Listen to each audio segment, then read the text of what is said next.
two guys were also the giant killers of yesterday.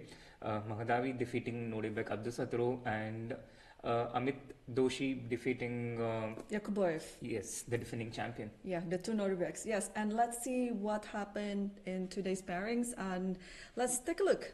Who's going against to play who? On the first board, we will see Arjun Erigaisi, still our number one seeded from India, playing against Kazhgaleyev Murtash, a very experienced player from Kazakhstan. And Yushipenko will be playing on the second board against Fauzi Adam from Egypt. And Fakidov Samsyudin managed to score his first win yesterday against, and today he will be playing against Gautam Krishna. And we have so many good names here in the top 10 boards. We'll be focusing with them. And you mentioned earlier before the stream that there are about 10 Indians or 8 Indians in the top 10 boards. Yeah, at least 8 Indians. If we count, we have Indian players on 8 boards, and I think we have a total of 9 Indians on these 10 boards. And some of these names are something I'm quite familiar with, like Gautam Krishna on the third board. He's been super talented. He's been making so many upsets against so many different grandmasters and opens in the last few months. I think he was rated something around 1900 at the beginning of the year, and rapid rise. So is LR Srihari. He's been around for a few years, and Ayush Sharma, again, he was 2300 for such a long time. He's out here.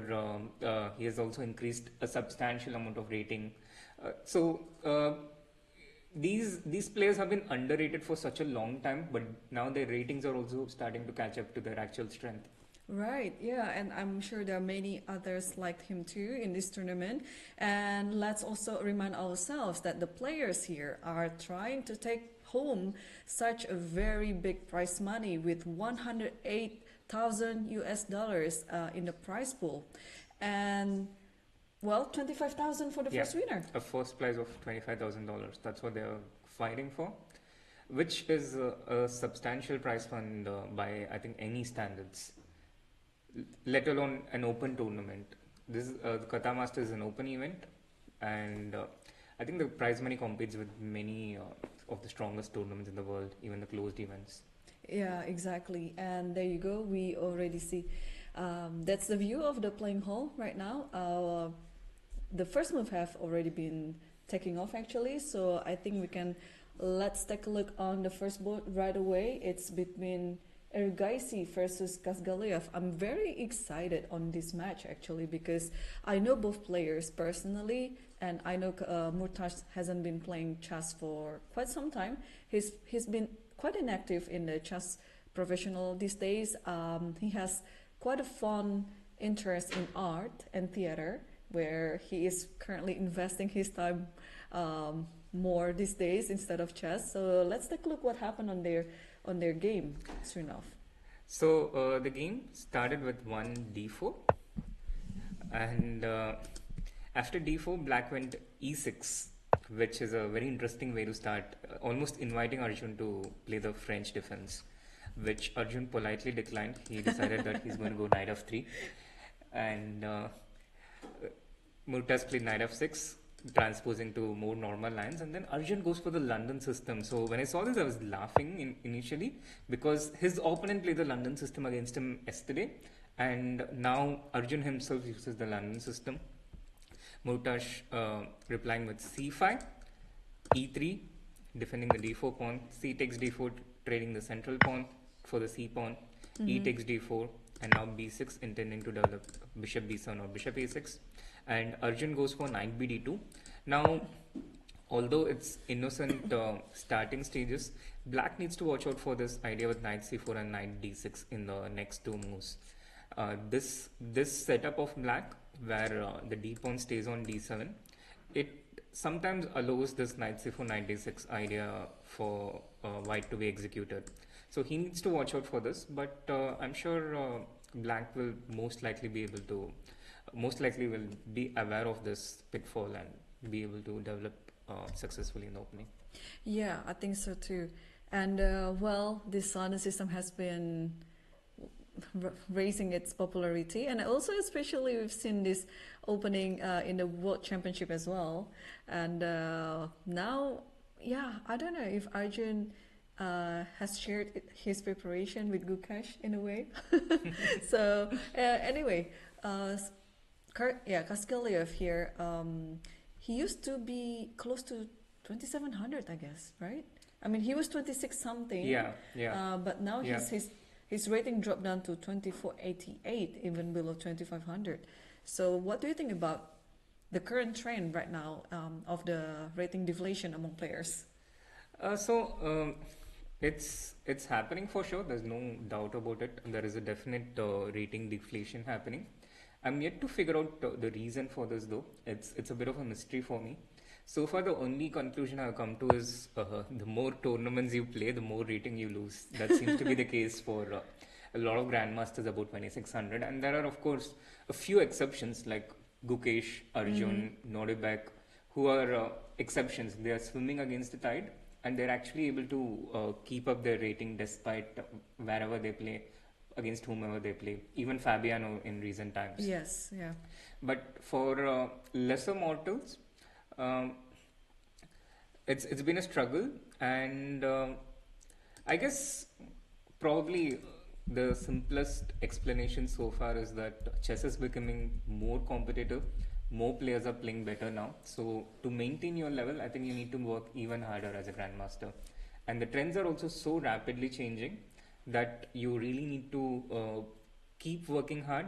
And for a lot of older grandmasters post COVID, they had to do a lot of other things to just keep surviving, keep making a living. Whereas all these young kids, they could just play online on the different platforms all day and keep improving their chess. So I think that's also a potential factor on why the next generation was able to catch up and even exceed the older generation so quickly in opens.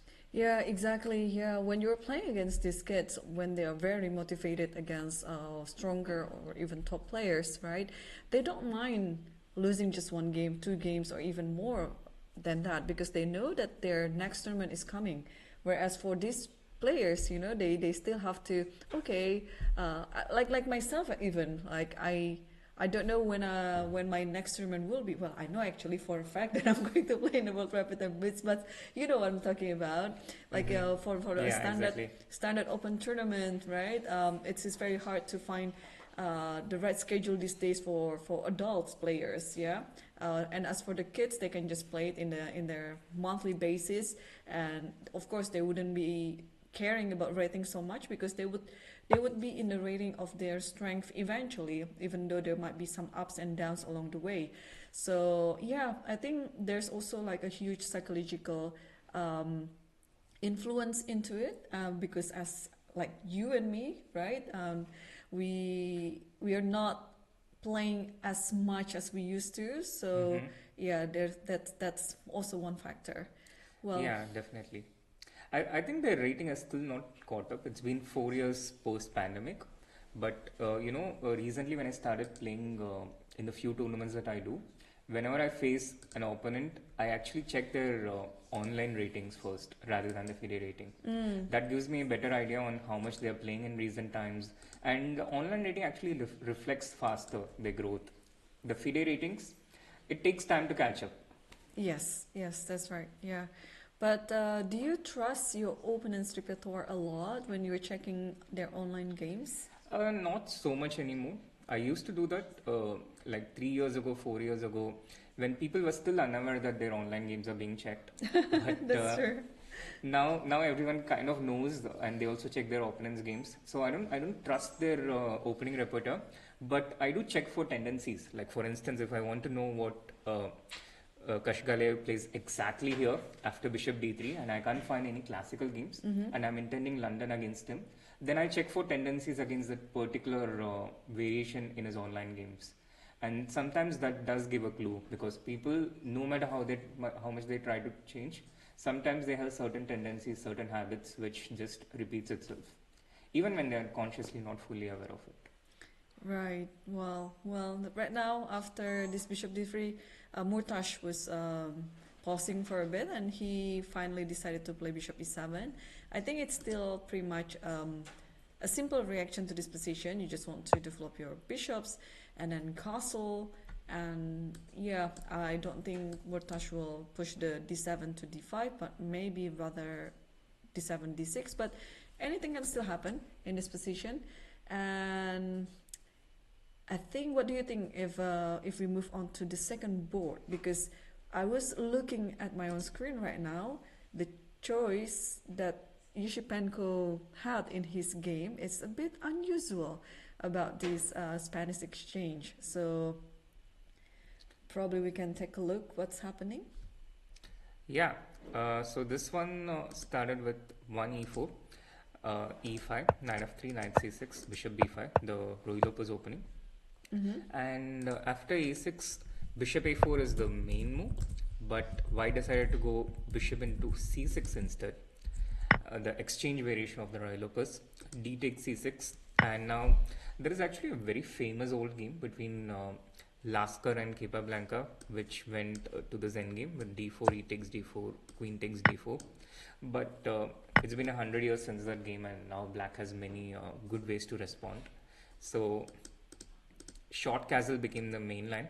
And for those who are not aware, we should also quickly point out and show that it might be tempting to take this pawn with knight takes c5, but usually in these circumstances, black always has this move queen to d4, attacking both the e5 knight and the e4 pawn together and winning back the pawn. So this is the reason why white does not take it immediately but plays short castle, and now they threaten knight takes c5 because if black plays a random move, and after knight takes c5, queen d4, white can just come back knight f3, attacking the queen, not caring about queen takes c4, because after rook e1. Rook e1, then you can resign there. Exactly. So now black has to defend the e5 pawn, and in this game black decided to do it with queen to f6. Not the only way to do it, there are so many other ways. There's f6, there's bishop to d6, and sometimes even bishop g4 to pin the knight. Queen f6 is also possible, so black goes queen f6. Now d4, but simplifying. Let me stop you there. But queen f6, isn't it one of the unusual lines in this Spanish exchange? Because all I know, f6 should be the main line, right? And then you might actually also play some move like bishop g4. Probably, okay, queen f6, I see this variation only after bishop g4. So queen f6 immediately, it feels to me, it might be looking a bit like, one of the variations in Scotch. But of course, the difference is the d pawn is already moved to c6. Yeah, you're absolutely right. Queen f6 is unusual, and it might be due to the fact that although bishop g4 is like one of the main moves here, there is one variation which goes into forced draw after h3, bishop h5, and I don't exactly remember, but it comes with somewhere. Yeah, I don't exactly remember, but I think white forces a draw in one of the variations here. And this could be a potential reason why Yushipenko goes for queen to f6 to start with, and eventually bishop g4. The threat of this is always in there. So it goes to bishop g4 related variations, but without committing it right away. So yeah, he goes for queen f6. Now white goes for d4, e takes d4, and now bishop to g5. Curious again. I think queen into d4 is definitely more natural, but after queen into d4, knight into d4, this is just comfortable endgame for black.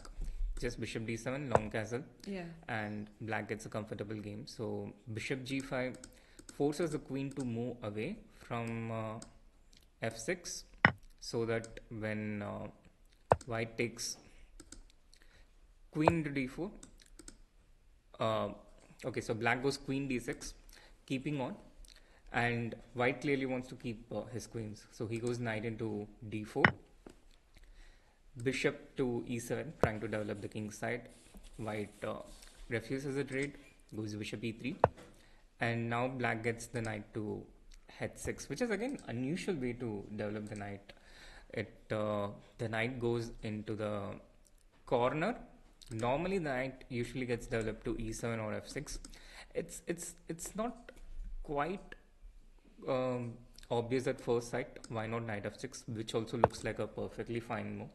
But what I imagine probably is that knight h6 with this move, black. Firstly, there's the threat of knight g4, which is also there in the case of knight f6. But apart from that, there is the potential idea of f5, and the knight on h6 facilitates that. Right, and that's why after knight h6, h3 was played. And I think after h3, it's also an invitation of one of my favorite moves for black, for white. It is one of the moves that I would look at in my game. And I was just checking. Okay, Shipenko didn't do that. Shipenko played queen g6, but when h3 happens, it's an invitation to play g5. Recently, I think this is also Gukesh's favorite move. I think he played g4 in his first two white games. Right, yes. And yeah, maybe he drew inspiration from your games. Oh, no. Oh, actually, in that sense, maybe because I'm older, way older than him, right? So he might be looking at my games. All right. Okay, queen g6. Queen g6, I think I like this move. I mean, see, this literally looking like that Scotch position where you play queen g6 and then you are threatening the pawn on e4, but also threatening the to go bishop h3, not taking h3 because in that Scotch h3 wasn't happening. So what do we do here? Queen f3. Queen f3. Yes. Yeah, you attack two things at once. I defend two things at once. And probably thanks to the bishop and the knight on h6 and everything else. Probably I can just black can just castle here with the idea of f5. Yeah, black needs to get f5 to justify the position of this knight. But I'm also not sure if Esipenko's. I imagine Esipenko is probably still in his preparation because the unusual setup that he is playing right now, and Irene, you might actually like this move that black does not necessarily need to castle short. Right. I can just play bishop d7 and long castle. Exactly. That is another nice alternative. No, you get to know me better now, Srinath. Of course. Yes, I like it. But Adam Vauzi here play king h1 instead of queen f3 after queen g6. Oh yeah, this is also a very typical thing that you do in Scotch. I think he invites queen into e4. If black takes, then he probably will take bishop into h6. And then knight c3 comes, rook e1 comes. Exactly. Yeah? And even though you are technically down a pawn, but you have all these activities, and the king on e8 is still in the center, and it could be the really target of attack. Right. Okay, so I think both of them are still in their preparation, but I need to be honest with you. That was the first time that I saw this type of line in Spanish exchange, and I play for if I hold my life. So looking at how deep the preparation by the players, especially to quiet, lesser known line like this, it's amazing. Well, I think these days players tend to go to a line that is not like the main one, not the most popular one. Just try to test out their opponent and their opening knowledge or repertoire, right? So yeah, that's something I need to learn. Absolutely. But it's also hard work because you have to keep finding new things. It reminds me of a poem I studied when I was in school by Robert Frost. It's called The Road Not Taken. And it's become the standard now, to go for the road not taken in openings. You have to keep trying, keep coming up with new avenues. And the computer helps you do that because the difference is that pre-computer era, there were a few fixed ways in which you can actually play. But in the post-computer era, especially after Stockfish became so super strong, the number of acceptable ways to play as black where you get equality has substantially increased. Yeah. So this has given a chance to play in so many different ways, and it's all okay. And also people are not so discouraged by using the computer evaluation so much anymore. So I've seen people like Nodebek, Arjun even go for positions where with best play They are down by minus 1.5, but they still go for it because they have a fair idea that their opponent will not be able to figure this out over the board. So I think that is also one of the changes. Whereas 10 years ago, when I was training to be a second, for instance, what we were taught is that you can experiment with anything as long as it's the worst scenario is 0.0. But you don't go beyond that. You want to keep a control of the computer's evaluation. But in today's times, people understand, okay, computer is a different entity. It's super strong, and in a lot of cases, what the computer thinks has little relevance to what's happening over the board by a human being.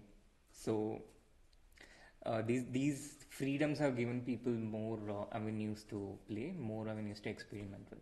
Yeah, I can see that too. I mean, when I was looking at the games by the top players, and whenever they play the open tournaments or they play the closed tournaments, it feels like the approach for the preparation is so much different. Like they would take so much risk, and you were mentioning they don't mind going into like a minus 0.5 position, even if it means that it was never played before, and then you just want to catch your opponent by surprise. So yeah, I totally agree with you in that sense. Yeah, thanks to the advancement of the technology, yeah, for the computer. Absolutely. Yeah. All right. Let's also quickly check on the next board. Board number 3, we have Vakidov Shamshidin versus Krishna Gotham, and another favorite move of mine coming up on this game actually. So it must be Sicilian.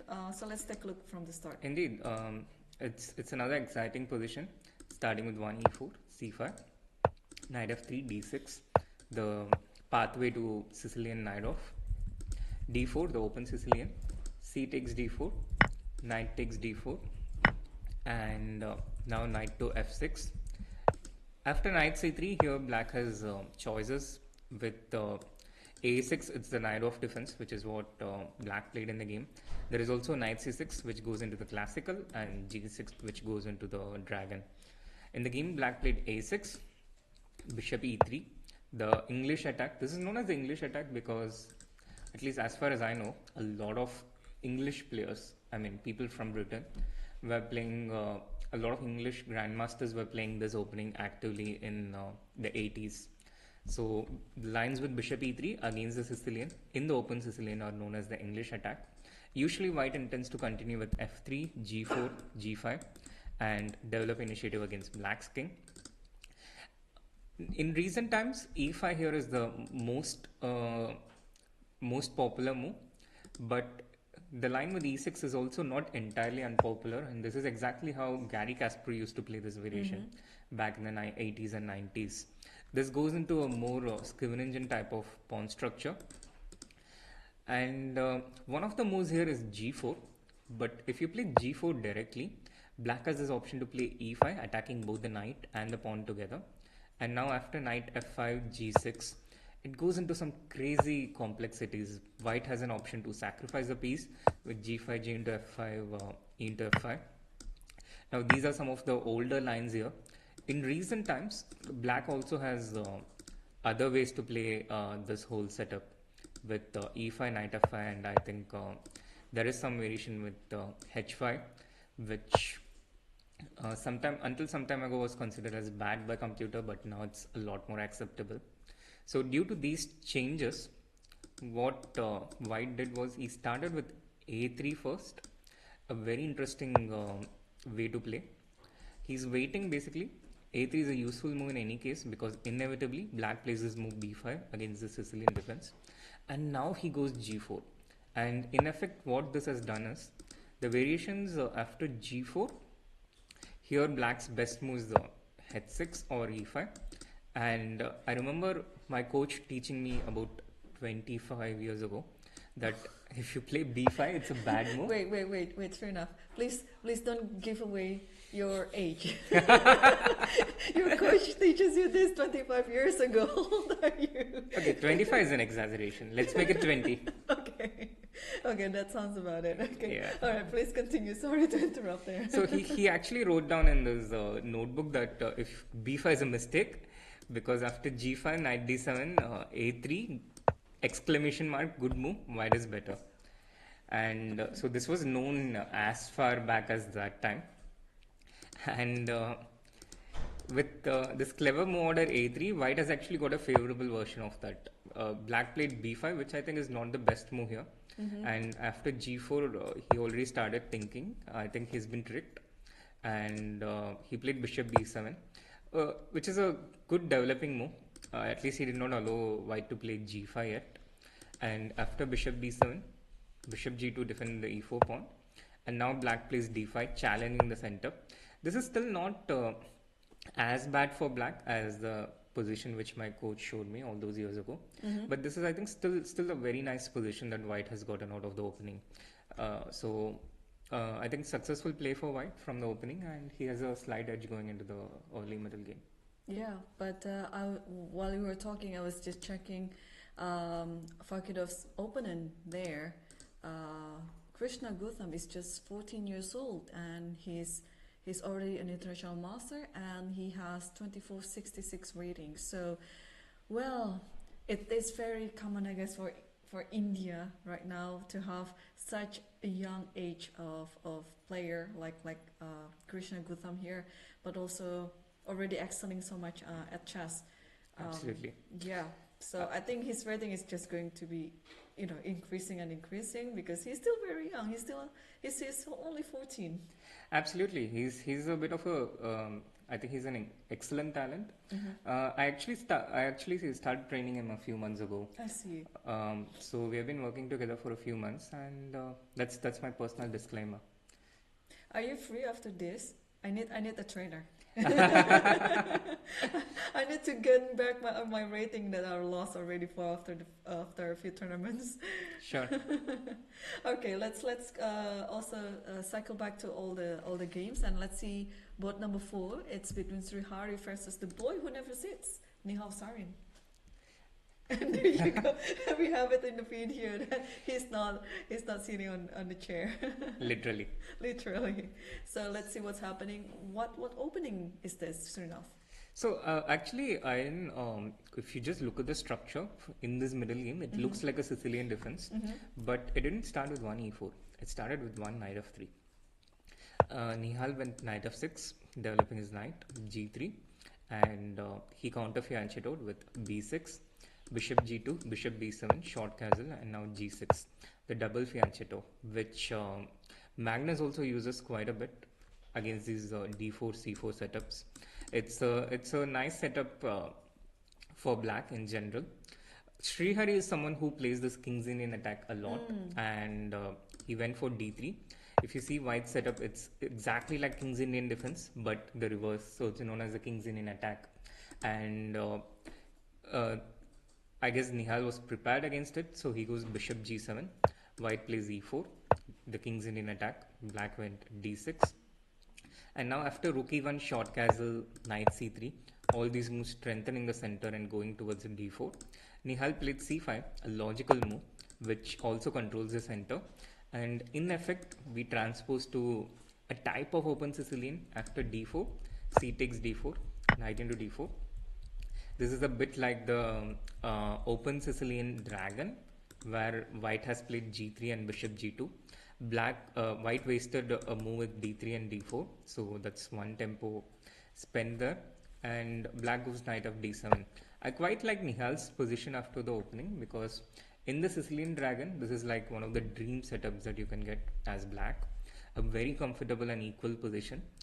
And this b6, bishop b7 also solves one of the major problems that black has in these setups, which is the development of the light square bishop.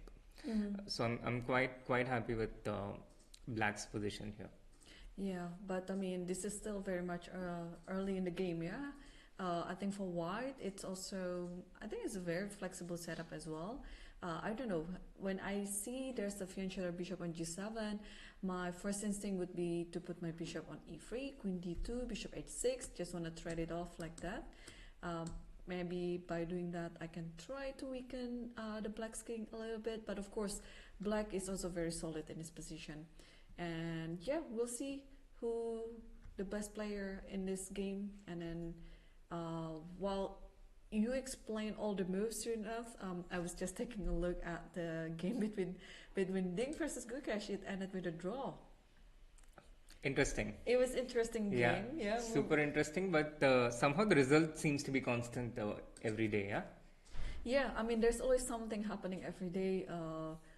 One player was winning, but then couldn't manage to convert it, and then another player also had a chance to win the game, but also decided not to convert it because yeah, before we start the broadcast today, there was some repetition, and Ding initiated it, but then Gukesh Yeah, it's decided almost not as to. if Gukesh just wanted to clash with our broadcast today. It's like, no, I'm Right. not going to take a draw now. Let's make a few more moves. Let the broadcast begin. And then I'll make a draw. So they mention this now. Yeah, yeah. But okay, so it means that the score is still tight, 4-4 after game 8. When I was going for lunch about 1 hour before the broadcast today, Gukesh was completely winning. And I was so tempted to make a tweet at that time, but I had self-control today and I just kept it. And I'm really happy that I didn't make the tweet. Yeah, well, interesting.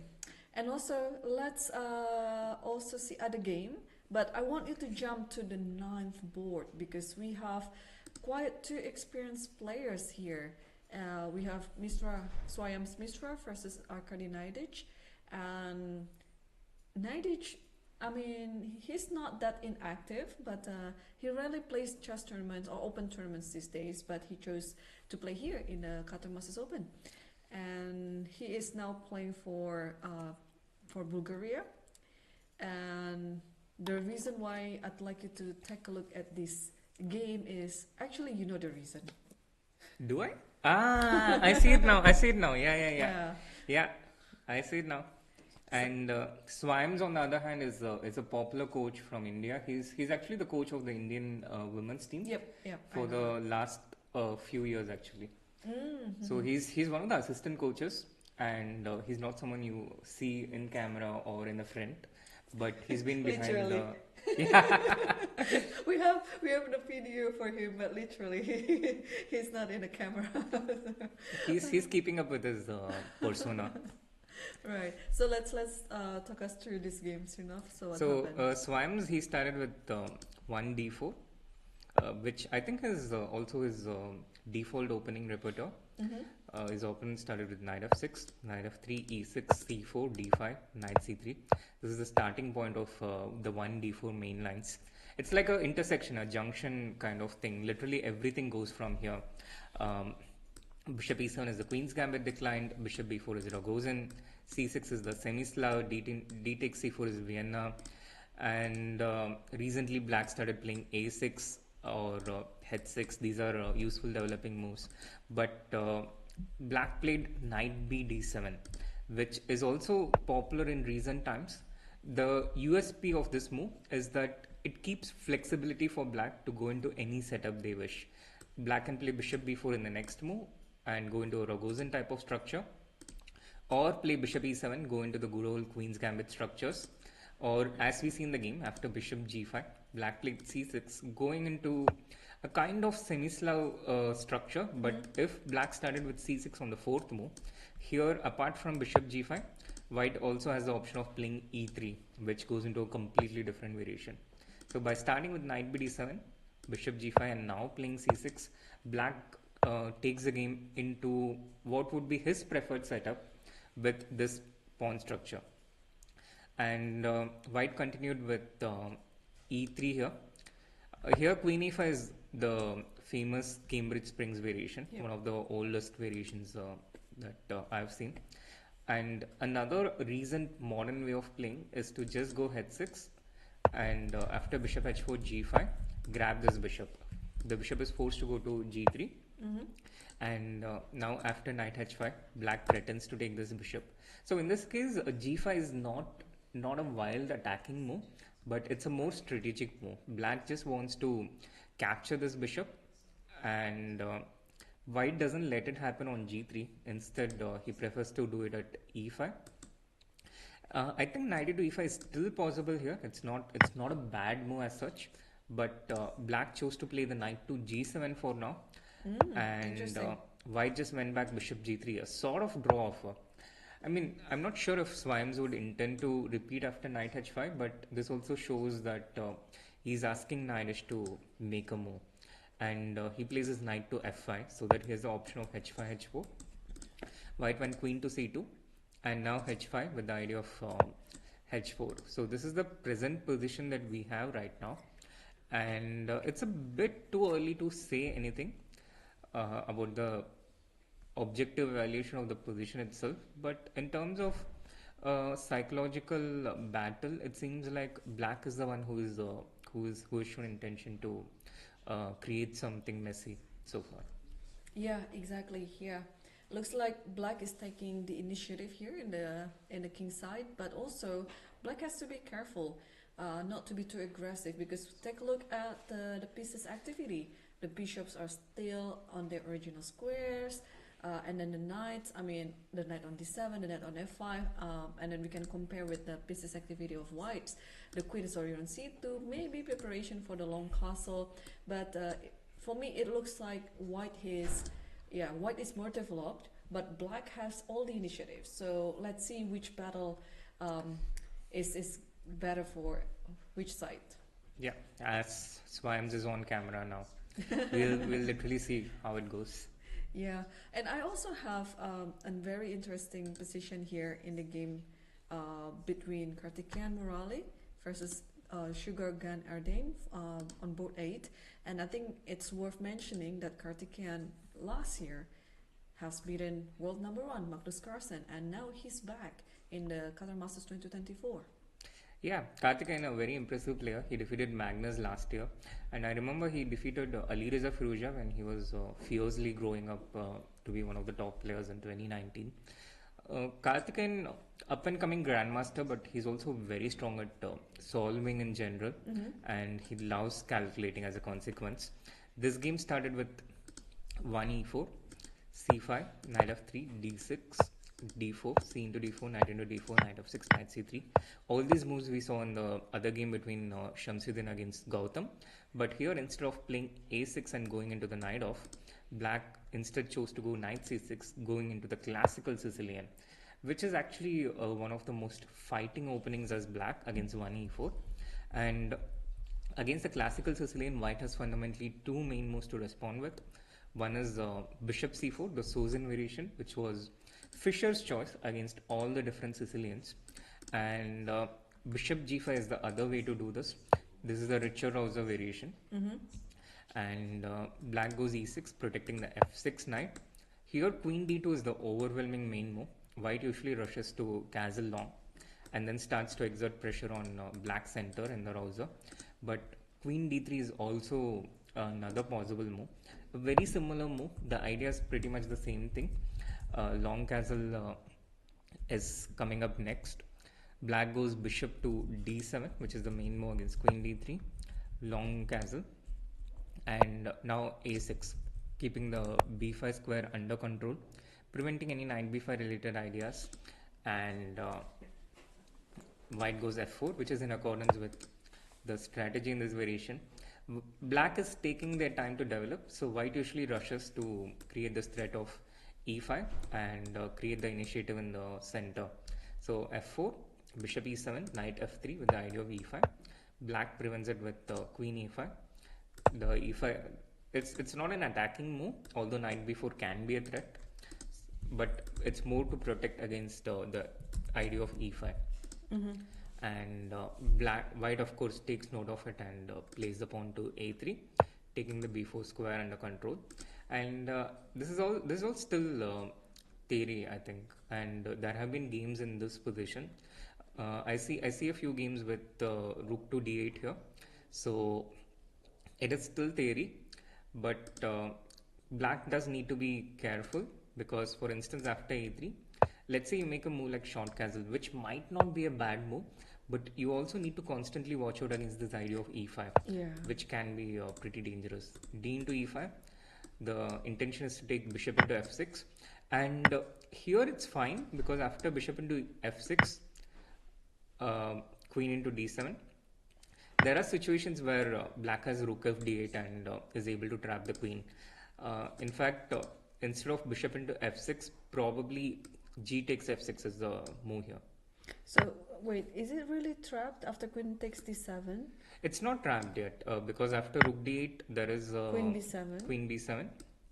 But here the follow could be just take bishop into a3 and get compensation, which is why it's important to take g into f6. But this took a while for me to just understand and grasp, because g into f6 is so unnatural here. By default, you take bishop into f6. So I suspected this might be the reason why this was not bad. But it turns out it's g into f6 and bishop into a3. Right. Wow. But these are things you have to figure as black, which is why if I was black, I would just play rook d8 and keep the d7 pawn safe. Yeah. Wow. I mean, that was amazing analysis, Srinath, and also I'm adding it to my repertoire as well, because I mean, I know classical Sicilian is very complex for a reason, because every single thing, you know, with a6 or without a6, with a3 or without a3, things can be different. In some of the cases, maybe without a6, the queen can go to a6, sometimes like that. And also with or without castle, the king can stay on e8. Wow, this is very complex, and I'm happy actually to see all these complicated games happening on the second round of the Qatar Masters today, and so many Sicilians. Absolutely, yeah, so many Sicilians, and this being day 2, it also feels like people are, you know, just a little more awake and more alert today. They are a little more warmed up. No one in the history of the world ever played their best game in round 1, I think, unless they are, you know, getting everything prepared. Everyone needs time to warm up, and today the players seem to be a little better warmed up and also a little better prepared. Yesterday the pairings came out at 12 noon, just a few hours before the game, but today the pairings came out much earlier, the previous night. Yeah. Yeah, I mean, for some players, it's also, you know, they would feel a bit pressure when the pairings come the night before, because, oh, can I sleep? Can I not sleep? You know, because preparation might be very necessary. But before we go on a break, since we have so many Sicilians here, I'll just run a quick questions to you if you don't mind. Sure. Okay, just pick which one that is your favorite about openings. Okay? London or Queen's Gambit? London. Queen's Gambit or King's Indian? King's Indian. King's Indian or Scotch? King's Indian. Scotch or Rue Lopez? Scotch. Rue Lopez or Scotch. Okay, Scotch or Italian? Italian. Italian or Evans Gambit? Italian. Evans Gambit. Italian. Okay. You didn't expect that. No, I didn't expect that. I didn't expect that. Okay, so Italian or Vienna?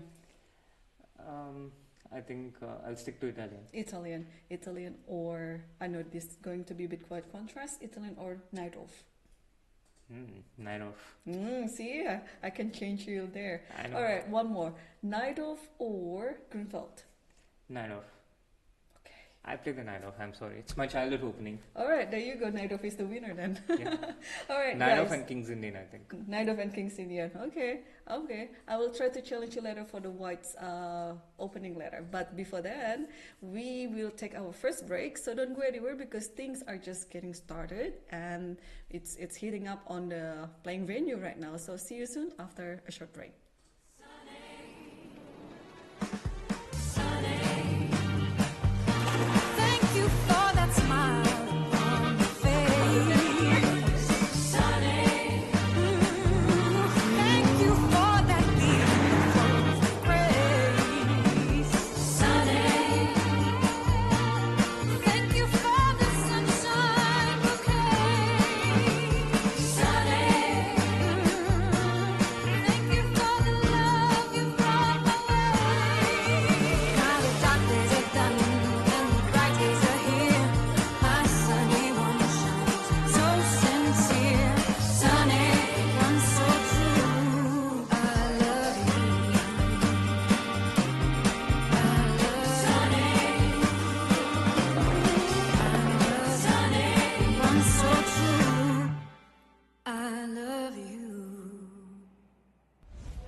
أنا جعت. إيش تاكل؟ على هواك. يا ليت العيال كانوا معانا. تم. يلا على قطر.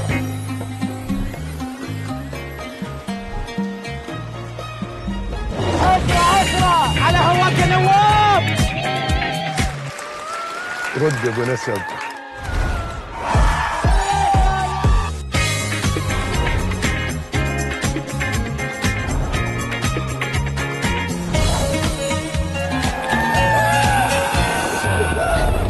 كيف صوت العيال؟ معانا هنا. اشرب عسل. ذي ولا ذي لأحمد؟ اسألي. اختار اللي على هواك. كيفي معاك؟ حبيبي سبرايز.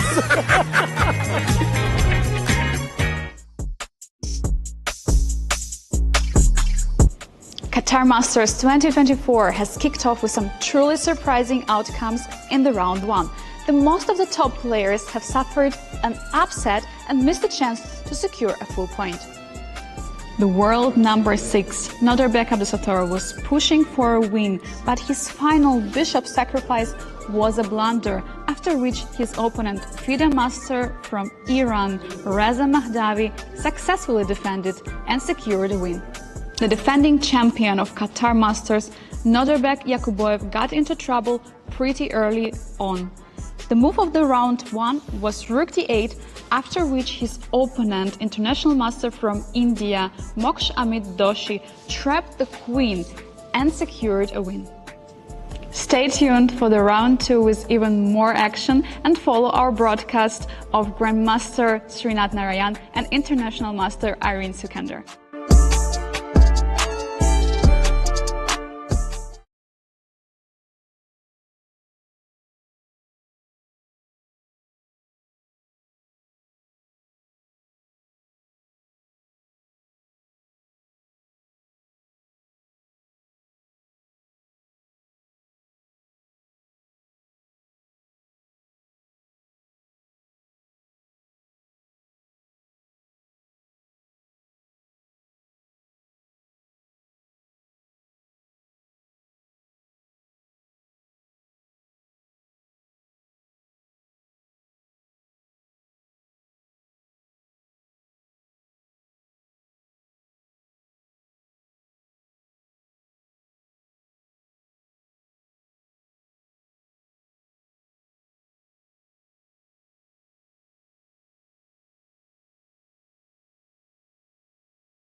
Sorry. Hello, welcome back everyone to the 2024 Qatar Masters Open, and we are having quite an update to all of the games, and especially this one right now that I was just looking at Sri's screen. It's Vokidov versus Krishna Gotham. Wow, what is going on right now, Srinath? There's fire on board, Irene, as expected, as you would expect from a Sicilian night off, and the opening didn't quite disappoint. So we were last looking at this position after d5. Since then, it's been pretty normal play. White took on d5, knight takes d5. It's normal play, but also by no means the only way to play. There were interesting lines like g5, sacrificing the e4 pawn, and picking it up back after the next couple of moves with queen g4. But essentially, everything goes to a position where the knights are traded off, both the pair of knights. And here, Vokido played a very instructive move. The light square bishops are going to be traded in any case, but instead of doing it with bishop into d5, queen into d5, and allowing the black queen to come onto a nice square, he instead played the bishop to f3, making sure that this queen will never come to d5, because bishop into f3 would be met by queen into f3. And if black does not take on f3, then black's problem is where does his knight on b8 go, because knight d7 would be undesirable. It allows black, it creates an isolated pawn for black. It's a terrible weakness to get. So knight d7 wouldn't be possible. And to address this problem, black played the queen to d7 here with the idea of knight c6. And now white has gone queen e2. He's hurrying black for time, because knight c6 would be responded with long castle, and black will already start facing problems on the d5. So black is in considerable trouble here, because the pieces are coming onto the d file, there is pressure on d5, and there's no easy apparent way out here. Right, so I was about to ask you, is there any useful waiting move, like bishop e7 maybe, and then instead of queen d7, bishop e7, and then go to castle, but would it be a bit too much of wasting time? Bishop e7, yeah, I think it's definitely a move to consider, and in general circumstances it's very logical with the intention of short castle. Here, based on the evaluation, I'm forced to look for options for Knight white. f5. Exactly. Yeah, I think that is the answer. Yeah, wow. Yeah, if it happens on the board, it would be very interesting. But Krishna Gotham there, I think he spotted it, and that's why I think he played queen d7, and after queen e2, knight c6. If knight c6 happened, then maybe just long castle. Yeah, knight c6 long castle, and I still don't see a way out for black. Gautam is also someone who plays a lot online. Oh. He's actually, I think, one of the top bullet players on Lichess. And 3,000 rating? Yeah, Wow. easily. So he's also someone, I would say, with some similarities to Nihal. He comes from the same state. He plays bullet incredibly well. He's usually one of the top finishers in the title arena every month. Wow, amazing. Okay, what do you think if we see another game that we haven't taken a look in the top 10 boards? Probably board number 5. It's quite calm actually. The game between Ayush Sharma versus Matarosyan, but just let's talk a little bit about this, because all other games that we saw, they're coming from, let's say, Sicilian openings, and they're very very complicated. But this one is it's looking a little bit calmer. Yeah, it's calm because it started from white started with 1 e4, but black chose to play the most solid response with e5, and after knight f3, knight c6, bishop b5, the Spanish opening, black here went for the most solid, the most reliable, and arguably the main line, the knight f6, the Berlin opening. And here after Berlin, I guess one of the main lines is to go into the Berlin endgame with short castle, knight into e4, d4, knight d6, bishop into c6, d into c6, d5, knight f5. This was the direction of the legendary Gary Kasparov-Kramnik World Championship match in 2000. But in modern times, not a lot of people go into this Berlin endgame. There are in fact only a handful of top players who do that. And instead, D3, the anti-Berlin, has become the most popular move. After D3, Black's main move is also bishops to C5. And here again, White has a few different options. There is short castle. There is C3, which takes the D4 square under control. Knight B D2 is a useful developing move, but it doesn't take the D4 square under control and allows Black to play this forcing line with Knight D4, Knight into D4, Bishop into D4, which is a very useful trade early on in the opening, because in general in the structure in E4, E5 setups, this Knight on C6 is actually a bit of a problem for Black, and you'll see Black trying to solve this problem in different ways. The Knight goes to G6 in some cases, and if Black is able to trade that Knight off with Knight D4, it's actually a very useful and successful operation for Black in the opening. So Knight to D4, Knight into D4, Bishop into D4, the Knights are off, Knight F3, and now Bishop B6. This is actually an important tactical detail, that Knight into E5 is not quite optimal for White here. And again, I don't exactly remember the reason for why this is not the best way to continue here, but I think it's just Queen 27 E7 and Queen B4 before, check, yeah. And then you're losing a piece there. Oh, is there any way to stop it? Apparently not, at least not by looking at the eval bar. Yeah, so that's why E5 wasn't captured, yeah? Yeah, that's why it's a poison pawn, and that's also the reason why this idea with Knight D4 works in the first place, despite White starting with Knight D2. So White gets the Knight to F3, Bishop B6, short castle, and now Black is able to get a comfortable setup with C6 and D6. In some cases, this allows the bishop to come to G5, but Black can even follow it up with H6 and G5 these days. Right. So White instead goes for another setup with C3 and Bishop E3, inviting double pawns but opening the F file in the process, and this also gives better access to this F5 square for the White Knight. Short castle, Bishop B3, G6, controlling all these important squares and also creating some space for the king. The king comes to G7 on the next move. White goes Rook F2. He's just gradually building his attack on the F file. The bishop came to B3, controlling the F7 point. Queen E2 up next, Rook F1 up next. But it's also nothing scary for Black as such. I think if you play something like Bishop E6, everything seems to be under control now with potential mass trades on the F file of the heavy pieces. And symmetrical as well, right? Yeah. Yes. Yeah, so it looks like, well, this is quite a calm position for both players and quite equal as well. I think we can see it from the video here. Martirosyan being the higher rated opponent in this game. I think he was still trying. He will still be trying to somehow outplay his opponent, but it's looking like White's position is too solid, right?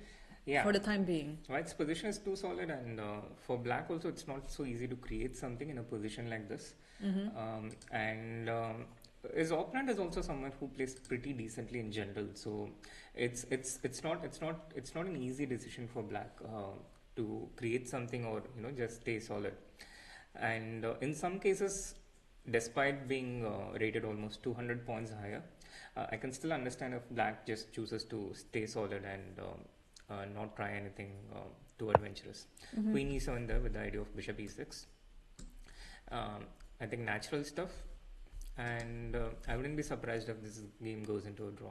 Yeah, I think it would be also depending on who is going to overpush, because sometimes it also can be double-edged. If you overpush in a position like this, objectively it is an equal position, you can get punished as well, right? Absolutely. So each of the players here, their patience is being tested. And I think I would like to circle back to the first board, because Arjun has made some progress in his game, and I would also like to mention the importance of Arjun's performance in the Qatar Masters Open, because we're talking about the feeder circuit points, and even though Arjun is the leader in the circuit points for now, it is only 0.74 point difference to Fabiano Caruana, who is also now playing in St. Louis Masters. So both of them are trying to be in the top of the leaderboard when this year ends. But of course, both of them will also play in the World Rapid and Blitz. That's going to also change. I don't know if who is going to change the leaderboard, because both of them have to perform well. And on the third placer of the leaderboard, do you know who? Nordebek? Yes, Nordebek Abdusattorov. Yeah. But for the winner of each open tournament like this, they can only gain 11 points if you win outright. Mm-hmm. But if you it's actually, the formula is 11 into you have to first calculate the average rating of the top 8 seeded players minus 2500 divided by 100. And this comes to a certain mathematical number, and then you divide this by 11 for the outright winner. That's how you derive the number of points for the first place. I see. Right. And for the second place, it's 10 points and so on and so on. Yes. Yeah, recently I became quite proficient at making this calculation, looking at the FIDE circuit standings.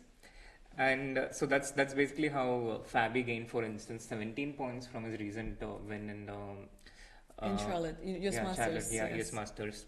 And here I think the rating average of the top 8 players is substantial. So it's about 22 or 23 points for the first place in the FIDE circuit. Yeah. And also it's very important for Nordebek Abdusattorov as well, because he's standing behind Arjun Ergaisi and Fabiano Caruana in the leaderboard of the circuit points. So if he actually can bounce back from the loss of yesterday's game, and then somehow 8 out of 8 in the remaining rounds, he might still be in the contention to win the tournament. Absolutely, you can never rule out such things and you can never count out someone like Abdusattorov, because I think he's truly one of the best players in the world right now. And in terms of, at least he's one of the most confident players in the world right now.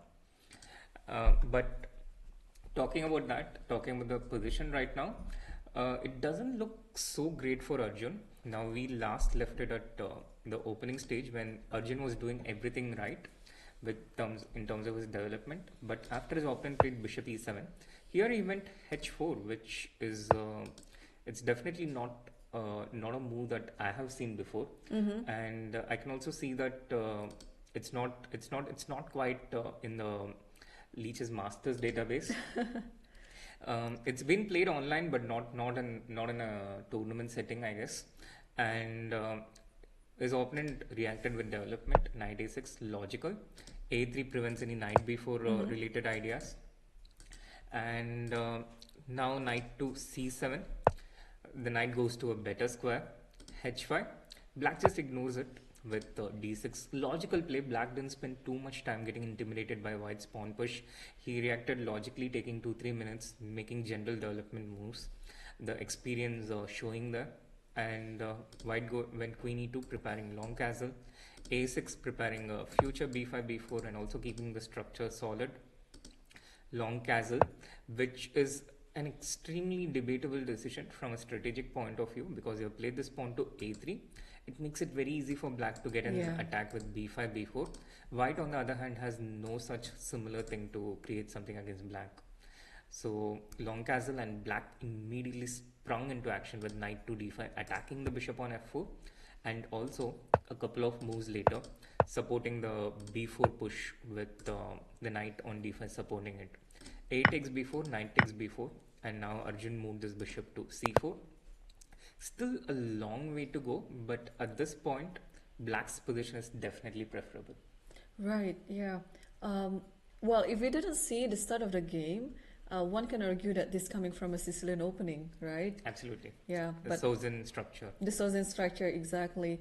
And I totally agree with you. I would actually be a bit more hesitant to move any of the pawns around my king. Well, of course, a3 when I do long castle, h3 when I do short castle, and I've seen this examples as well in Italian, where you just castle early and then you play h3 and then your opponent hasn't castled yet, and ooh, it's time to play like g5, g4 and opening up the g file, and this is actually what Kazhgaleyev is doing, but on the other side of the board, like this is on the queen side.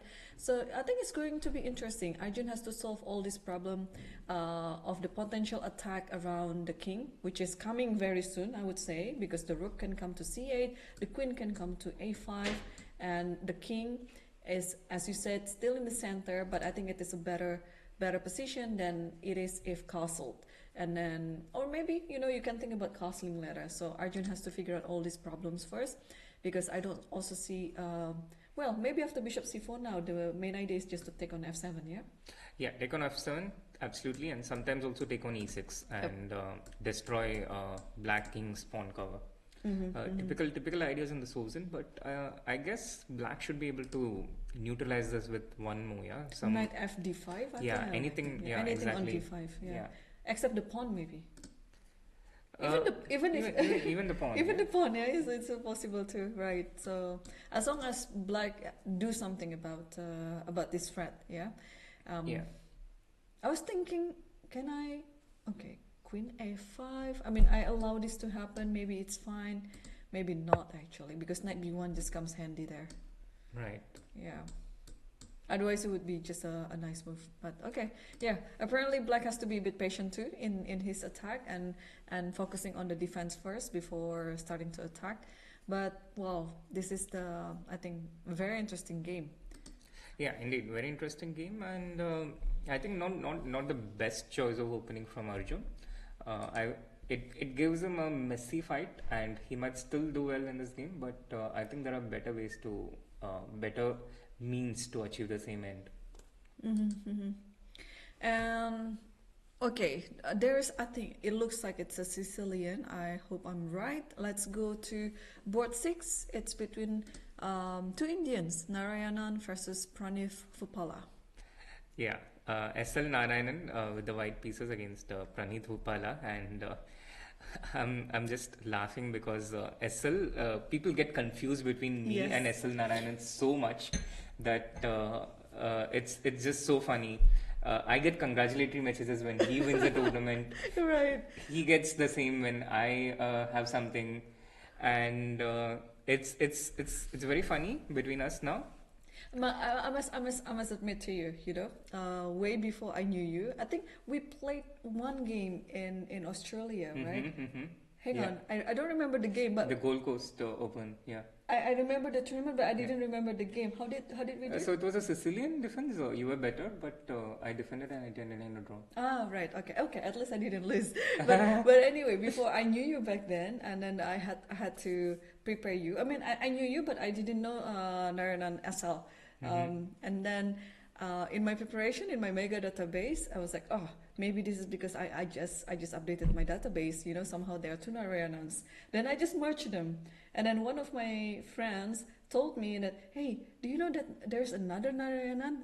Are you saying that I just merged the two different people into one? I was like, and then there goes my preparation actually, because in my preparation I was actually preparing half you, half Narayanan SL. So that would have been a nightmare. You would have seen D4, E4, C4, knight f3.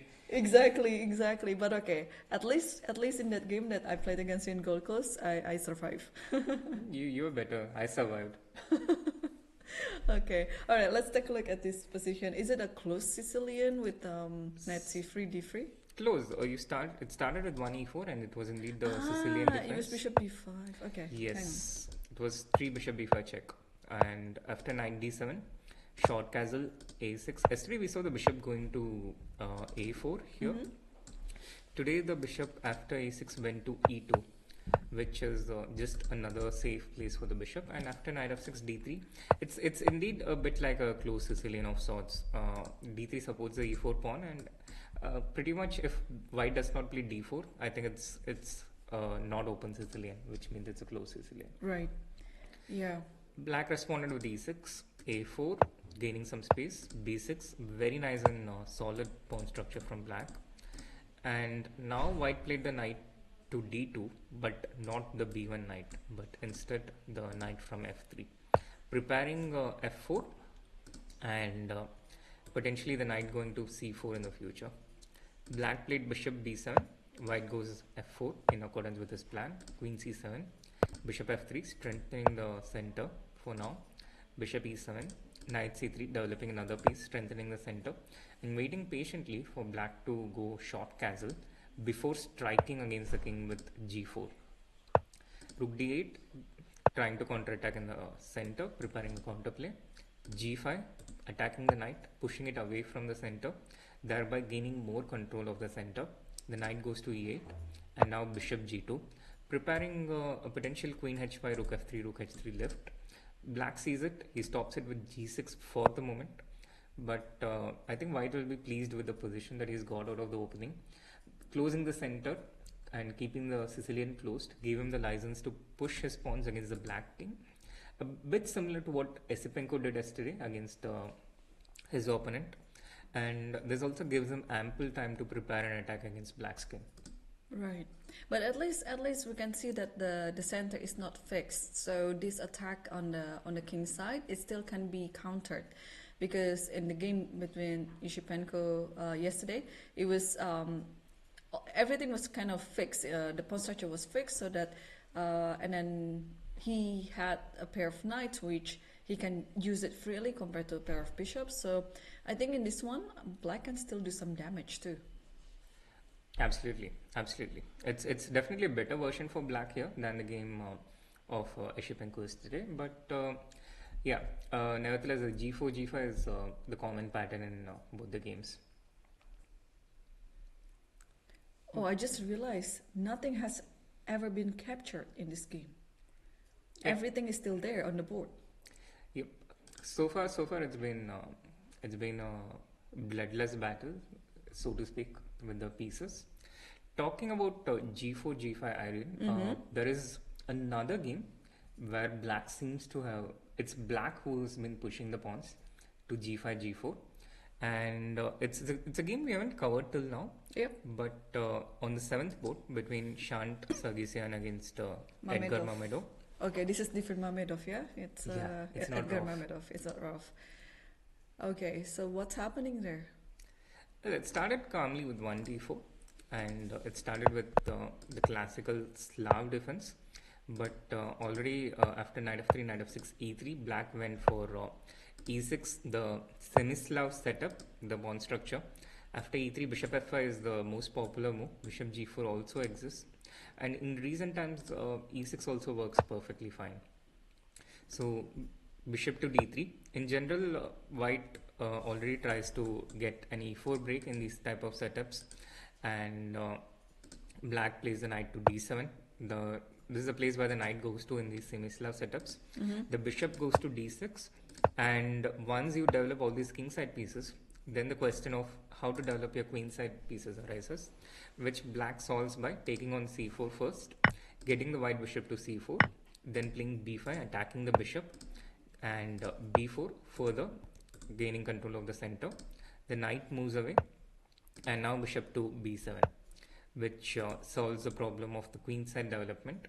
Black still needs to get a c5 or e5 break in such structures in order to have places for their pieces flawlessly. But after queen e2, black chose none of the above and chose a drastically different way to solve his problems, opening problems. He started with queen a5. I would still not understand this move. White reacted logically with rook d1, still in his opening preparation, and now black goes queen to h5, which now it's becoming clearer that his idea is to play g5 and g4, and white reacted with h3, taking time for the first time in the game. Until this point he was playing all the moves quickly, and after queen h5 he played the pawn to h3, which seems a little counterintuitive to me, almost inviting black to play g5. Because otherwise maybe black would try to play c5 maybe? Yeah, there is definitely the threat of c5 and bishop into f3. I don't know whether it is the right time, but could be met with e4 also, right? Bishop into h2 check is the threat. Yes, yes. Now That's I see. actually the direct attack there. Yeah, bishop Yeah. h2 is just the threat, right? So this is the reason why white played h3. I see why the other move here is bishop c4, defending the e2 queen. And I believe there are not a lot of over the board games here, but there have been a few correspondence games where white played the bishop to c4, which is another alternative. But white was probably on his own, and he chose the logical move h3, which is I think a little more natural than playing the bishop to c4 from where it came previously. So h3, g5, now e4, trying to counter in the center, and black continues with g4. Now all of these, until this point, there has been again a lot of correspondence chess games, but not a lot of human players have played until this point. And it's not entirely clear if black knows this, he's prepared it, and he's trying to recollect the 37 minutes that he has spent so far, or if he's figuring out everything over the board. But I think if you started out with queen d8, queen a5, and then queen a5, queen h5, I think you already have a sense that, black is trying to attack the king side anyway. Yep. So moves like g5, g4, especially with the invitation of h3, it should come to mind like rather naturally. So let's see if the coming few moves are still following the correspondent games, because we know correspondent games, even though sometimes they are not played by strong players, but they are of high quality. So it can be a very good references to your repertoire, to your openings and lines. So we'll see. And yeah, I see a few of the games that you just mentioned before. Yeah, absolutely. They are of the highest quality because people are allowed to use engines to consult with them during the correspondence games that they play. So it's a hybrid of humans and computers, and therefore it produces games of the finest quality. But yeah, very, very interesting position here, and it's game on. It's game on, yes, and I'd love to see the continuation of this game. But I think, Srinath, today we have quite a special theme for almost every game that we are seeing. It's about this pawn break on g4 or g5, or even g4, g5, or g5, g4, depending which color you are on. And our next game that we're going to show on board 10, it's also following this rule as well. Well, it's not a rule, it's just the pattern. Yeah, the pattern is there. So Shahib Singh playing against the strong Iranian grandmaster Idani Puya, and looking like another Sicilian here. Yeah, that's the opening that Puya plays, and Sahib Singh is again another very talented, very young Indian boy. I don't know him personally. I saw him for the first time here, but I came to know him when I played him in an online game. I had the white pieces, and I was completely swept off the board by him. He just crushed me in that game with the black pieces, and that's how I came to know of his name. He's also someone who's been advancing quite rapidly in recent times. He started with 1 e4, his opponent responded with c5, and the Sicilian Defense, the open Sicilian, the knight off variation after a6, and after h3, e5. Here white went with the knight to f3, which is not as common as the other alternatives here, which is knight to b3 or knight to e2. Knight to f3 relatively less common, but it's still not completely unknown. So Puya would probably have known this. He played h6, which is a useful prophylactic move in these setups, anticipating white's g4, and then he started with counterplay of his own with b5. A typical idea against b5 for white in such Sicilian defenses is to break on the queen side with a4, trying to undermine black's queen side pawn structure. Black goes b4, and by this time we are already in relatively uncharted waters in the opening. Knight to d5, the knight was attacked, the knight goes towards center. Bishop b7, a useful developing move. White also goes bishop g2 in response. Black completes the queenside development with knight bd7. The e4 pawn was under a little bit of distress, so white supports it with knight d2, and now black takes knight into d5, which is very useful for black in the sense that after e takes d5, this pawn structure for white is not desirable because white will not be able to exert pressure on this backward pawn on d6 once the white pawn comes on d5. So in Sicilian, it's always useful for black to get this white pawn onto d5. I mean, not always, but in a lot of cases. So e takes d5, rook to c8, and now white goes knight to f1. He doesn't castle shot, but instead he goes knight to f1, potentially planning to bring this knight to e3. Looking at white's slow development, black starts some action on the king side now with h5, pawn breaking the pawn and creating some weaknesses of white on the king side. White goes g5, which becomes a weakness after h4. And with h4, black does not allow white to support this g5 pawn with h4 of his own. So pawn to h4, queen g4, attacking the b4 pawn, which is completely ignored by black because the other threat is g6. So he goes g6 himself. A debatable decision. White takes the pawn on b4, attacking the b7 bishop, and black just goes bishop a8 for the moment. So white is a pawn up, but the position is incredibly complex. There is a lot of the position is closed in a lot of places, so that also makes the position not so easy to understand exactly what each side should be doing.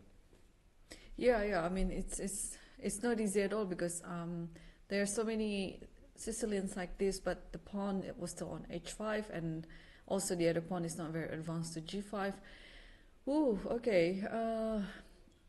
It's just a question for me as well. I mean, I always like to have my king safe, so naturally I would already think about where to castle my king. Yeah, in that sense, I feel it's a little safer for black because although both the kings are in the center, from an intuitive point of view, there are a fewer more black pieces which is active, and I think there are more targets for black to attack. So despite being a pawn down, and I see the evaluation bar slightly leaning towards white, I still prefer black a little more in this position because it just feels a bit easier to play as black. Yeah. This one is very complicated. And like you pointed out, where does white castle? How does white? Yeah, that's what I meant as well. I mean, let me try to maneuver my knight. Maybe knight f1 to h2 to g4. Looks like it is a good square for the knight to be. Yeah, knight h2, bishop e7. Yeah, bishop e7. Also, we need to consider rook into c2. Rook c2 is there. Yeah. Yeah. So both these moves are possible, but maybe I'll start with this first. Yeah, I don't know what I'm feeling about it because the pawn on d5 looks very loose. Yeah. So maybe I should start with playing c4 then. C4 also seems to be a bit of an overextension, I feel, Yeah. of the position. There's knight c5, yeah. Yeah, knight c5 or just bishop e7 and ask how you defend this pawn, and later knight c5 with the same idea. But when we played knight h2, rook into c2, computer was actually quite happy that black is taking the c2 pawn for white. And I guess the logical reason behind this is it allows white to get the c file open from where the rook can come into play in the future. Whereas right now, despite being a pawn, the avenue for white's pieces to get into play is not so clear. And black can also ignore the pawn and play something like bishop e7. And for me, this is the biggest problem as white. How do I defend this g5 pawn? Knight f3 wouldn't do the task because that gives away the d5 pawn. Yeah, I mean everything looks quite loose in the white scam there. The pawns, yeah, on d5 and g5, they look a bit of a stretch and can easily be attacked. Yeah. Yeah. So that's my estimate in this position. It feels easier to play as black here, despite being a pawn down and despite the computer's evaluation of slightly leaning towards white. I was just looking at other games because, well, there are a few upsets on game 1 yesterday, and then a few of our seeded players, yeah, they're out of 10 boards, of course. I was looking at the games of the two Nordic backs. I think if you want quickly go to board number 49. It's we have Nordibek Abdusattorov as black versus Al Hossani Omran. Interesting. I would never have imagined that I would need to scroll down to look at Nordibek's game in round 2. And we were talking about this yesterday, where we were mentioning that if how to recover from your first round defeats, and one of the strategies that we are talking about is how it is helpful to face a significantly weaker opponent in the subsequent rounds. But so far, Nordibek's game, it started out with the Caracan defense and a very solid pawn structure, but nothing significant, no major advantage, and the position also seems pretty solid for white. With d5, he signals intention to liquidate more and more, and it looks like you are losing a pawn on d5, but white seeks to regain it on g7. So far, I think he's keeping everything under control. Right. It's just a choice of opening as well. I mean, he's capable of playing a few openings. It's just that he chose to play Caracan today. So probably he would just like to have... I mean, it's a bit different these days, yeah, with Caracan. Because usually, you know, we're talking about 10 years ago, let's say. When you're playing with Caracan, it feels like that you just want to play for a draw. Yeah. But now things have changed, and Caracan players, they can actually play this opening if you also want to fight for a win. And this one is being employed right now by Abdusattorov against rather a significant low-rated player. Absolutely, but I'm not really sure if it's working, because white chose a very solid response. Yeah. And the position looks symmetrical, it looks equal, and there's considerable hard work for Abdusattorov to do before he can get this one going in his favor. Well, next to him is actually the other Nordibek playing. It's Yakuboev. Yeah, Yakuboev is playing against. Is this the organizer of the Sharjah Masters? Is it? No, it's different. It's different. Yeah, okay. I was just wondering. Yeah, they are too. Yeah, I know what you mean. Because I saw him here in the opening ceremony, and I was like, wow, he's playing. I didn't expect that. No, he's here bringing some of the players from the Srinath Chess Club, but he doesn't stay until the whole duration of the event. I see. So Yakuboev started with d4, his trusted first move, and it went into a sort of unusual 1d4 line with 2 knight f3 and something between a cross of Trompovsky and just these 2 knight f3 setups. a4 undermining black's queenside pawn, b4, and he gets this pawn to a5, attacking the queen. The queen moves away, the bishop goes to c4, the queen comes to d3, and white is building a nice center with pawns on e4 and d5. Both the players short castle, h6, and now Yakuboev goes with the bishop to c1, which is which would be quite unexpected in general, because you normally talk about development, but this is the very opposite of development. The likely rationale behind this is there is no good square for the dark square bishop as of now. So for now, it returns back to the barracks before being reassigned its duty. Like a true soldier, yeah? Yep. Bishop f4, there's knight h5, and bishop d2, you're taking away the square of the knight. Yeah. Bishop e3, there's knight g4.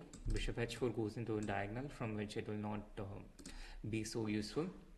So bishop back to c1, defending the b2 pawn, and he's waiting with h3. In the future, he might break with c3 to open the b file, and the knight also comes into the game with a potential knight d2, or even knight into c3. But Yakuboev, I think he has a nice position out of the opening, and it helps having the white pieces as well, allowing him to dictate the direction and flow of the game. There is the potential e5 break, which can happen in the next few moments. So in general, I'm quite pleased with white's position and the way the opening has turned out. Yeah, to me the queen on b7 looks a bit misplaced there, because it kind of, making everything stop, like the bishop cannot go anywhere. And also, but when I ask this question to myself, but which square can the queen, if you can take the queen and then put it in any square, where would be the ideal square for the queen? C7 right now. I mean, I think C7 right now seems to be the only possible square. Yeah, so I think you just have to move your queen there and then giving the square away for the bishop. And okay, I think what I'm looking right now in the video, it could be actually Ivanchuk. I forgot to mention that one of the legends in chess is participating here in the Qatar Masters Open, and Ivanchuk made a draw yesterday, so he is not in the top 10 board, but he is on the board 26. And playing against Kanim Balajayeva, I think she is one of the Azeri prodigies. If I'm not mistaken, she just won something in the European Championship just a few weeks ago. Yeah, I've seen her playing in the Azerbaijan national team since forever. I think at least in the last 2 Olympiads, if not more. And this is the position we have right now, which white is definitely the one who is pressing a little bit, but black also doesn't have too much to worry about for the moment. There is the semi-open E file and some pressure on the D4 point, but no clear way for white to make any headway either. So interesting position, but nothing too exciting, and looks totally fine for black at the moment. Yeah, but what do you think about the pawn on D4 there? It looks like it's a bit hanging, yeah? It is a bit hanging right now, but how do you increase the pressure? Like, you have one bishop on B2, you can bring another piece on E4 to exert additional pressure, but beyond these 2 pieces, okay, you put a queen on F2, black defends with rook D8. Beyond this, how do you exert additional pressure? Because there's no way to play the pawn to B4. The bishop on C5 is protecting it. A3 right now would be captured, and in the future black can also play A5 to prevent white from playing B4. So based on all these factors, that's the question: how does white increase pressure on D4? It seems so that white cannot do this directly, so white will need to create other avenues in the position, like an F5 break, either directly or back it up with something like G4 and F5, and take his time around, distract black from defending the D4 point, even reposition the bishop with bishop C1, and then at an unexpected moment get back to D4. This is usually how white can try and make some progress. And for black, the problem is, despite having everything solid and stable, the big question is, how does black continue? Black would ideally want to create a pawn break and make progress, but it's not so easy to execute this right now. And this is exactly how someone can make a mistake and lose control as black in this position. Yeah, you're right. Yes. So even though everything looks very solid right now, yeah, I feel a bit worried of that pawn on D4, but of course that cannot easily be captured at the moment. Yeah, we'll see if Ivanchuk and Balajayeva can actually keep playing well, because I think objectively speaking, the position is still pretty much equal. Yeah. Yeah, objectively it's equal. Practically, I think white has a slight edge, but also clear and conclusive edge. And the one who is having not a slight edge but quite a thick edge is Fakidov Shamsuddin right now, playing on the 3rd board against Krishna Gautam, because after a few moves on the board, and yeah, Fakidov left his board because it looks like the position is very, very pleasant for white. I was just calculating a move like, okay, the rook on A8 right now is under attack. If you put the rook away to A7, it might be falling into some discovery attack. Knight goes to F5 or E6 even, right? Yeah. And then you can win an exchange right away. And then if the rook on a8 is being protected by the other rook by playing knight d7, let's say. There might be an attempt to trap the queen. Knight c6 coming, and then let's say you put the bishop somewhere. You put the bishop on, I don't know. I mean, the knight on d7 is also under attack right now, so you cannot do that. I mean, bishop c5 is one way to do it. But then I was thinking, can I just play c3? Knight f4, there's queen e4. Yeah, knight f4, there's queen a4. So if But b3? b3, I mean, yeah. b3, queen c3, and after take d7 and then rook d3. That's what I thought. Yeah, this is I think one. I don't know about taking on d7 because the queen takes actually, queen takes, yeah. But not maybe start with rook d3 first. Queen f6. Now yeah. g5, one more move, attacking the queen, Right. forcing it to go either to g6 or f5.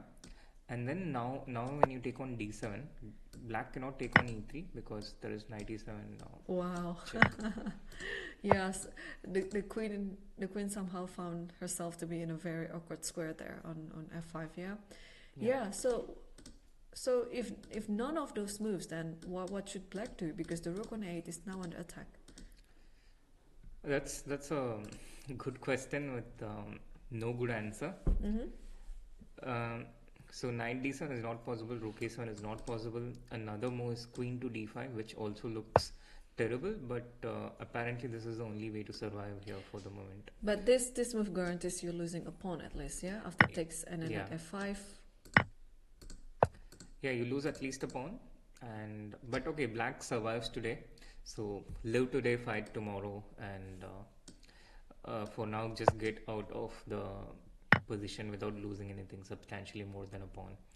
This has to be the only way to continue, but this is probably why black is very hesitant to make a move right now, because he plays a queen to d5. Yeah, he plays queen d5. He saw it probably earlier that nothing else works, but he took 11 minutes anyhow because you really don't want to make this move. It's such a ugly move to make. Yeah. You just have to make this move if there is no other moves that's working, right? And it looks like Vokidov just captured the queen right away. So we will see this on the board. Queen d5, e d5, and possibly next move is knight f5. Yeah, I think this position makes Vokidov a massive favorite in this game. It's a bit early to make predictions, but also knowing the quality of player that Vokidov is, I think this is a massive advantage out of the opening, and it's also not that difficult to convert a technical advantage like this. Yeah, I totally agree with you. Vokidov has, potentially now he's going to have more material on the board. Knight c6 is just played, by the way.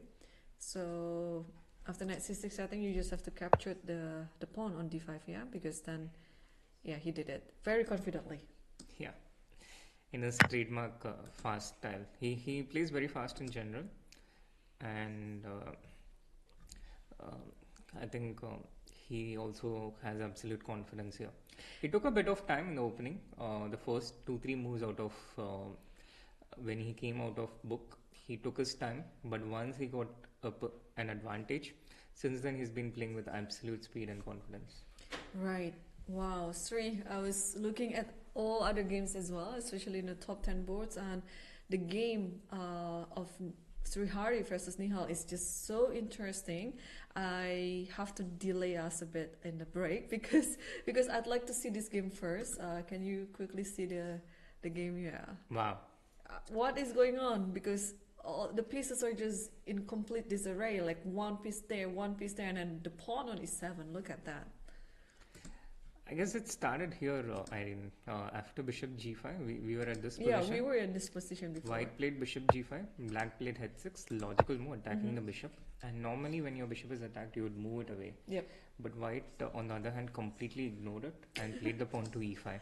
Wow. This unleashed chaos on the board, and black took bishop into g2. He won a piece. White is actually losing a piece here, but he doesn't care. His intention is to get his pawn to e7 at any cost. So he takes on d6. There is a pin, so the queen moves away, so that there's no d into e7 attacking the rook and the queen together. d takes e7. The rook is attacked. The rook moves away, and now white has 2 pawns for the piece. Once again, g5 bishop is hanging, but Sri Hari is not known to defend that g5 bishop. Again, he completely ignores it and goes knight cb5 with the threat of knight to d6. And so he's gone all in. he's gone on all in. I agree with you, but the move like knight cb5 looks very natural when you're playing in this manner, right? You just want to go advancing all your pieces like that. But I just took a look about the bar there, that after knight cb5 it's like dropping to black's favor. Yes, absolutely. The bar is dropping to black's favor, which is understandable. White is breaking a few general chess principles in the process of doing this. But on the other hand, this practical approach can also be very unpleasant to deal as black in a practical game, and I wouldn't take the bar to its exact word, because the bar can also oscillate quite a bit in positions like this, with someone sacrificing a piece. No human can calculate these complexities the way the computer can. So I would take the bar's recommendation with a pinch of salt. Yeah, well, now Nihal is thinking, and I think it is also a trademark for the young Indians these days. Yeah, they don't look at the board when they are thinking, and if you don't see the situation of the clock there, people might be thinking that, oh, it is actually white's turn to move, but in fact it is actually black's turn to move. And let Nihal solve this problem, because he still has quite a lot of time on the clock. He has more than 30 minutes difference on the clock to his opponents. So I guess enough, we will take our break right now, and we'll be come back to the most critical stage of most of the games, because things are getting heated there in all the top 10 boards. So don't go anywhere. We will see you after a quick break.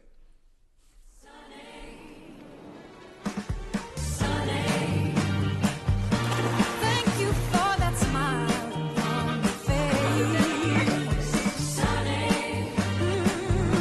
Thank you for that deep praise. Thank you for the sunshine bouquet. Thank you for the love you brought my way. Now the dark days are done and the bright days are here. My sunny one shines so sincere. Sunny, I'm so true. I love you. I love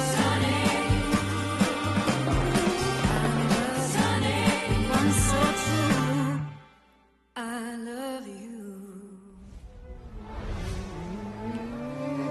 أنا جعت. إيش تاكل؟ على هواك. يا ليت العيال كانوا معانا. تم. يلا على قطر.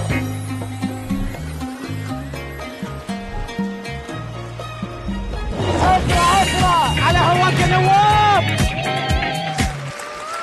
رد يا أبو نسب.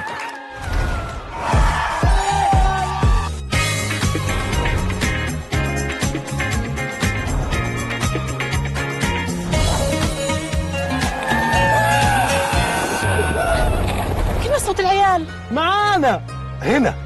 اشرب عسل. ذي ولا ذي الأحمد؟ اسألي. اختار اللي على هواك. كيفي معاك؟ حبيبي سبرايز.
Hi everyone, welcome back to the 2024 Qatar Masters Open. Still with me, International Master Irene Sukandar, and I'm still joined by my great co-commentator, Grandmaster Srinath Narayanan, and we'll talk us through on the round number 2 right now.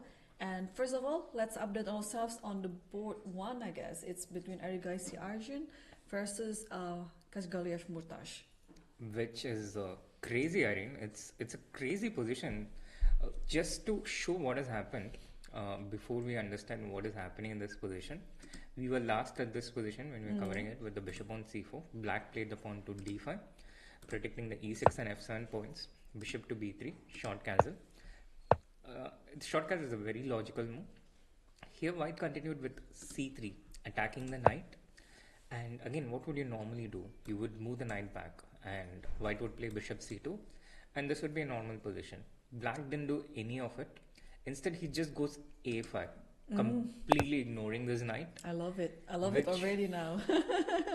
Yeah, this is my kind of things. I wouldn't like to move any of my pieces when they're getting attacked. If possible, I would just try to open up the position. No, kudos for Murtash, but is it actually the best move in this position to play f5? Apparently so. The comp also seems to not drop its evaluation when we see a5, which is a massive stamp of approval for a piece sacrifice in general. And I don't know, the objective merits and demerits doesn't matter so much in a practical game with limited time. So white took c takes b4, white had to.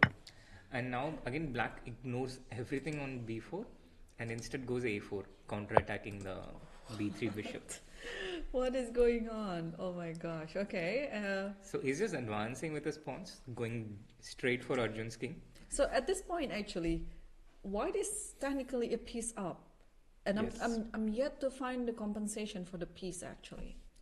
So there's no material compensation, although the bishop is attacked. Once the bishop moved, black did recover one of the pawns.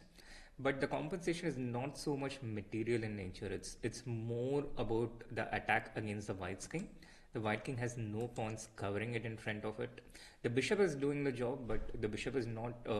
It's not the professional piece to guard the king. Professional piece. This is the first time I heard the term. Yeah. So what are the professional pieces around the king that can guard the king? The pawns are like the Secret pawns? Service. Right, the Secret Service. Yeah, the pawns are supposed to protect the king. And the queen.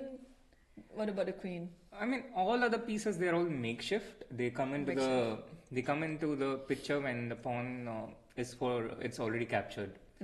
But when you have a pawn, you protect the king with a pawn. But when you don't have the pawn, then all these pieces will be the makeshift guards for the king. Yeah. Yes, but the problem it's these pieces are generally valuable, so you can't just give them away in case of a massive attack coming against the king. So, for instance, after rook c8, this bishop is too valuable to be just given away like that, which is why the bishop on c2, it's not your ideal piece to guard the king. It should be doing other things, but this is exactly what black did by sacrificing the piece. So it's like, the Secret Service is out, so they have to call in the special forces and the rapid reaction team, and that's why the bishop on c2 is there. Yeah. Okay, so. And after bishop c2, bishop takes b4 is on the board, and now, wow, I'm still a bit worried for black here, and just trying to get the compensation because, well, in my chess You're mathematics. worried for black? I'm worried for white here. Really? No, because in my chess mathematics, Srinath, whenever I sacrifice something, I would like to get some return, like immediately. But here, I don't find it right away. It could be like a long-term compensation for the attack, but still, I'm a piece up anyway. I like having extra material for my pieces. So what move would you make as white here? Okay, now let's start thinking. I like my bishop on c2, my knight on g5. Can I try to make a battery to h7? Let's say queen d3 to start with. Sure. Queen d3. The problem is, I think I play bishop a6, attacking the queen, pushing it away. Now this is one idea. Another idea is again ignoring the threats. Murtash type and just going a3. But Wow, that might be a bit too brave. Okay, I will try to ignore it and then let me try to just take on h7. you could do that, and it's a race now. So white is attacking, black is also attacking, and who concludes it first will probably win the game by checkmate. And the advantage for black here, actually there are two. One is you can take a into b2 with a check and get the king out in the open, and another possibility is also to play the pawn to a2, which doesn't work because you're checkmating me Yes, in into time. knight f6 and queen h7. So let's look at a takes b2 here, the forcing response. Now this is one way to play. Another way is just completely ignoring your knight on h7 and getting a piece in between this diagonal with knight to e4. This Interesting. also looks pretty strong to me. Yeah. All of these things needs to be calculated. Okay, yeah, you convinced me. What about instead of queen d3, I have another candidate move there. What about bishop e5? Bishop e5 is it's definitely worth considering with similar idea, but Yeah. again the question is what do I start with a3? Yeah, How a3 do you is deal always against there. this threat? Yeah, you're right. And then this is actually having less damage to the black's position because, yeah, I mean, even if bishop takes f6 right now, I mean, even if you just take with the queen, actually taking with the queen is actually good. I mean, there's no real damage that Yes. white is Apart from just losing one yeah, pawn. just the exchange down. I mean, there's pretty much nothing in this type of position. So okay, all right. So if a3 is the threat, can I just primitively stop it? I cannot stop it, but I can try to anticipate a move like knight b1. Yes, this makes sense now. Now that you see how dangerous a3 is, but the drawback of knight b1 is that it also takes away potential escape route of the king. So apart from considering a3, my mind also goes to possibilities where I can bring my rook to c8. I don't know if I want to do it right away or take my queen out first and then bring the rook to c8. But let me just make a random move and see how it goes. Queen f5. Yeah, queen, or maybe queen b6.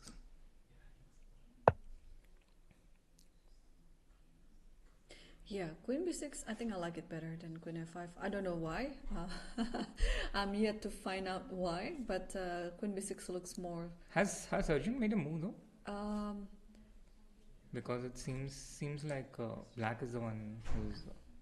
no, Arjun is still thinking. But do you see the posture of the players? It feels like it's black's turn to move, right? Exactly. I think Black is bending down, focusing, and Arjun is just looking somewhere else. yeah, this is totally like what I was saying before. Like this is the style of the young Indians these days. I mean, they have two styles. I think I would like to list it down. Yeah, two styles. First, they meditate before the start of the game. I've seen Arjun meditating before the game, and we know Gukesh does it as well, and of course Fidit, right? And especially Fidit doesn't mind losing a few minutes on his clock. I mean, for the standard games, of course, not for the blitz games. For the standard games, he doesn't mind losing a few minutes there, but he would just try to meditate before the game. Arjun as well, and Gukesh, and maybe I miss a few other players. And then the second trend of the young Indian players, they also like to think outside the board, which means either you're walking around or you're just completely looking at anywhere else. So just like what Arjun is doing right now, it is his turn to move, but he was not really looking at the board. So, and I see so many young players these days following their footsteps too. They try, they haven't gone to that level yet of Arjun, of Gukesh, of Fidit, but at least I can copy their style. They try to meditate first, and then during the game I could also see many very cute young boys and girls. They were like doing this as if they were Gukesh, I also remember growing up, I used to hear these stories about Ivanchuk, who would look at the ceiling, Right. Yeah. and similar stuff. Hikaru also, I think from time to time, he looks like this when he's talking. Or there's actually something which was pointed out when we were doing this Chennai tournament, and we were getting these social media shots of the top players. And a lot of chess players had a tendency to look somewhere else, even when they were, talking about the game. And I guess it just activates some part of the brain, and I think it's a cue for that. Yeah. Everyone has a different cue and habits, and it's probably their individual mannerisms. Yeah, yeah, that's it. Yeah, because I mean, I think over the years, over the decades, yeah, chess generations, they just differ from one to another. Like in the past, like okay, in the 19th century, of how those people actually playing chess with smoking and then drinking, but then over the years, it's just a totally a different generation these days. I think it is the most healthy generation, I would say. Not only that they watch out their food intake, but also, I mean, Gukesh has kind of like a yogi or a spiritual coach. Ding Liren also has some like mental coach as well. And I heard in the past as well, Magnus Carlsen was working with some nutritionists. Yeah. So they're really, trying to make themselves like a very, not only a good chess player on the board, but their mental well-being, also their health. It's a part of the deal as well. Yeah, absolutely. I completely agree with you. And I have also seen similar observations. So we are probably, in terms of chess professionals, maybe this is the most professional generation already. Yeah, yeah, and also with, of course, the technological advancement, it's just like, being a chess player these days is I would say the most respected, not the most, one of the respected occupations.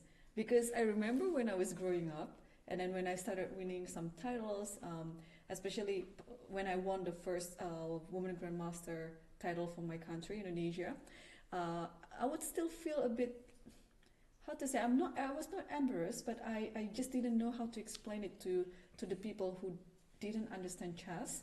Like, what is your job? Okay, I was still a teenager back then, but I would say, I'm a chess player. Chess player, is it even a job? And actually, it was a legit question. Yep. It was a legit question at the immigration. No, I'm not actually kidding. I don't want to mention the country, but I entered, and then there was a series of questions like, what do you do? Why do you enter this country? And blah blah blah blah. Then, what is your job? Then of course I would say that I'm a professional chess player. I'm a national athlete. And then the immigration agent even said, "Is that even a job? Is it even enough to to fulfill your life?" It's like, well, it is to me. Yeah, absolutely relatable. And now, when I say I'm a chess player, and they're like, "Do you know Gukesh?" Yeah. And do you watch this video, or are you friends with Magnus Carlsen? Because they only know about Magnus Carlsen or Hikaru, right? Or is Anand still playing chess? All these questions, especially after the break of the Queen's Gambit series on Netflix, everyone started to know about chess. So I think, we're quite in that phase of, how to say, like the peak popularity of chess. Like everyone knows about it, especially in India, right? Yeah, as of today, I'm sure in terms of numbers, more people are aware of chess and are playing chess more than any other time in the history. As of now. Yeah. And I'm hoping it grows more and more. But yeah, as of now, the numbers are, I think, crazy, Yes. especially post-pandemic, the growth, the number of new people playing chess. And it's actually not uncommon in a public gathering for people to actually be playing chess on their phones. I've seen this happen in a lot of public spaces, in cafes, in theaters, in bars, and you just walk randomly and on flights, and someone is there playing chess on their phone. They might not even know some of the top players or not know a lot about chess, but they play chess, they enjoy chess, Yeah. and yeah. I mean, chess can be enjoyed of all ages, yeah. Not only the kids, not only the the oldster, not only the professional chess player, everyone can enjoy chess and can benefit from chess. Speaking of Absolutely. chess, let's get back to the chessboard. Where still Arjun has not made a move. It's been, I think, how many minutes since his last move? Close to 20 minutes, but he still hasn't made a move, which actually shows how difficult the position is. And if this was a team event and I was looking at Arjun as a captain from the side, I would be so terrified in this position because it looks so frightening. A3 is coming. Yes, we saw this move knight b1, but it's like a band-aid, it doesn't completely solve the problem. Right. It's a temporary fix. And I mean, Arjun is brilliant, is extraordinary, one of the 4 players in the world right now, the entire world, to have a rating above 2800. But even for him, this position it's very challenging with an unprotected king like this. So a general advice, always prioritize your king safety. Don't do this to your king like what Arjun has done today. He might be... Oh, Srinath, you might call it too soon. It could be within his calculation to have this position, I'm trying to defend Arjun in this one. I mean, he might get away with this, Yeah. but it's a disclaimer, like It's a disclaimer, yeah. it's for professionals. Do not try this at home or your phone. Right. It's by trained professionals and not under supervision, but by trained professionals. Yeah, but I must also salute to Kazhgaleyev here, even though he's been quite inactive in playing chess tournaments, playing against one of the best chess players these days. Arjun is over 2800, the way how he played, it's as if he's back to his level, because this current rating that he has right now, 2488, really doesn't reflect on his skill. Absolutely. And that's actually one of the things, when people play against these players like Gukesh or Arjun or Abdusaturu, there is a factor of intimidation. So Right. when they do something wrong, even though it's wrong and you feel it's wrong, you are afraid to trust yourself and you always think a bit longer, you double check things.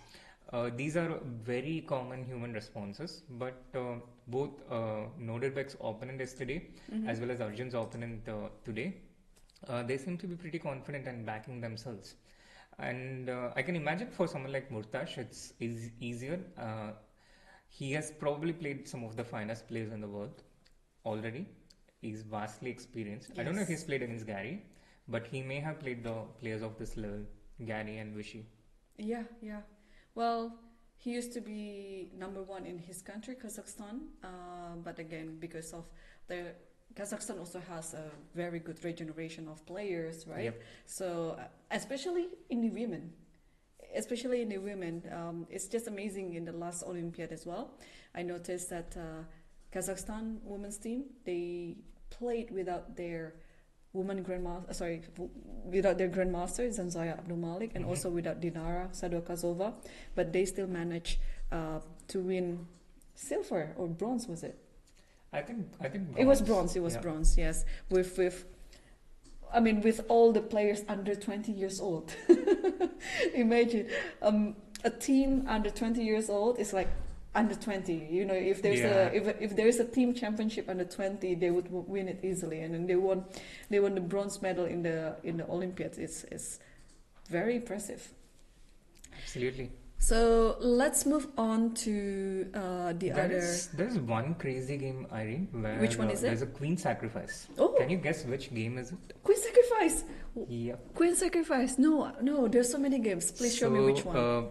It's happening right now in the game between Srihari against Nihal. My goodness. What are we looking at here? And where is the boy again? No, because this The boy never sits. No, this is his turn to move. That's why I'm asking for him. So we saw the There he position. is. Yes, we saw the position after knight cb5. And what happens then? Knight cb5, the threat was knight d6, and it looked like a deadly threat. Initially, I couldn't understand how Nihal was going to counter this threat. But he showed that solution, and the solution was to not defend, but in fact counter-attack. He developed his piece with knight c6, and against knight d6, he instead chose to give up his queen and instead take this knight on d4. In the process, also saving this bishop on g2, which was which was vulnerable, but which is actually a very effective piece considering white's pawn structure of putting all these pawns on the dark squares. So bishop to f3, attacking the queen. The queen moves to d3, and now black takes the knight on c8, rook a into c8. Now black has 3 minor pieces against white's queen, and in general, these 3 minor pieces, usually they're considered to be superior to the queen because of their versatility. Combined, they have overall more skills than the queen. Queen combines a rook and a bishop, but here you have 2 knights creating all these threats. This knight can go into the f3 square. So these pieces combined together, they generally are superior to a lone queen. Yeah, well, this type of queen sacrifice has to come with a very concise calculation, right? I mean, if not even concise, it must be a thorough calculation. So that's why I was actually looking back a few moves before this happens, and I was just trying to be on Nihal's chair. I don't want to be shoes, but Nihal's chair, because it's been empty for quite some time. Anyway, after knight cb5, apparently he spent about 33 minutes to come up with all the next moves. So in this position, after knight cb5, he decided to play knight c6 after 33 minutes of thinking. Wow. So he manages time really well, I think. Till this point, he was playing quite quickly. And then when the critical situation arose, he took his time. And then again, the next few moves he made really quickly, without even spending a minute. And now he's again out from the board. And what this has done is it has given him an incredibly good position. And it also puts enormous pressure on his opponent on the clock as well. So a two-pronged advantage. Yeah. Well, generally when I play a game when there is a queen versus 3 pieces, and when there are still other pieces on the board like this, I would always prefer the 3 pieces. Yeah, because you know what's the reason? It's no. more fun. It's more fun, you know. Just try to trap the opponent's queen with your 3 pieces with the help of the rooks, of course, and some pawns. I don't know. It feels more fun. And on the contrary, whenever I find myself in a situation where I have a queen versus 3 pieces of my opponents, it was like, this is totally not fun. I have to keep running away with my queen, because then there's almost never an ideal square for it. But okay, it would be depending on the situation of the board, of course, because sometimes it's actually better to have the queen compared to the 3 pieces, but also sometimes 3 pieces are more superior than a queen. Yeah, but in general, I think as a general rule, you know, like how 2 minor pieces are superior to rook. Yep. It's a general rule. Of Yep. course, there are a lot of exceptions. Similarly, as a general rule, 3 minor pieces are superior to the queen. So if you are deciding this in your own game and you're not sure, I think it's a safer bet to go with the 3 minor pieces than with a lone queen. The usual exception for this rule is if the queen is able to, you know, create some kind of an immediate threat, or if the king is unsafe, you know, there are other factors which overpower this general rule. But otherwise, as a general rule, without any extraneous factors, the 3 minor pieces are generally superior. Yeah, but speaking of rules in chess, Srinath, it's still puzzling me in so many moments how one rule can actually violate the other rule, or rather like what we have in the law. Yeah, like there's always some law that violating the other law, and then how are you trying to actually understanding everything, like, you know, this is the way how to violate it, this is the way to follow it, or the mix of both? Because again, in chess there is no really fixed principle on doing what you should be doing. This is a good question. It's It's a a bit difficult tough, right? one to answer. No, Yeah. but Irene, I think you have to develop a game sense. Right. And this comes from experience. Mm-hmm. So I think this is the most important thing to do, which is why general rules, it helps to an extent. But what I tell all my students is, it helps to an extent, but don't follow them like gospels. But instead, always pay attention and focus on what are the moves in the game. Like for instance, you have focus on black playing something like knight c6 and all the different patterns, rather than, you know, going too overboard with the actual principles. Because if you know these rules, but if you don't understand them, then there's a very high chance that you will not implement them correctly. Yep. So first, you need to be aware of the pattern by observing, and then you have to keep observing it, keep repeating, and only then the pattern gets formed in your mind. It's a bit like muscle memory, and then once that happens, when you see them repeatedly through a lot of different examples, you need to also play them a bit in your own games. That's how the games also help. Sometimes, in a lot of cases, what happens is your opponent outplays you, your stronger opponent, and they show these patterns, and those games become a valuable lesson. And in a lot of games in my life, the way I beat another opponent is very similar to how an opponent earlier beat me. And that's exactly how the losses help in becoming a better player. So it's ultimately about developing a game sense. You develop the sense, and that comes by exposing yourself to so many different patterns. It's very similar to learning a language. You keep hearing it, you keep trying to speak it, and you keep looking at different examples. Yeah. Over a period of time, your mind automatically makes the connections. I was actually secretly hoping that the word that you will come up with is like magic. It's instant, you know, but apparently there's nothing instant in the chess world. If you want to get better at it, of course you have to keep practicing it, and then there are so many ways to do it. And one of the ways, of course, just Srinath mentioned it, you just have to keep learning the pattern first, but then you also have to apply it on your own games, right? And it's like an endless cycle, right?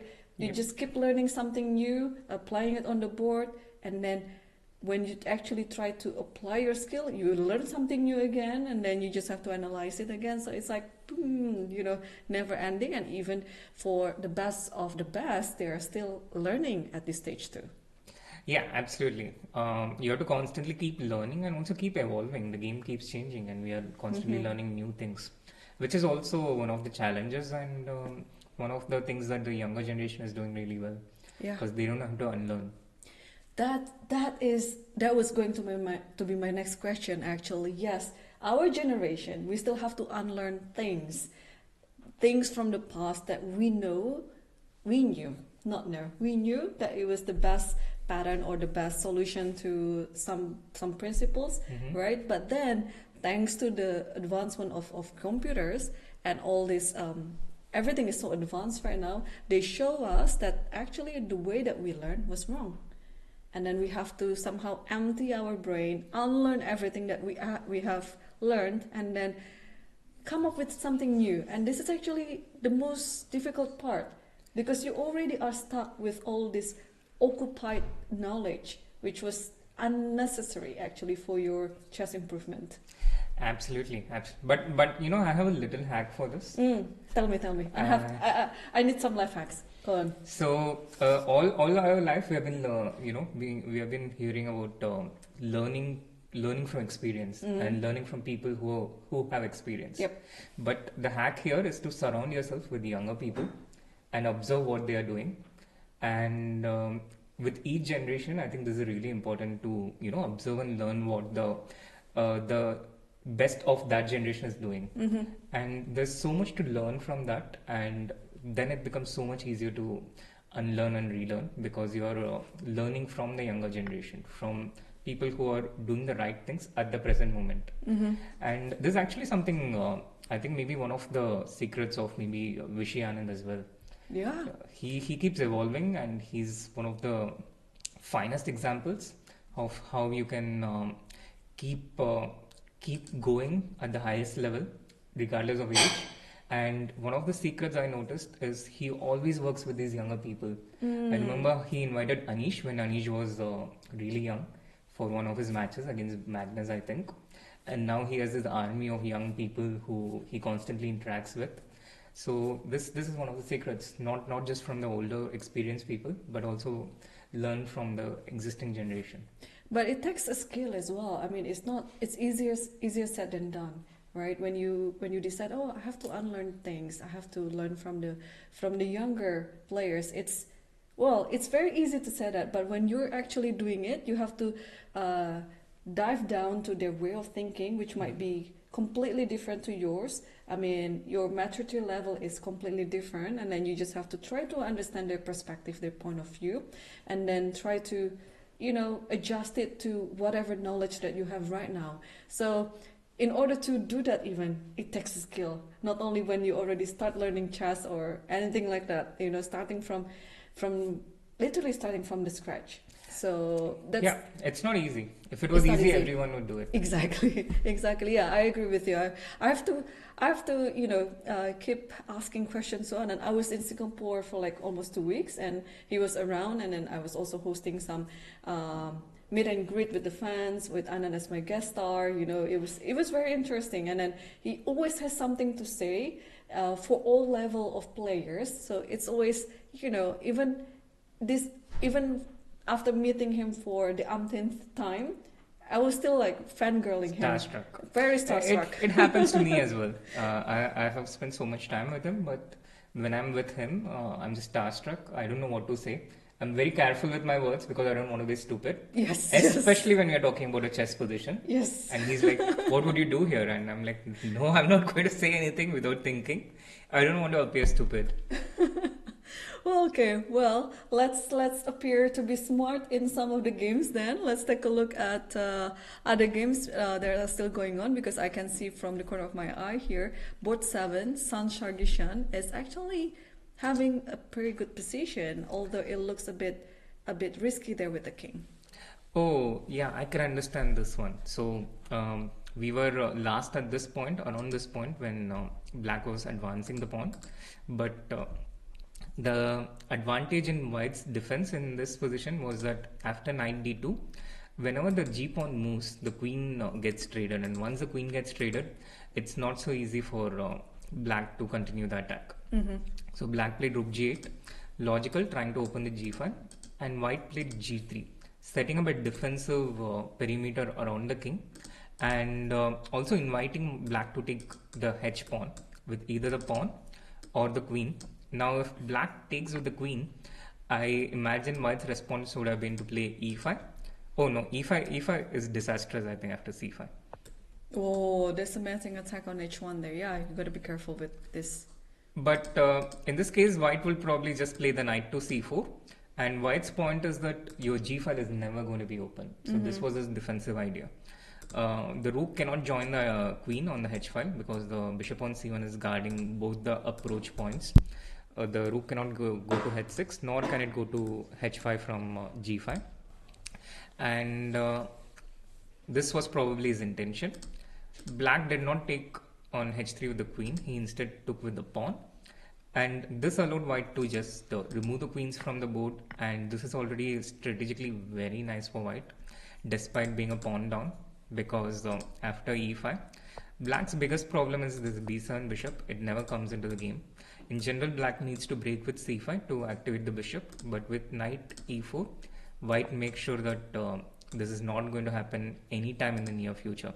So knight to e4, bishop a6, and now this knight goes to first king h2, stopping the pawn, and then this knight goes to c5. So strategically, white is just completely dominant here because black's pieces are woefully uncoordinated. The pawns are not together, and there are pawn weaknesses everywhere. b4, c6, Yep. h7, h3. The pieces are also not getting into the game, and after knight into c5, knight into c5 is natural, but I'm even thinking of knight f6 check.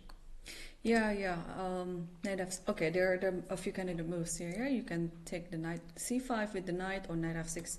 This inclusion, I think, it's also worth calculating because where does the king go? If you go to e7, then you can actually take c5 because then.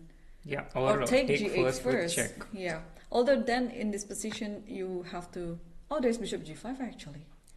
After takes and then probably bishop g5 Maybe start first. first, yeah. Start Yeah, first bishop with g5 first, because then I was a bit worried of my pawn on e5, but after this there's nothing for black. That's a very, very important and, inclusion, good point. right? Yeah. Yes. Bishop g5 is Yeah. essentially I think we have strong. to show the mate on d8 because or if king d8, yes, and then if bishop takes e5, then rook d8 with a checkmate.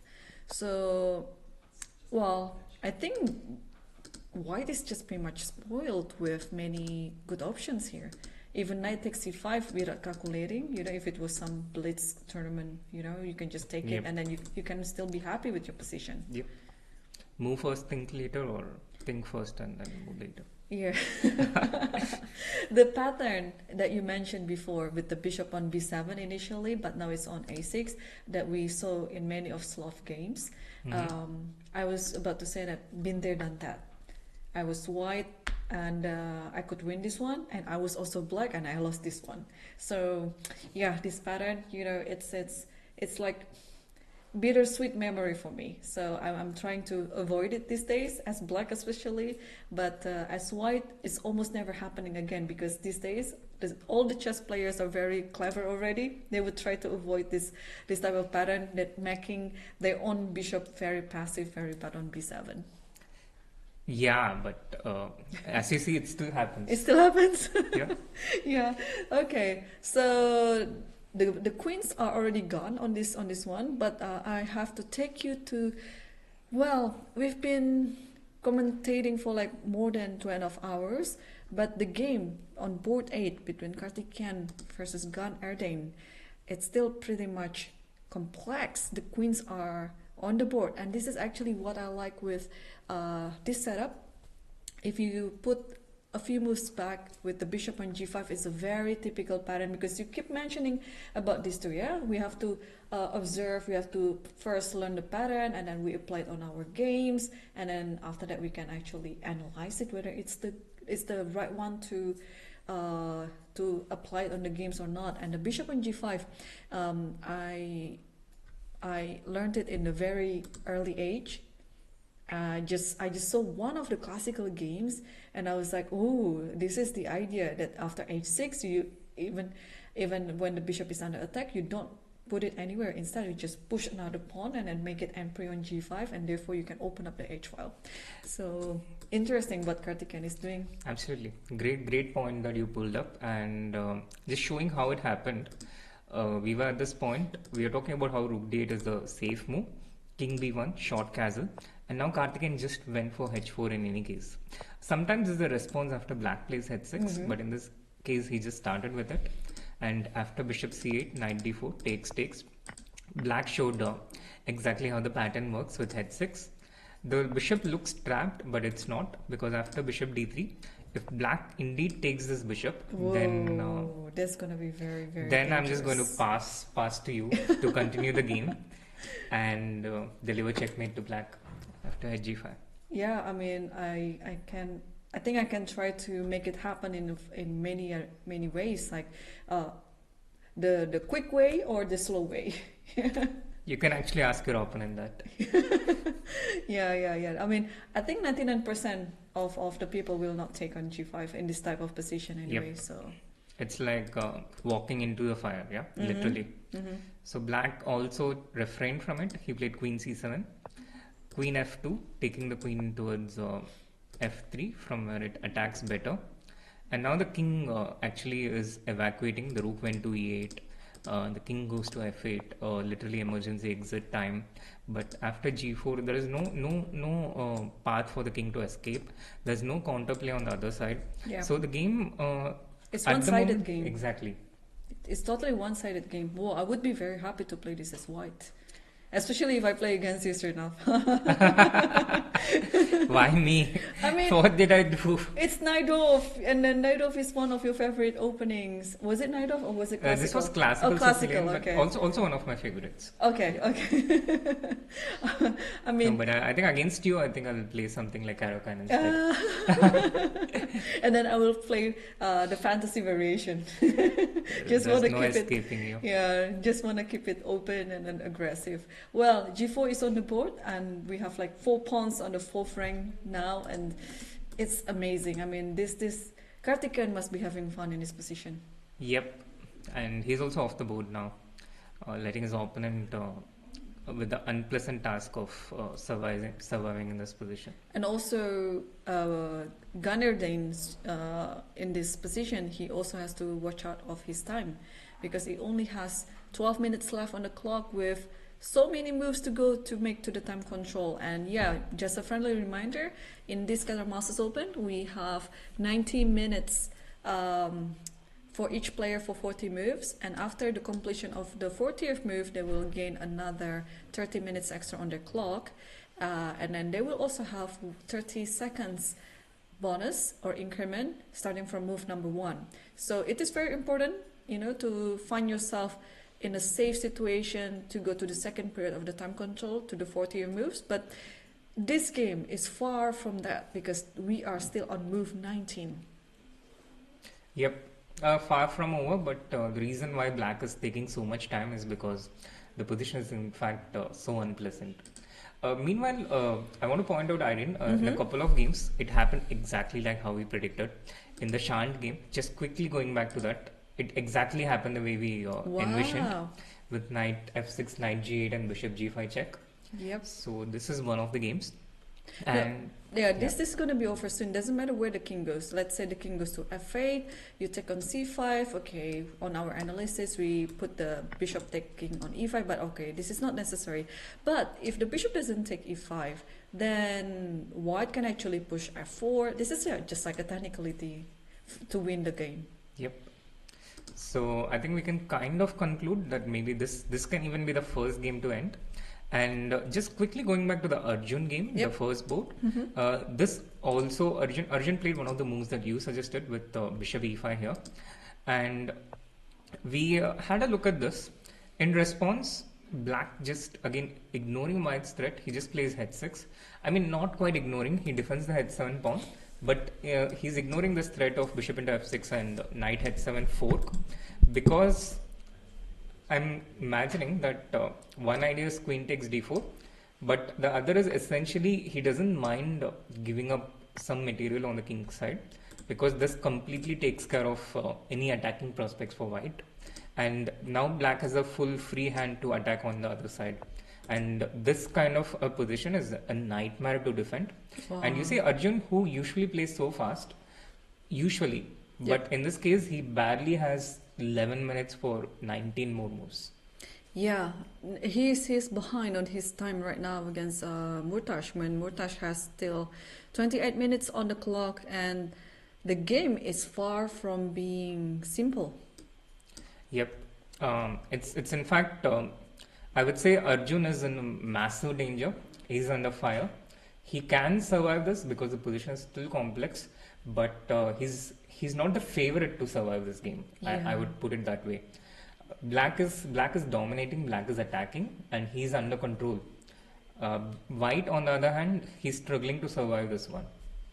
Yeah, I think for black also, this type of position is an easier position to play, because all you want to do is to attack. You want to make a3 happens, and you don't mind losing some material along the way. So in that sense, when you're trying to calculate, you already came up with a few candidate moves in hand, and then you can just try to select which one is more suitable to the position.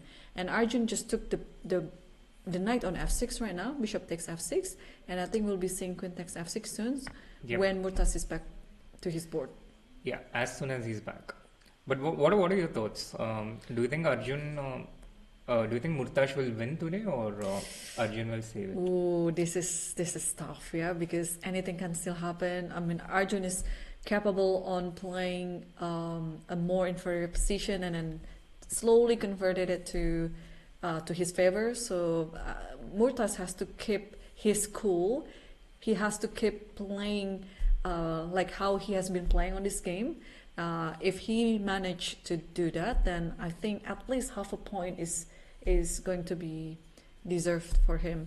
But if he level up his game, and then I think it's also very possible that Murtash might actually score an upset in this round. Right. Interesting situation. Queen f6 and knight h7 also happening on the board. Yeah. I think queen into d4 is also natural, but maybe Murtash will take some time to not just deliberate on this decision, but also on what he's going to do after white takes knight into f8. Yeah. Okay. So I mean, the queen has to move anyway. Queen d4 looks very the most natural one in this position. I was thinking about queen f4, but I don't see the point of playing queen f4. It's spinning the knight, but that's pretty much it. There's nothing else that there's nothing else that the queen is doing on f4. So I think he will eventually come up with queen takes d4. Yep. Let's see. Let's see. Arjun. What a crazy tournament! Yeah, it's barely 2 games. It's not even the completion of second round. We already saw Nordebek Abdusatro fall in the first round with the white pieces, and here Arjun with the white pieces is the one defending against Murtash. Again, it's of course, like you point out, it's too early, but I'm getting excited because this is so unexpected for me, and it's exciting in the sense that someone who's an underdog, close to my rating, is outplaying one of the best players in the world. So yeah, I mean, crazy stuff, and this is one of the boards to watch out for as we approach time trouble. But one board where probably the favorite is not at all suffering right now is the board of Nihal Sarin against Srihari on the 4th board. Nihal, fresh from his win in the President's Cup, he played a fantastic first round. And in the second round as well, now he has a material advantage, and his opponent has 40 seconds for 16 more moves to go. His advantage is getting bigger now, because we saw earlier for the queen, he traded off 3 pieces, 3 minor pieces, but now at least he has 1 rook and 2 minor pieces for the queen. So things are looking better for Nihal in this position. Absolutely. But as long as this pawn is on e7, I think white is not totally out of the game yet. That's just like one sliver of hope for white. The queen and the pawn on e7. Like, he has 2 pawns overall, 2 additional pawns, the h pawn and the e7 pawn. With his last move h4, he's trying to destroy the pawn cover of black's king. And on the other hand, he also has the dangerous advanced e7 pawn, which keeps his hopes alive. Nihal playing knight e6 quickly. Once again, Srihari has just 30 more seconds to respond. If he doesn't, he would lose on time. Yeah, exactly. So we can keep watching this one. So I think Nihal is also playing with the clock now. He knows the situation where his opponent is very much behind on it, and he only has seconds to come up with decision. And h5 was just being played. Okay, how do we respond to this one? Because Nihal answered it instantly. He just took the pawn. Oh, so he just eliminates everything there. I mean, trying not to make this pawn as a problem in the future later. So yeah, after you take this pawn, queen takes, probably rook takes e7, and I think it's just, you can win this in a slower manner or even in a faster way as well. Yeah, it looks very comfortable for black, with or without time advantage on the clock. Yeah, and once you lose that e7 pawn, you lose a symbol of hope. It's not just a pawn. Symbol of hope, yeah? All right. Okay, so the pawn has been captured on the 7 right now. Yeah, and then you can double up the rooks on the c file, and then, yeah, eventually you'll find your way. If you are greedy, you can just keep tacking all the pawns on the queen side. I think that was my way of playing, actually, Srinath. I don't want to give any hope to my opponent, even if the sample of hopes are very small there on a2 and b2. Just grab it if I can, and slowly maybe promote the pawns. And what just happened after rook takes e7? I'm not sure yet. It's queen g4. Okay. Trying for some rook into e6 related ideas, like if you put the rook on c7, for instance, white probably intends rook into e6, f into e6, queen into e6 check, and then try and give non-stop checks wherever the king goes. That's his only hope, to try and survive this one with some sort of perpetual check. Right, but I think I would try to just move my king to f8. I mean, anything. You can literally play anything in this position. You can just move your rook c8 to wherever, c7 to e8, or move king f8 also. I just don't like myself to be pinned. And also, you see, I'm like a pawn grabber. I want to grab that pawn on b2. So not only moving away from the pin, but I'm also threatening this bishop b2. Makes sense. Protecting the e7 rook, threatening bishop into b2, and Nihal, I think Nihal he can afford to take some time now, take a sip of water, let his opponent think about all these different possibilities that he might come up with. We discussed this yesterday as well. When you have a better position, your opponent is less on time. Right. There's absolutely no reason to hurry and put them under time pressure because you're already winning in terms of the position. So take your time and play the best move. That is more unpleasant than creating some immediate threat. Right. Wow. This is actually very intense. I was just trying to update myself on the other games that's happening on the top 10 boards actually.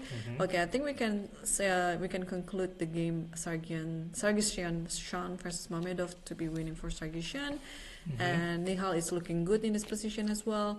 And Fokidov was better all the way, starting from the opening until the present time.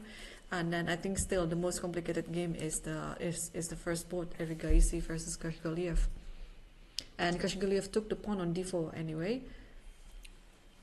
Yeah, this one I'm really curious to see how Arjun defends here. This game will either be a defensive masterclass by Arjun or an offensive masterclass by Murtash. Either way, I'm happy to learn. Knight e4. It comes as a shock for me. I didn't factor this move before. I didn't even see it was possible. Neither did I. But I can see what Arjun's immediate idea is. The queen is attacked. This much it's obvious. But if the queen goes to e5, which is the closest square for the queen, Arjun probably intends knight e f6 check, trying to trade the queens off. This removes him from immediate danger, and at least the queens are off. This position is still terrible for white, but the queens are off. And apart from this queen into e5, maybe queen g4 check is even stronger. So Arjun has seen this, and he intends to remove this bishop, which is one of the strongest attacking piece of black in this position. So against queen e5, this is his intention to go knight f6 check. Where else would you move the queen from here? Maybe to b6. That's another natural square, right? You know what? You know me well. I'm trying not to move any of my pieces. Can I try a3? What? You don't. You want to make a new queen? You want to give up your existing queen? No. It's just an exaggeration. Okay, takes the queen, a2. I can queen it back, but of course in the resulting position it's bad for black because you can just take the bishop on b4.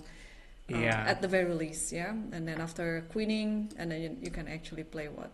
Either king d2 or bishop b1. I think both of them are very playable. I mean, still the position is not without any element of danger for white. Still there is attack for black, despite the computer being so enthusiastic.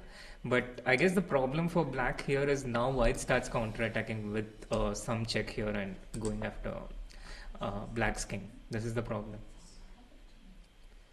But yeah, I mean that's a crazy try, a crazy but interesting try, but something that's unlikely to happen on the board. So knight e4, this is the present position. I'm thinking black might just go queen b6. I'm just wondering what would Arjun's intention be against queen b6. And at this point, of course, the players don't know that this is actually -2, which is a big game changer because Arjun will still have hopes of saving this one. Yeah, I mean, I didn't know it was a -2 until you mentioned it because I thought probably black is better, but after this knight e4, I had a doubt that black is that actually much better because I could sense all the attack to the king on g8. I don't know, any sacrifice on f6, queen g4, let's say, but what is the best move in this position? Where does the queen go? Queen b6? Queen b6, yes.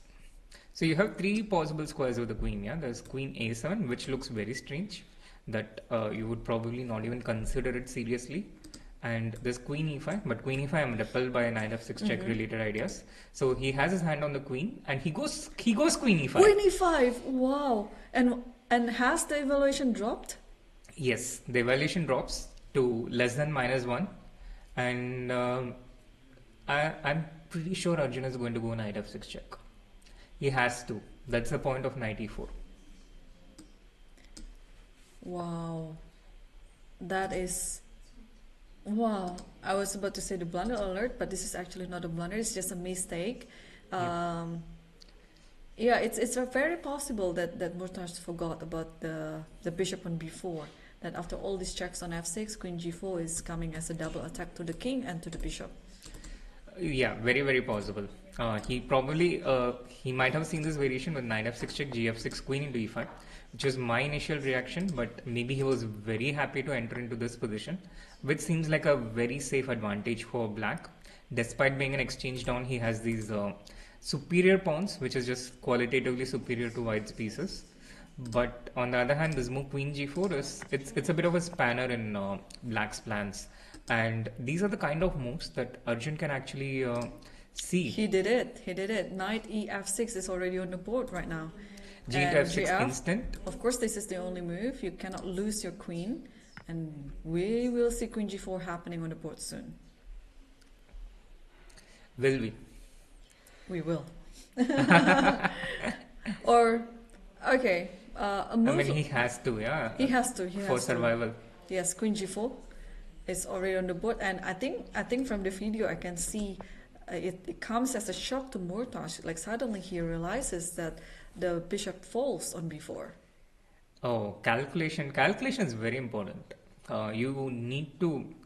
So this is the skill in chess that I think it makes a difference between players of different levels, or I wouldn't say players of different levels, but you know, even between players of similar level, but the difference in a particular game, it comes down to some of these key moves that you see. I think in a game between two grandmasters or even two non-grandmasters, a lot of moves that we see are very identical, like maybe 90%. But the 10% difference is in some of these moves. Right. Yeah, and it's very important too. And whoa, that was one of the critical moments in the game actually. But I think Murtash has just spent his time like rather quickly for queen e5. I mean, if he spent more time, I guess he would have figured this out. But now Arjun is thinking: is there any better move than queen takes b4? I'm not sure if there's a better move than queen takes b4, but what I can say is, even after taking queen takes b4, the position still looks terrifyingly dangerous for white. It is. It is. Even though you eliminate one of the most dangerous attacking pieces in the position, it still looks dangerous. So maybe that's what Arjun is making sure. But having said that, I'm at least 50% relieved that this bishop on b4 is out, because the bishop on b4 makes the threat of a3 so much more stronger. So with that bishop out, the remaining bishop on b7, it's simply not that as active or dangerous. Oh, actually, I'm a bit disappointed with this outcome of the game, because I like to see more blood happening on the board, which means you have to keep more pieces on the board. You know, I want to see a3 happens. I want to see queen d3, queen h7 happens, things like that. But now, okay, Arjun has spent some time before queen takes b4 now. So I'm just wondering, what else can he be calculating at this point? Yeah, that's a very good question, Irene, because I personally I don't see any great alternative. Knight into f8, I don't like it so much because Bishop black can f8, take with the yeah. bishop, yeah. And I don't want to keep this bishop on the board if I was white. Yeah. So queen takes b4 looks forcing, but maybe Arjun is bothered by something after queen into b4. That's possible. So yeah, this is the situation right now, and Arjun finally takes queen into b4. Queen takes b4. Okay, so now I think if I didn't have much time on the clock, I would move my rook right away on f8 to either c8. I think c8 is good, because I want to trick you. I want to trick you with taking my bishop on b7, so that I can put the other rook to b8, and also I can think of some sacrifice later. Actually, I'm winning right away, because queen b2, queen c2 is there. Absolutely. That's a nice one, because I was automatically going towards this bishop on b7, but after you played rook f8, I had to apply emergency brakes to my mouse. Yeah. Okay. But I think now from the gesture of Murtash, he is trying to play more carefully this time. He he's trying not to allow this to happen again, because he already allowed it once, and it's actually very, very crucial to the outcome of the game later. So he's gonna think for a bit, and because he also has more time on the clock, there's no reason to hurry. On the other hand, I think we can come back to Nihao's game, because it looks like things have liquidated like quite into his favor right now. I think, okay, slowly but surely the pawns will be gone on b2 and a2, and then he will win this game, and he also has so much time on the clock.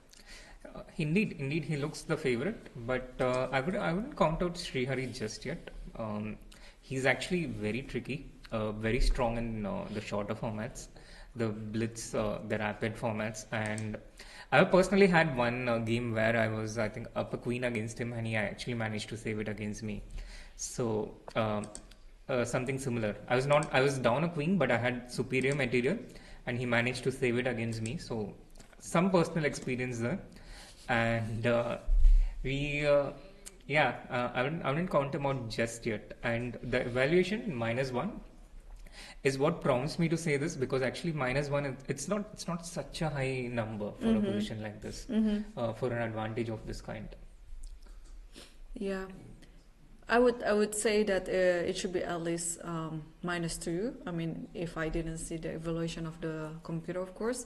And I think during the game, both players also might feel the same way. Like it should be,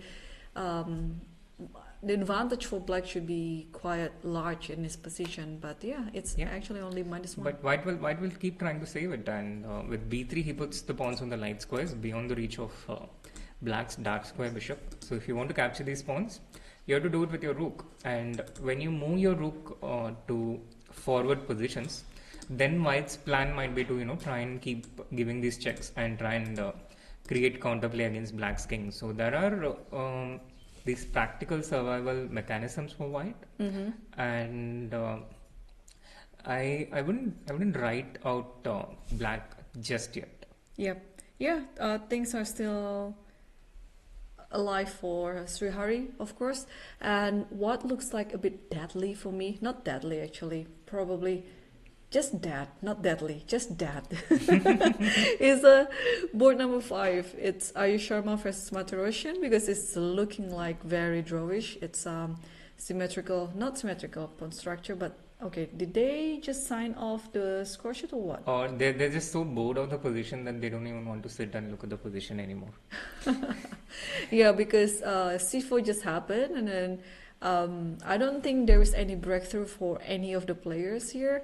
f5, if f5 happens, only white can benefit from that, because it's just going to be an extra pawn for white, and no breakthrough on the queen side as well. So technically the players can agree for a draw, because they already are on move 30. Yes, we are enforcing the Soviet rule in this tournament, that you cannot agree for a draw until you reach move 30 for black, and they already reached it just now by playing c4. So I think we can also conclude this game will be ended with a draw anyway. Or is there any breakthrough that's worth calculating here? Not immediately, at least. Okay, so black can maybe try something with king g7, rook f8, rook h8. But to be honest, I really don't see any realistic way for something to move forward from here. This break of f5, even if black achieves this, I don't see any immediate gain from that. So, like you mentioned, I think the logical conclusion is a draw. And this was a game where we actually called it early today, that this might end in a draw, because the position was so solid early on. And also knowing the white player, I felt it's very unlikely he would go wrong in such a symmetrical and safe position. You're right, yes, but Srinath, I know we are due for a break, but I just want to keep going to Arjun's game, because this is too interesting, and especially now Arjun is now behind the clock so much. He's now under 2 minutes only, and he still has to make 13 moves to make to the time control. If you were Arjun here, what would be your heart rate? Definitely above 120. Above 120, yeah? Yeah. Yeah, definitely. I mean, the position itself, it's so dangerous, And then when you also look at your time situation, you would feel even more nervous that, oh, any move here decides everything. So did he just do queen f7, queen e7? Yeah, queen e7, I got it from the video that he played queen e7. Yep, queen e7 just played. And he's just trying to get the queens off the board. So queen into f6 ideas in the air. So one one basic question. I cannot play king takes h7, right? Bishop c3 is pinned because the king is on c1, but yeah, you cannot give in your king like that. Yeah, I mean, technically, I used to argue that why not in completely lost positions. I was like, okay, I give up my king, I get his king. It should be a draw, right? But unfortunately, the rules don't allow that. Right. Okay, so another thing is to think about rook takes c2. Exactly. And then I think I'll just give this h7. position to you as black. Okay. And I think you might also be able to guess what Murtaj might be thinking, Yep. because I see some similar styles. Okay, I don't care about my bishop on b7. It was... Oh, hang The on. poor bishop. Okay, a3 comes to mind, but I don't know whether it is correct. a3, queen takes f6, takes, knight takes. If I play a2, king d2. Good calculation. Stockfish entirely approves. Yeah, and then I think white saves this. Yeah, at least white can breathe a sigh of relief. And with white having barely 2 minutes remaining, you just don't want to let go of Arjun, yeah? Exactly. In this position. And I think queen e7 is a good practical choice because you just want to trade off your queens in this type of situation. So can I stop that? I was thinking of king g7, but then there might be some rook h3 coming to, or I don't know, rook h4 maybe, even better. And then the rook goes to g file, to g3 or g4. So okay, I can write that out. What else can I play But here? what happened to your initial suggestion of rook into c2? Okay, rook c2, king takes c2, and then You stop the king from going to b1 maybe with some Yeah. queen e4 check, so queen e4. or maybe queen f5 just to keep the f6 pawn and also to have the option of queen into f2. Okay, queen, yeah. And then, if the king stays on the c file, then there's rook c8. Yep. But if king goes to d2, then there's queen f2, right? Yep. Yeah. And apparently this is the way to defend. Now you go king c1, and the point is the b1 square, the queen is no longer controlling. So now Right. after rook c8 check, king b1, the king runs away. The king runs away, and after queen c2, then after queen c2, king a1, then there's no more check. Yep. And somehow white survives, yeah? Yep. Okay, so... But this is not easy to see. Of course, it's not impossible for Arjun to see this. But queen f5 check, it's a tricky test for white already. Queen f5, queen e4, and with 2 minutes, there's no way he can calculate all of these things. So he will probably have to respond on the go. Like his opponent makes the move, and then within 2 minutes, he'll need to try and find. By the way, we have a result, one of the first results in the top 10. Oh board. yeah, as we predicted. As we predicted, yeah. The fifth board between Ayush Sharma and Haik Martiroshin has officially ended in a draw. Yep. The players have signed the score sheets and they have left the board. So getting back to Arjun's. Yeah. Right. Okay, this is so tense right now. Very, very tense. So do we have another move apart from rook takes c2? Or is it actually we just have to calculate deeper on that one? no, rook c2, the evaluation goes down and goes to 0.00. So Okay. it's minus 1.3, the official objective evaluation. So apparently there's something, but again, only we know this, not Murtash. He has to figure it out all on his own and also calculate and evaluate. But it's not obvious. This we can be sure. What about a greedy move? A completely greedy move like f5. That's very greedy. So what if I just try to exchange the queens? I saw this, and it's possible, but then I was like, where does this knight escape from this place?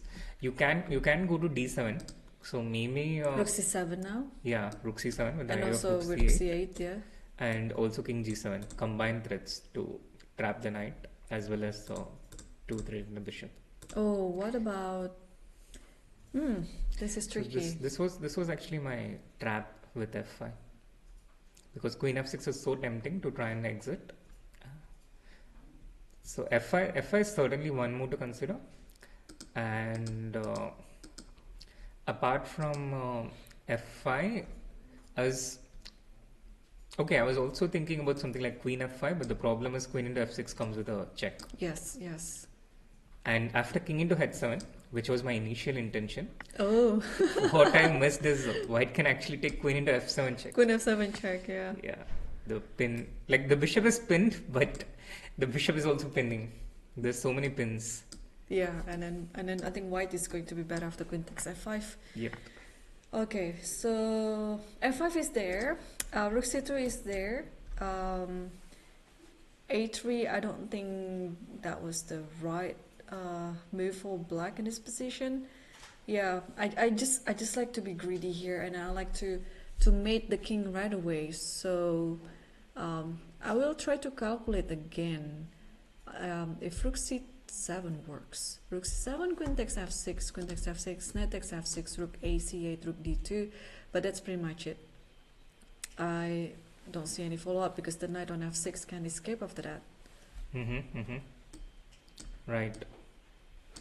So what else? What else is there? So far from the moves that we have seen, f5 seems like the most difficult test for white, right? And I also like it due to the fact that generally when you make these non-forcing moves without any immediate threat to defend against, they are actually harder to respond to as the defensive side as compared to, you know, the forcing moves. Right. So yeah, the more I see it, the more I like this f5 actually. Yeah, greedy, but I'm Vedi's friend, and No, I like being greedy. So this is totally my style. Just keep every single extra pawns on the board for the piece. And the knight on h7 doesn't really have a good future there. yeah, which is kind of justified, because the knight is in the corner, and you generally don't want to put the knight in a corner place like this. White was kind of forced to do it, but in this case, with f5 you address multiple problems in white's position. Yeah, but Murtash is taking his time. He's still thinking. No, he has learned his lesson from before. What could be white's best defense against f5 though? Queen f6 check, tempting natural defense, fails against this idea of rook c7. Yep. So in this case, what is the alternative? Can you take on queen f7? We can try. Against this this, f7. I was initially intending rook c7, but this turns out to be quite bad for some reason, which I didn't know. I wouldn't have imagined. I have a move. No, What I is it? don't. I have actually. What about What knight is it? f8? Hot. Yeah, even if you give a check on Wow. f4, it still works. This is brilliant, and this is not at all easy to see, Irene. Like knight f8 with the idea of knight g6. Like your own queen is attacked, Yeah. and you just ignore it and play knight g6. Not easy to see. This is brilliant and beautiful. Thank you. Yeah. So, but is this the right? Oh yeah, it is because the eval bar is in our favor. Okay. That's the confidence that gave me to say such nice words about the move. Yeah.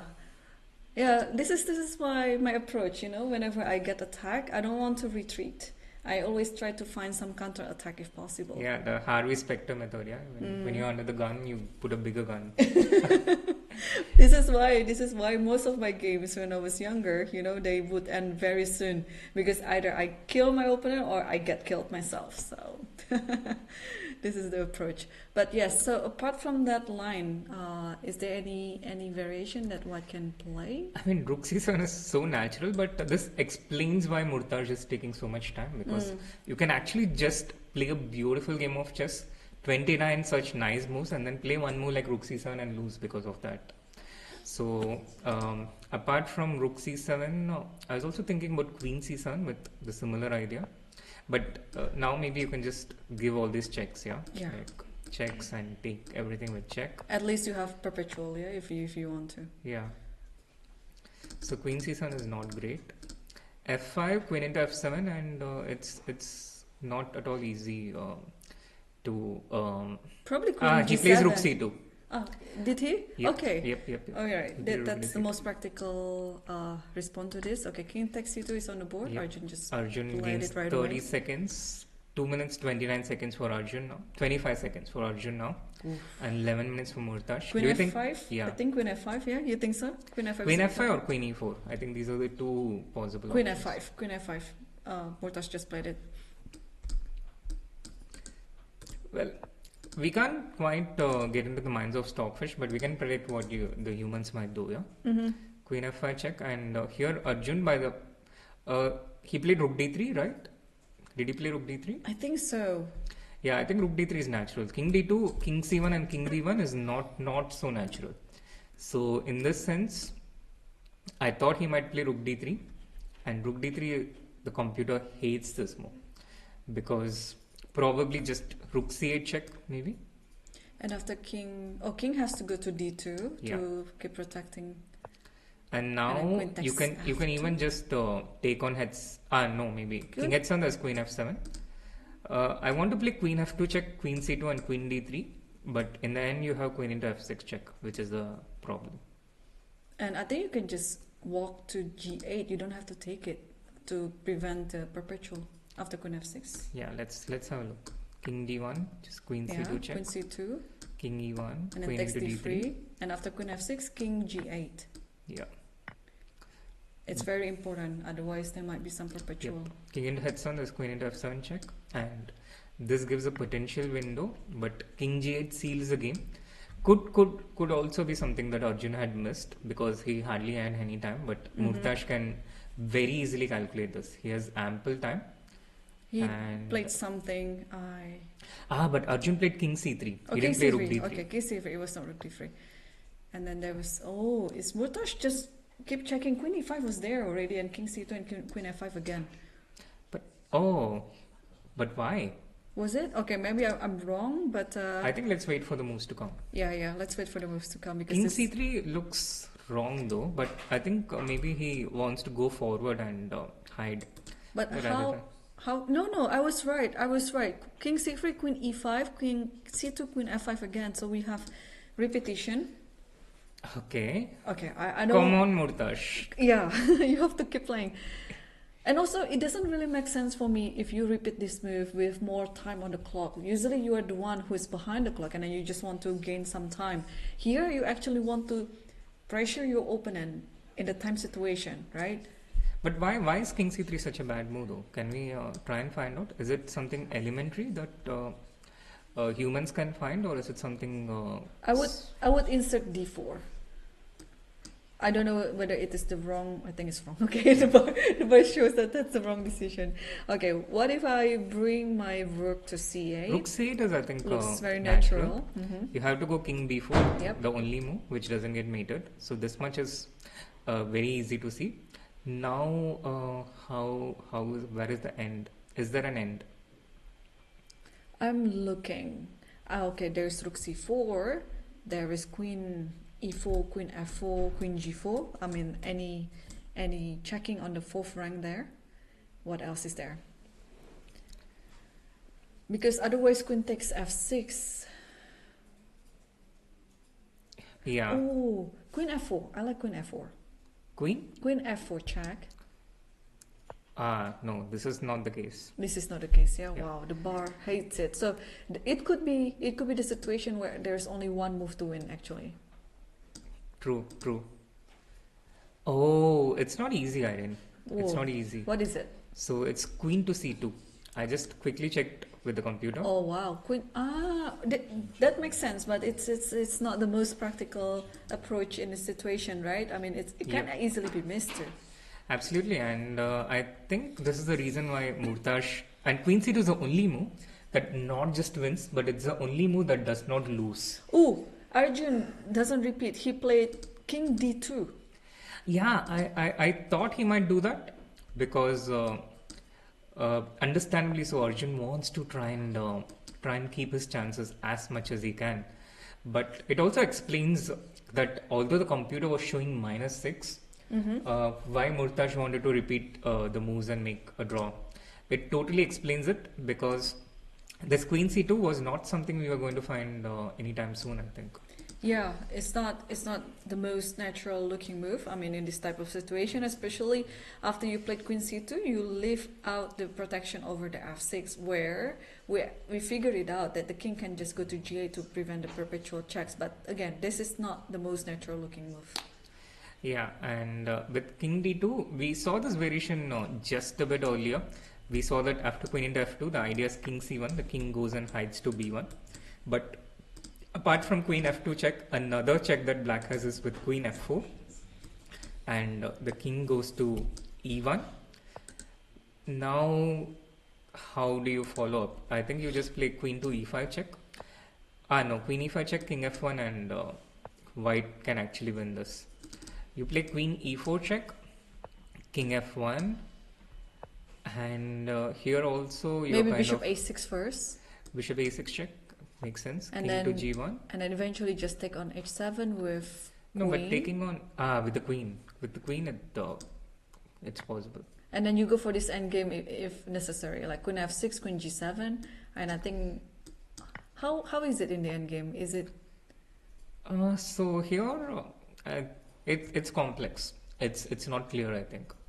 But at least white will be happy to get into a position like this. Queen F4 check on the board, by the way. He has played Queen F4 Yep. check, and I guess Arjun he has a choice. Yeah, like no, he doesn't really have a choice. He has to, I think, go King E1, King F1. But this actually looks. It looks like Arjun is surviving this one. looks like it? Yeah, Yep. because Murtash hasn't found the best continuation in the position. So King E1 looks like it. I mean, naturally you would like to hide from all these checks. So King E1 is already on the board. Arjun just played it. And yeah, this move King C3 was a refined move by Arjun. Now Murtash has two options: Queen E4 check and Queen E5 check. Queen E5 check is a mistake because it's really important that you have the option of taking on head7 with the queen, and the position suddenly has changed. It was looking definitely more dangerous for white all along, but now it's more dangerous for black. Right. Yeah. Although the bar is still okay. It's 0-0 right now. Yeah.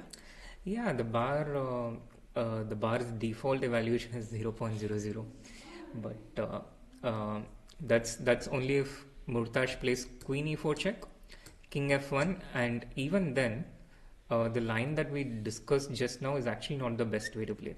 So Queen E4 check, partly right. Yep. King F1, King F1. I think Arjun has to play. He has already played it, and now it requires precision from black here as well. And in fact, the correct defense here is to play Rook G8 or Bishop A6 check and Rook G8. Oh. Neither of these moves are natural to a human. Right. But I like this move first. Bishop A6, and then the king has to move, and then yeah, Rook G8. Because whenever Queen takes F6, you can actually take H7 with the king, and if Queen F7, there's Rook G7, and suddenly you're winning on the spot. Yeah. So Rook G8 is the idea that black needs to find, and then it's actually game on. It doesn't end in a perpetual draw or something. But after Rook G8, the game continues and goes in a very interesting way. It's a bit like the Ding Gukesh game earlier today. The evaluation keeps oscillating. At first, black was dominating. Now, white is not quite dominating, but white has set black some difficult problems.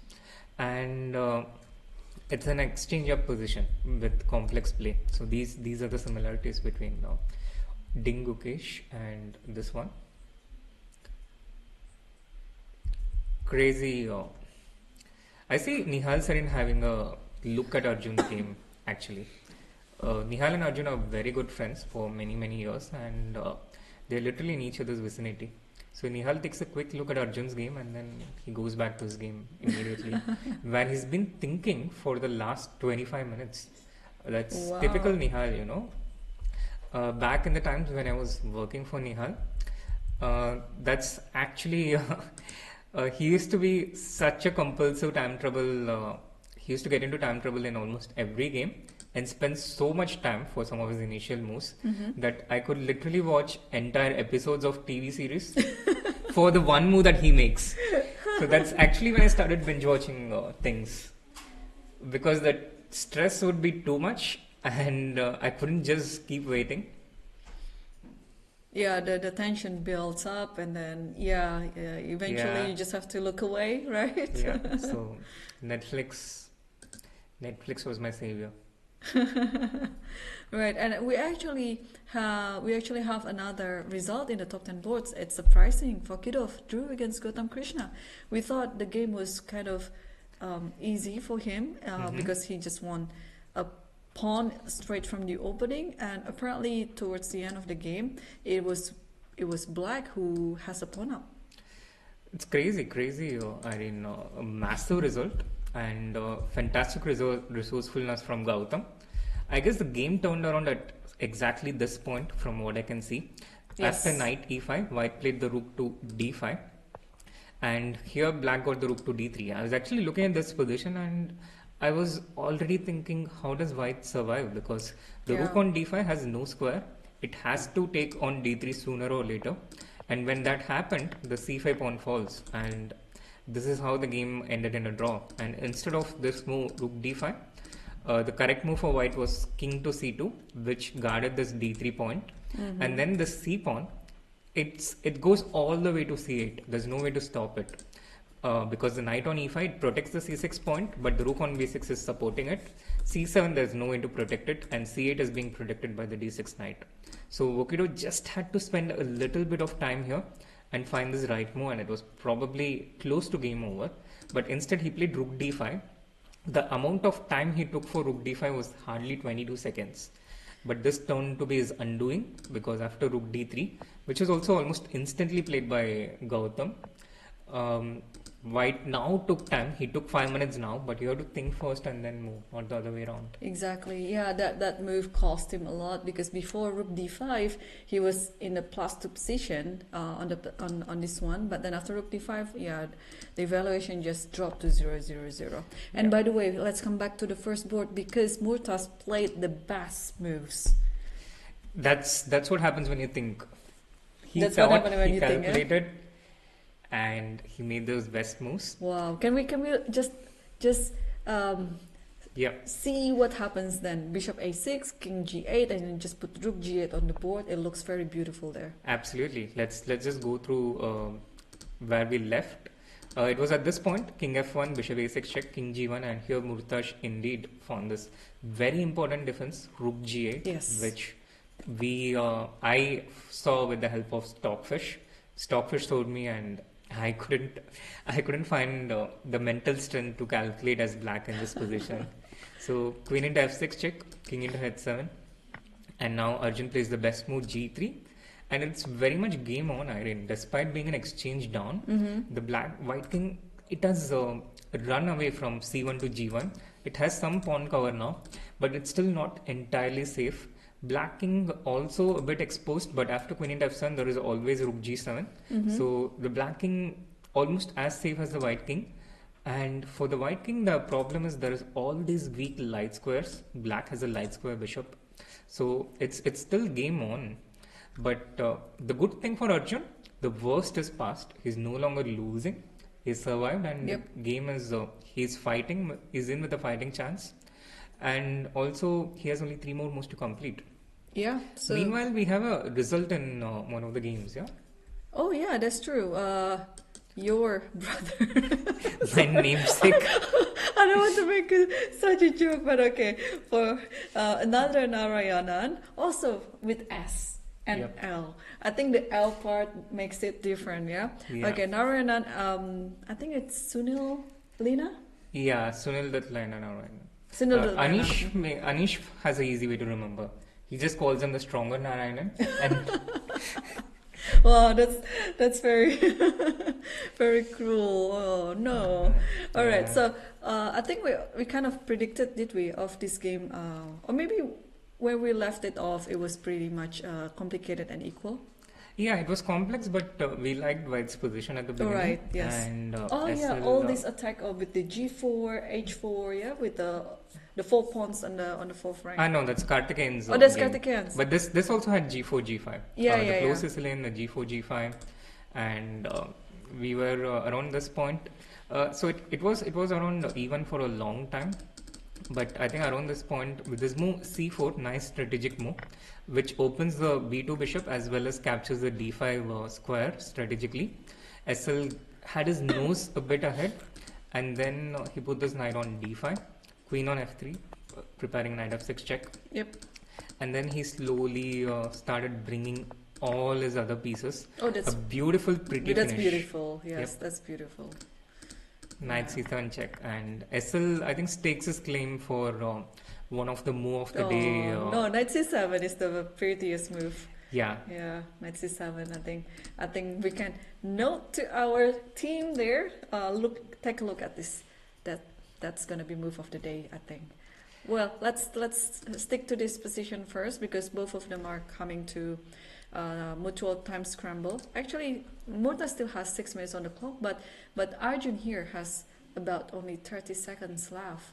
So with this bishop e2, it's going to create more attack around the king, especially around the light squares. yeah. I'm very scared still for White, but that's just me, and that's the difference between Arjun and one of the many differences between me and Arjun. Well, the biggest difference is the age, Srinath. Everyone scares too. Everyone also calculates. But okay, what just happened is rook d4, and then queen f3 from black is the response. queen f3. Right. Wow. Just 30 seconds for Arjun, but see, when Murtash started slow down and started to think, he found all the best moves. It reminds me of what my coach told me when I was younger, and then he was like, I used to play really fast, like a lot of kids, and there was this one point when I thought, and I made a good move, and he's like, see, Srinath, when you think, you can make good moves. So you should try this more often. Right. Yeah, I should learn that too. Okay, now it's One more move. Yeah, one just more move. Yeah, one more move, and that might be crucial actually. Okay, you can play Fairly rook straightforward, something, no? and then To h4? yeah, rook h4. I think But that you do have works. to You have- worry about some rook c, Yeah, rook rook c1 c1. and rook h1. But at least I have g4. But then what does the rook on h4 do? Yeah. Exactly. He plays rook h4. He played it in such a panic that he knocked down the h5 pawn in the process. But with rook h4, Arjun has made the 40th move. He has survived till the first time control. And I think rook c1 will come very soon. I don't see any other moves in this position for white. For black. what a strong bishop on f3. Huh? Very, very strong. If you want to have a bishop, I think you should have a bishop on f3. Mm-hmm. Also, I was thinking, could f5 be a move here? Because let's say f5, you take the pawn on a4, and then rook c8 comes, and at least whenever there's g4, you grab it with the pawn of it. Yeah, or even play f4 and... Oh, that's too sophisticated. let's show it, yeah. It's nice. Yeah, nice yeah, making yeah. it. Let's Rook see. c1 check, king h2, and now the pawn to f4, and you're literally asking how the king escapes. No, rook takes. Sorry. Okay. I forgot. I'm sorry. I got excited. Yeah, I think you just simply take on g4 and try not to invent anything. Yeah. But yeah, then you can put the pawn on e5 and prevent the king from Yeah. going to Mm-hmm. f4. Mm-hmm. And also, nicely imprisoned rook on h4. Yeah, so it means black can play this move rook c1. Black can also play f5, but he chose rook c1. Sorry, rook c8. Yeah, rook c8 just happened on the board, and therefore both players have completed the 40th moves, and now they gain 30 minutes extra on the clock, and I think we can leave this game for a while because I think they would be carefully thinking over the position since they gain more time on the clock. And is Yeshipenko and his opponent, okay, there's a mutual time trouble on the second board because both of them are about 30 seconds, 20 seconds on the clock right now, with 5 and 6 more moves to go. Wow, rook f8 check. Oh my gosh! look at Beautiful, fate. beautiful. If black takes rook into f8, then there is e7 check, and it's actually white who wins. But fortunately for black, he has his move bishop to e8. Which, That has saves to be him. played. Otherwise, if rook takes f8, it is white who is winning. Oh! What a blunder! Oh my god! Ah, but here's rook f5. I'm sorry, it's Sweet. You scare me off, really. It's really bad for my heart now. yeah, it's my mistake. I saw the mate in 11, and I thought it's white which is mating. But it is black who is going to mate white, yeah? Okay, Yeah. rook f5 is there, okay. Whew. Otherwise, it would be a shocker, to fall onto this type of trap. But okay, therefore, I think we landed on this game like right on time because that was the good finish. Yeah. And you really shocked me. I shouldn't trust you that much. That's what people learn from experience. But this is a pattern. The pattern that I'm learning, that I shouldn't trust men so much. Anyway. But still you keep falling into it. Oh, are we still talking about chess now? Adiban would be very happy to hear our conversation right now. I know, right? Okay, so I was just quickly scan through the games on the top 10 boards, and we have another result in the Karthikeyan's game, so I guess we can show it for a bit before we take our long due break right now. We saw the position after what, like so long ago, after g4 maybe, something like that. Yeah, this was a game with the four pawns marching, Yes. literally, and like we saw, black didn't have an escape. Okay, the king came to e7, but the king was still exposed. White still relentlessly opening lines against the king. e5 was one such move. And when he blocked this file, then white marched on with f5 with the idea of fe, and then queen to g3, black played g6, sacrificing a pawn, trying to survive. White didn't take the pawn on g6 with the bishop, but instead chose to bring his knight to f4, a very clinical, methodical win. And then finally, after knight f4, knight into e5, he took the pawn, but now the king is more exposed. Rook f7 coming into the picture. The g pawn just 3 moves away from queening. Rook g8, queen f4 with the idea of queen f7, and That's unstoppable, yeah? yeah. So nothing fancy like the knight c7 that we saw in the earlier game, but this was a clinical crush. If it's enough to win, it doesn't need to be beautiful. It's fine. Yours, are you? That's like the wise Irene telling the young Irene. Yeah? Yeah, you know what? That reminds me of one game where I was just winning in every single thing I can mate into. It was still complicated London game, but at some point I could give a mate in 2, in 3, in 5, in 7. I could win a rook. I could win a queen. But what did I do? I was being fancy and I sacrificed my rook, and it was for nothing, and I lost the game. Learning the hard way. So I will not do that again. And Is there one more game which is in I'm going to say acute time trouble slowly, so we don't get confused today. I think both. No, sorry. There's a 10th board game, yeah, maybe. Yeah, I think most of them already passed the time control. I was okay. looking at the Nidich game as well, but they just on move 41 right now. So I think we can leave it for a bit right now because all the players on the top 10 boards, they already passed the 40 move mark. So we are going to take a break, but don't go anywhere because we still have so many games to show, and see you soon after the break.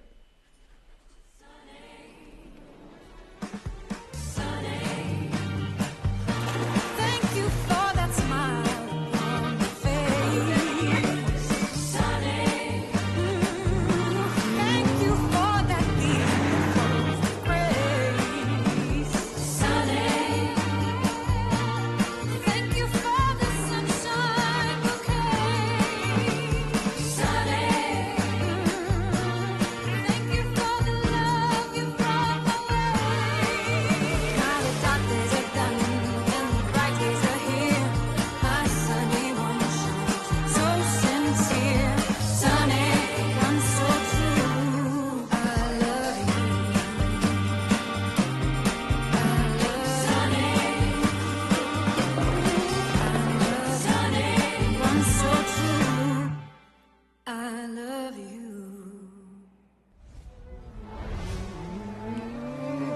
انا جعت.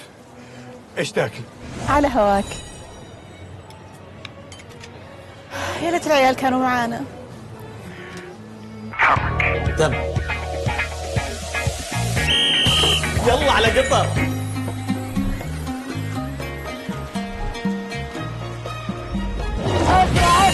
على هواك يا نواف. رد يا ابو نسب.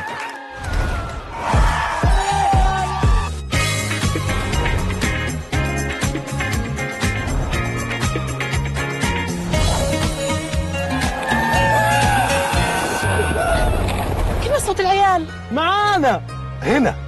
اشرب عسل. ذي ولا ذي الأحمد؟ اسألي. اختار اللي على هواك. كيفي معاك؟ حبيبي سبرايز.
Welcome back everyone to the second round of the 2024 Qatar Masters Open. Still with me, International Master Irene Sukandar, and I'm still joined by my co-commentator, Grandmaster Narayanan Srinath Narayanan.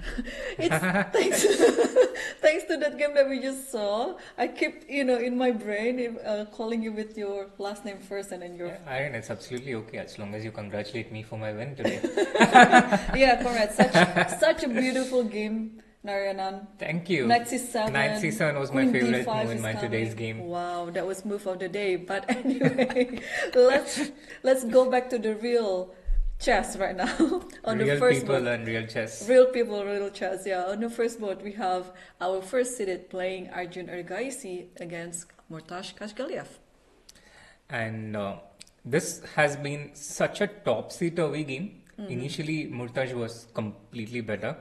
And it's not like Arjun was, I think, having the upper hand at any point. But at one point, Murtash had to find the best moves, which he did with amazing precision.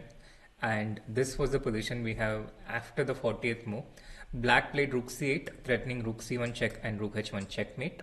And the only way for white to escape that was to create this escape route for the king with g4. Arjun played this only move. Black played e5, pushing his central passed pawns. White took the pawn, rook takes a4, d4, and now rook a7 played by Arjun, attacking the f7 pawn. The position, it's quite complex. I think it's still all three results possible, but from an optical point of view, without any calculation, I still prefer black a little bit here because it feels like as black,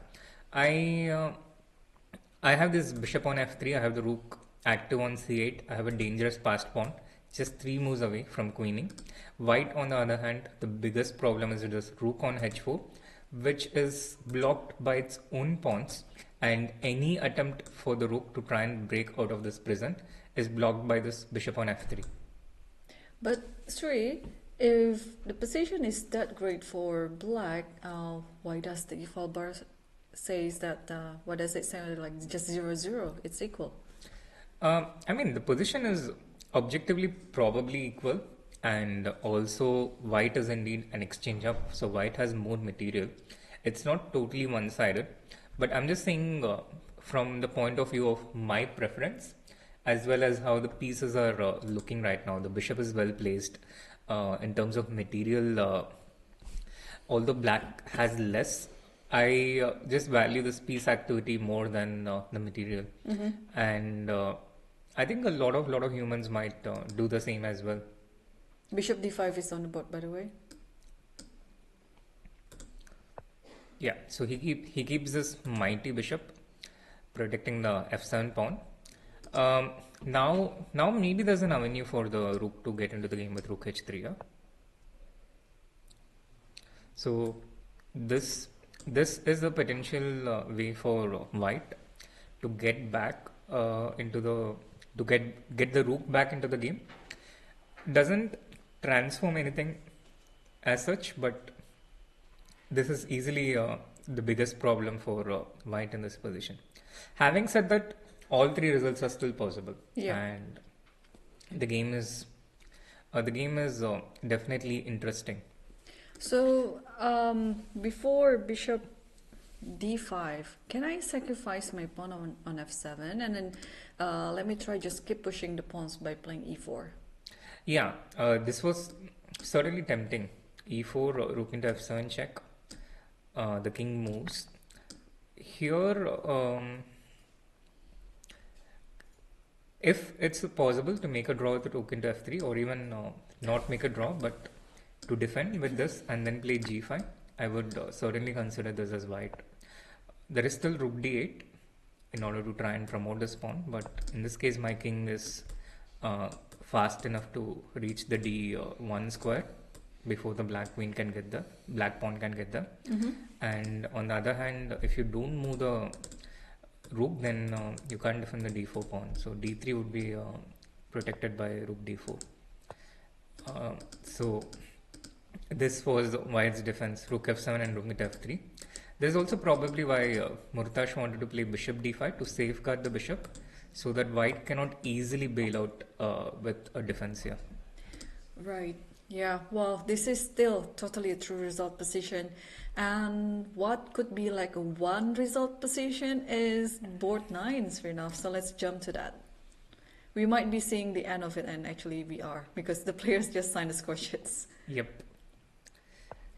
So the experienced player won this game. So now Well, it was a battle between two experienced players, so one of them had to. But yeah, I think Black showed aggressive intent right from the beginning, and it was a very nice win for him. I think at some point there was some sacrifice that allowed Black to be a rook up.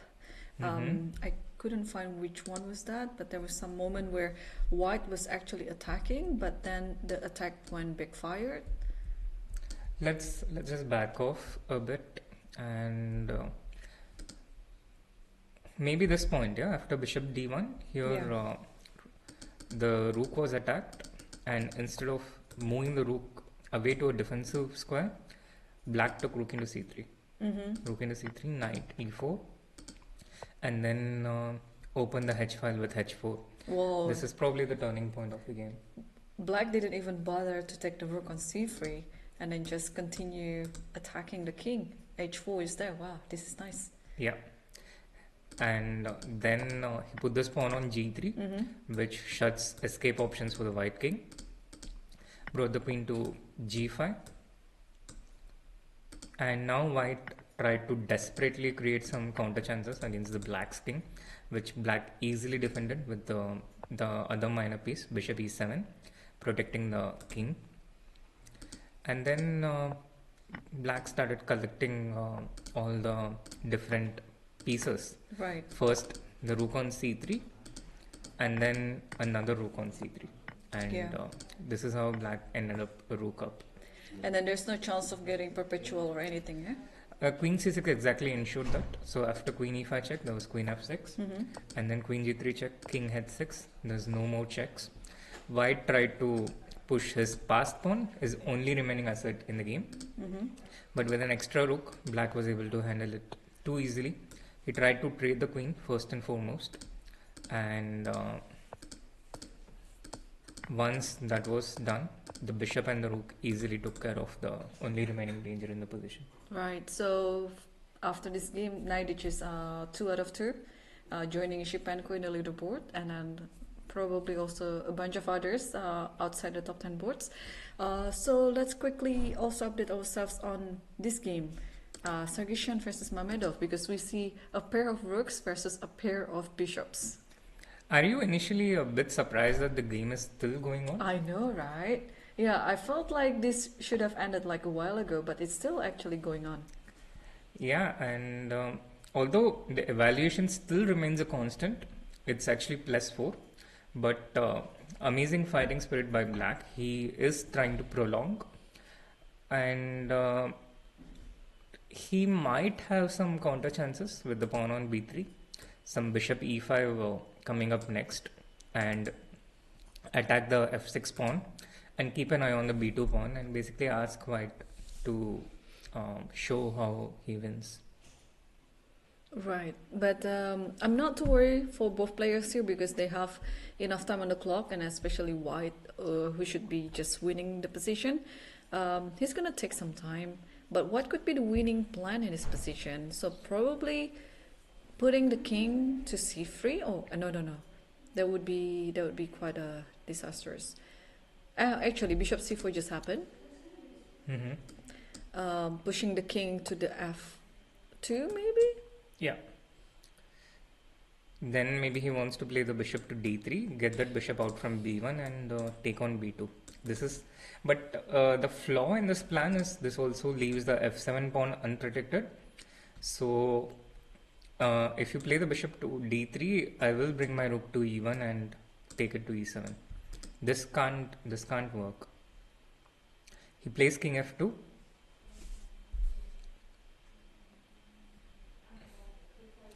And now I'm curious what black's intention is.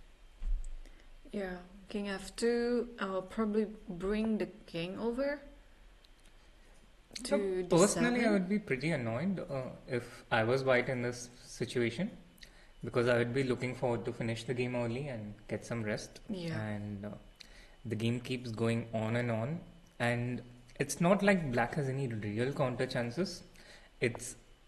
But on the other hand, you still need to be vigilant because you never know. Bishop e5 is on the board, so if you take on f5, then there might be bishop d4 check followed by bishop d3. No, but you can play even this as white. And Oh, yeah, you still have rook d1, yeah? yeah, exactly. So this is the level of dominance that white has in this position. So rook into f5 might actually not be a bad idea, and in fact it might even be the best move in this position from even an objective point of view.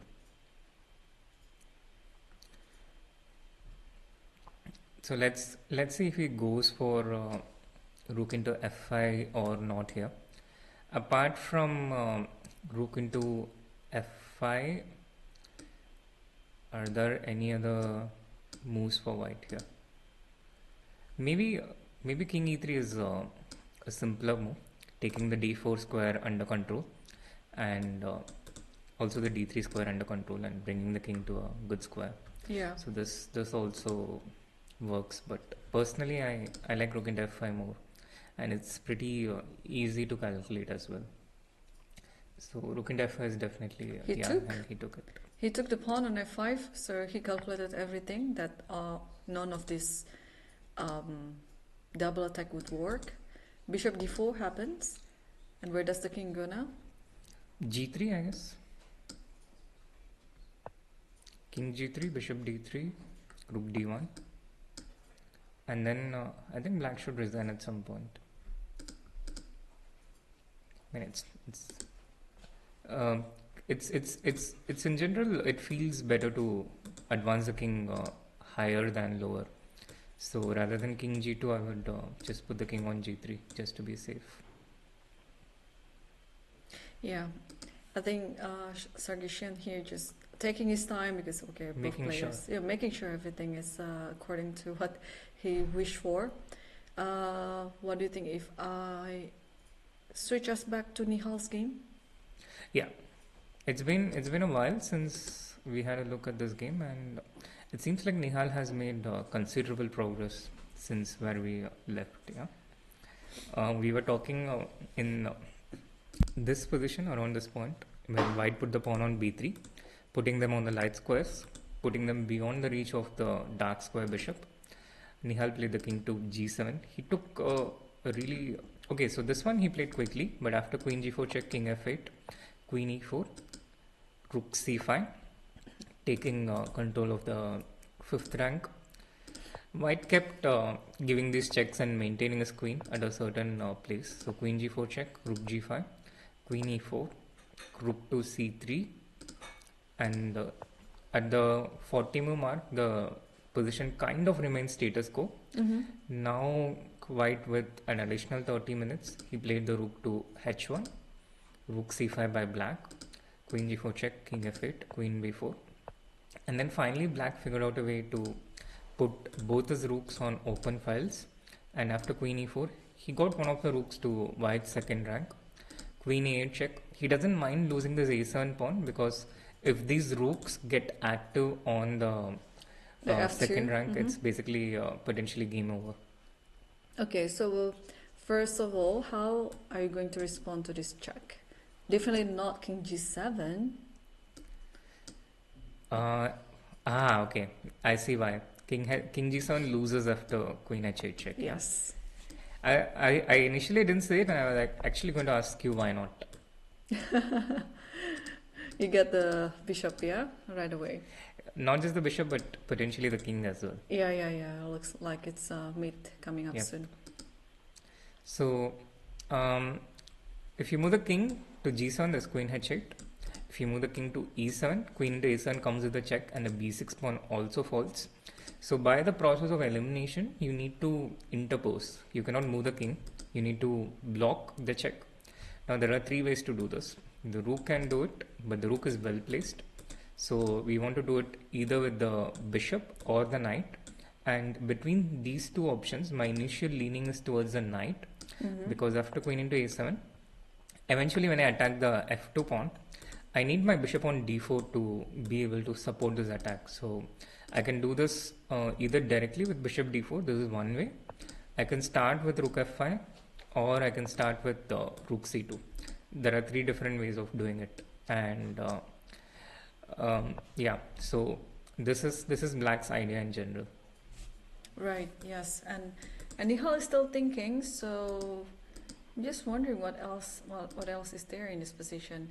I mean, if bishop d8, you leave the h8 without any protection. I don't know whether it's meaning anything for white, but it feels it's a bit loose. Like if you can stop it with knight d8, I don't think bishop d8 is necessary.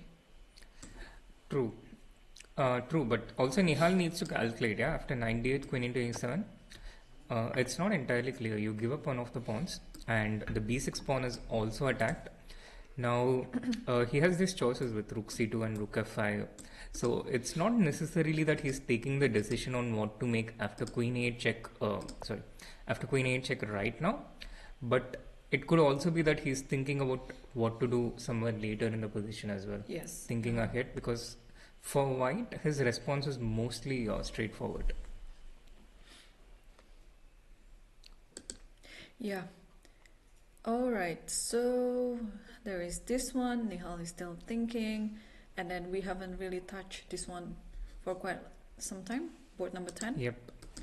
Board number 10 between Shahid Singh versus Idani Puya. Oh, which has gone to a bishop endgame. So that's a lot of clarifications, and it seems like white is a pawn up right now, but that pawn on d5 is not surviving for a long time. So the position still looks very interesting, Irene. It's actually not so simple to evaluate. At first, I look at options like king e1, bishop f1 to try and promote the a pawn, but the problem is, let's say we make these moves and try and understand. The problem for white is it's not like you just clear the defender and roll the a pawn forward, because after king into d5, this king still stays within the square and it can still catch this a pawn. So in this kind of pawn endgame, actually black is the one who is winning. Mm-hmm. Yeah, the king is still in the square, right? Yep. Okay, so if white just stay around the center, like being flexible, whether eventually it can go to the king side or to the queen side, just have the king around d2, c3 maybe. Yeah, this is probably what white has to do, but after e4, the question is, what is the future of this bishop and how are you going to address this problem? One way you can do that is by playing f3 when black plays e4, but for that you need to make sure that black does not have e3. So for instance, king c3, e4, and now f3 might not be great because of e3, but okay, here you can can you play f4 here? G takes f4 and h4.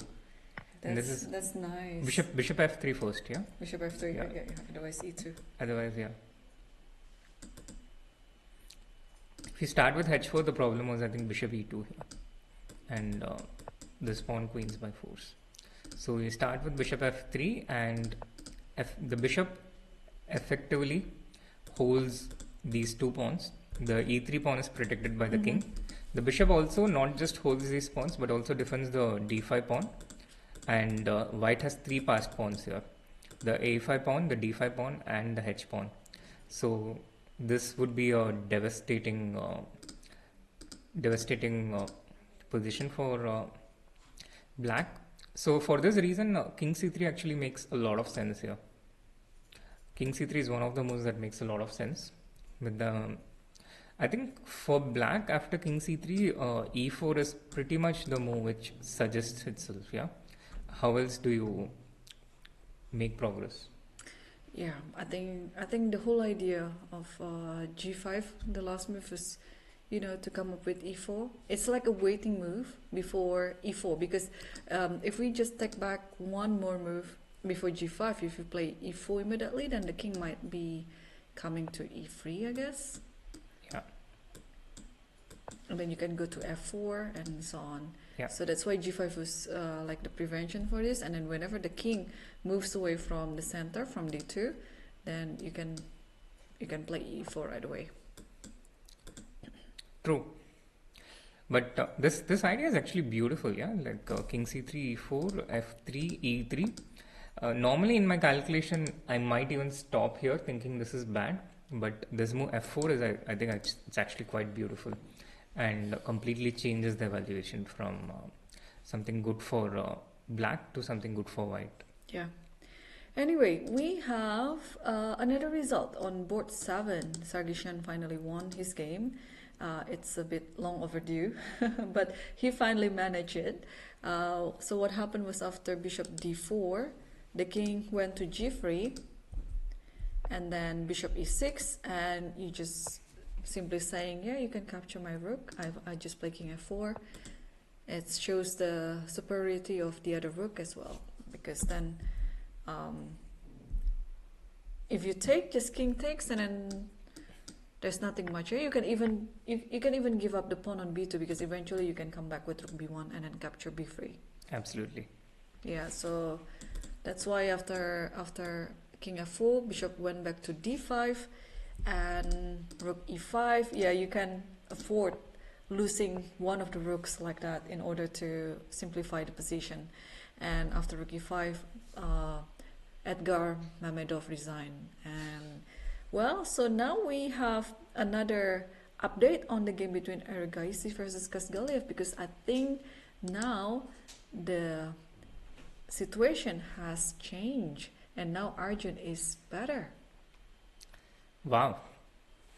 So we left it at this point, yeah. Rook into a4, d4, rook a7, and now bishop d5.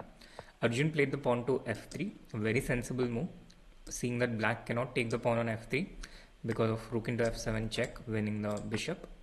And after f3, black defended the pawn with king g7. Now he threatens bishop into f3. So Arjun defended it with king f2. The king comes closer to the d pawn, not just protects the f3 pawn, but also comes closer to black's parser. And now after king f6, he goes with the king to g3. Once again, the strongest move in this position.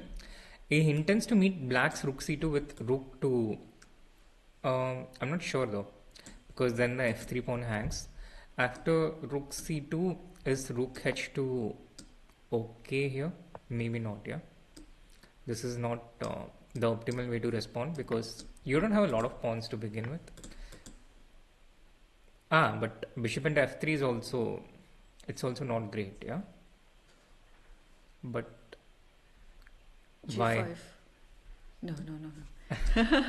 I'm trying to make something up there, but no. Maybe just king g3 and Just the king b, push G3. the b pawn, yeah. The b pawn wins, and the king takes care of the d pawn.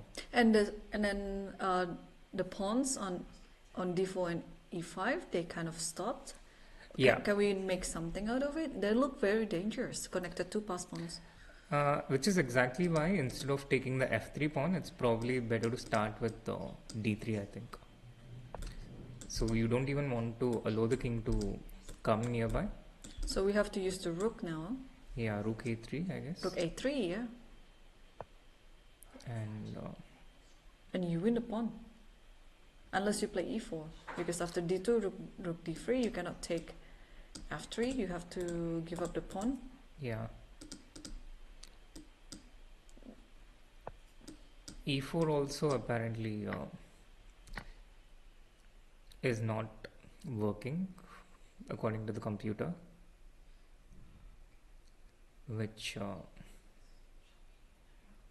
is a bit Oh, I know why. Because there's also d2 and then bishop c2, but I think you can afford giving a check first on a6. And if king e5. Oh, okay, I didn't factor that position. no, but rook a6 check is not bad, but maybe simply rook a1, maybe, to protect. Yeah. If d2, rook d1, otherwise the king comes in time, and then the b pawn is again white's biggest asset. Right. But then what's the move that draws for black here after rook a3? It's not so clear. Yeah. Just take the pawns maybe. Just bishop into f. No. Bishop c4. You defend the bishop. You defend the pawn like this. So there's no option for white to, bring the rook. And if rook a1 now, then there's bishop b3, which wins for black. And otherwise bishop c4 defends the pawn on d3 and keeps the position in the balance. Yeah. So this was the reason why rook h2 was not ideal after rook c2. That's Rook why. c2 on the board, by the way. Yeah, but that's why Arjun played rook a6 check, and then king e7 was already played. Okay. Now, now do you play rook b6 or do you take on h6? Or do you do rook h2 now? I think I like rook h2. Okay, let's try. Rook into h2, king into h2, d3. This is a critical line. Okay, let me think.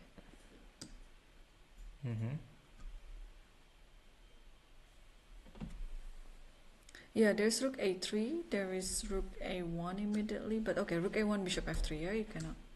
Yeah. Maybe rook a3, yeah, maybe rook a3. Rook a3, bishop c4 is my idea.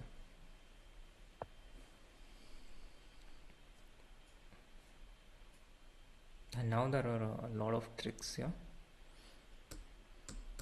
d2 is the immediate threat, and apart from that, there are a lot of tricks in there, which makes the position quite Yeah. treacherous for white. Yep, totally, yeah. Okay, so maybe you should hold on for this move then. Yeah, rook h2 might not be the way forward for white here. In this case, I think we should consider rook into h6, which opens a hedge passer for you. And in this case, black needs to consider d3 directly or rook into b2. But I think we should go with d3 first because there's not a lot of time in the position. With the king on e7, the advantage for black is he protects his d6 point. So he can actually focus on this pawn, put the bishop on b3 and try and advance the d passer as quickly as white, as black possibly can. So this is dangerous for rook into h6. d3 is possible, and we also need to consider starting with rook h1. This is possible, and another defensive move is rook b6. So these are the options that Arjun needs to consider. Oh yeah, I also thought about g5 here as we were looking at this position. H takes g5 and now rook h1 to save some time. But against g5 also black can play d3. But it's clear that the position is massively complex. Yeah, there are crazy amount of possibilities, and Arjun has to calculate all of this on his own without being able to move the pieces on the board. Yeah, definitely, because one move here can change the whole outcome of the game. I think Arjun has to be the one who is, more careful approaching this game, because it looks like black is playing without any risk. Black knows what to do in the next few moves. You just want to attack this pawn, attack that pawn, and eventually move up with the d4 pawn. As for Arjun, even though the evaluation says this is +2 for white, but again, the natural... So far, in all the moves that we have made, we haven't still found this +2 continuation. Yeah, I think it's not really obvious that white is actually better, even though the computer says it's +2. I completely agree. And talking about, who has more to lose, one thing is about the position. And if you look at in terms of rating as well, if Arjun loses this game, I think he loses like about 8 rating points. Ooh. If he wins this one, he barely gains 1 rating point. 0.8, right? Yeah, I think a little more than 0.8 because the difference is not 400 points. Oh yeah, that's but right. something like +1. And he goes rook h2. Wow, okay. So let's take a look once again. After rook h2, we analyze rook takes h2, king takes h2, and d3. Yeah. d3, now the threat is bishop b3 and d2. If white goes rook a3, then black has bishop c4. This is the key move in this entire variation. A very strong move because the other moves we saw with e4, this didn't quite work from what I remember. F takes e4, bishop into f takes e4. There's still another move here, it seems. You can still play bishop c4. Okay, if you want to play bishop c4, you're not going to start with e4. But you don't want to put the bishop on e4 because now rook a1 easily stops the pawn. Whereas from bishop c4, this bishop goes to b3 after rook a1 and guides the d pawn, and this d2 square cannot be stopped by white, and the d1 square is protected by the bishop. Whereas with this bishop on e4, the difference is the f3 square, although it can be accessed by the bishop, it can also be accessed by the white king. And after bishop e2, rook e1, white can just take rook into e2 and stop this pawn and promote the b pawn. Yeah, the position of the king on e7 is quite unfortunate in this variation for black. Yeah. So this is the secret of this rook versus bishop endgame, I think. Rook takes h2. So soon we'll see king takes h2, and then okay, now it's the moment of truth. Whether Kazhgaleyev will play d3 in this position. Bishop into f3 is super tempting, by the way. I would have taken bishop into f3 first. d3. But he goes d3. He goes for this move, yes. No, now he really calculates. I think he is in shape. And in fact, after rook a3, let's see first if Arjun plays rook a3 here. But I think it's easily the most natural move, right? And then bishop c4 comes, yeah? I think I'm pretty sure he will find bishop c4 because otherwise he just loses. And from this distance, it's, I think, very easy to see because it's not difficult to see that e4 otherwise loses. And so after rook a3, bishop c4 is the only move. And I'm curious what Arjun might play after bishop c4. But I think we'll see rook a3 and bishop c4 on the board. And after rook a3, bishop c4, in fact, I'm a bit scared as white to... I think I know. I think I know. Okay. Tell me. Rook a3, bishop c4. I'll go b4. Wow. d2.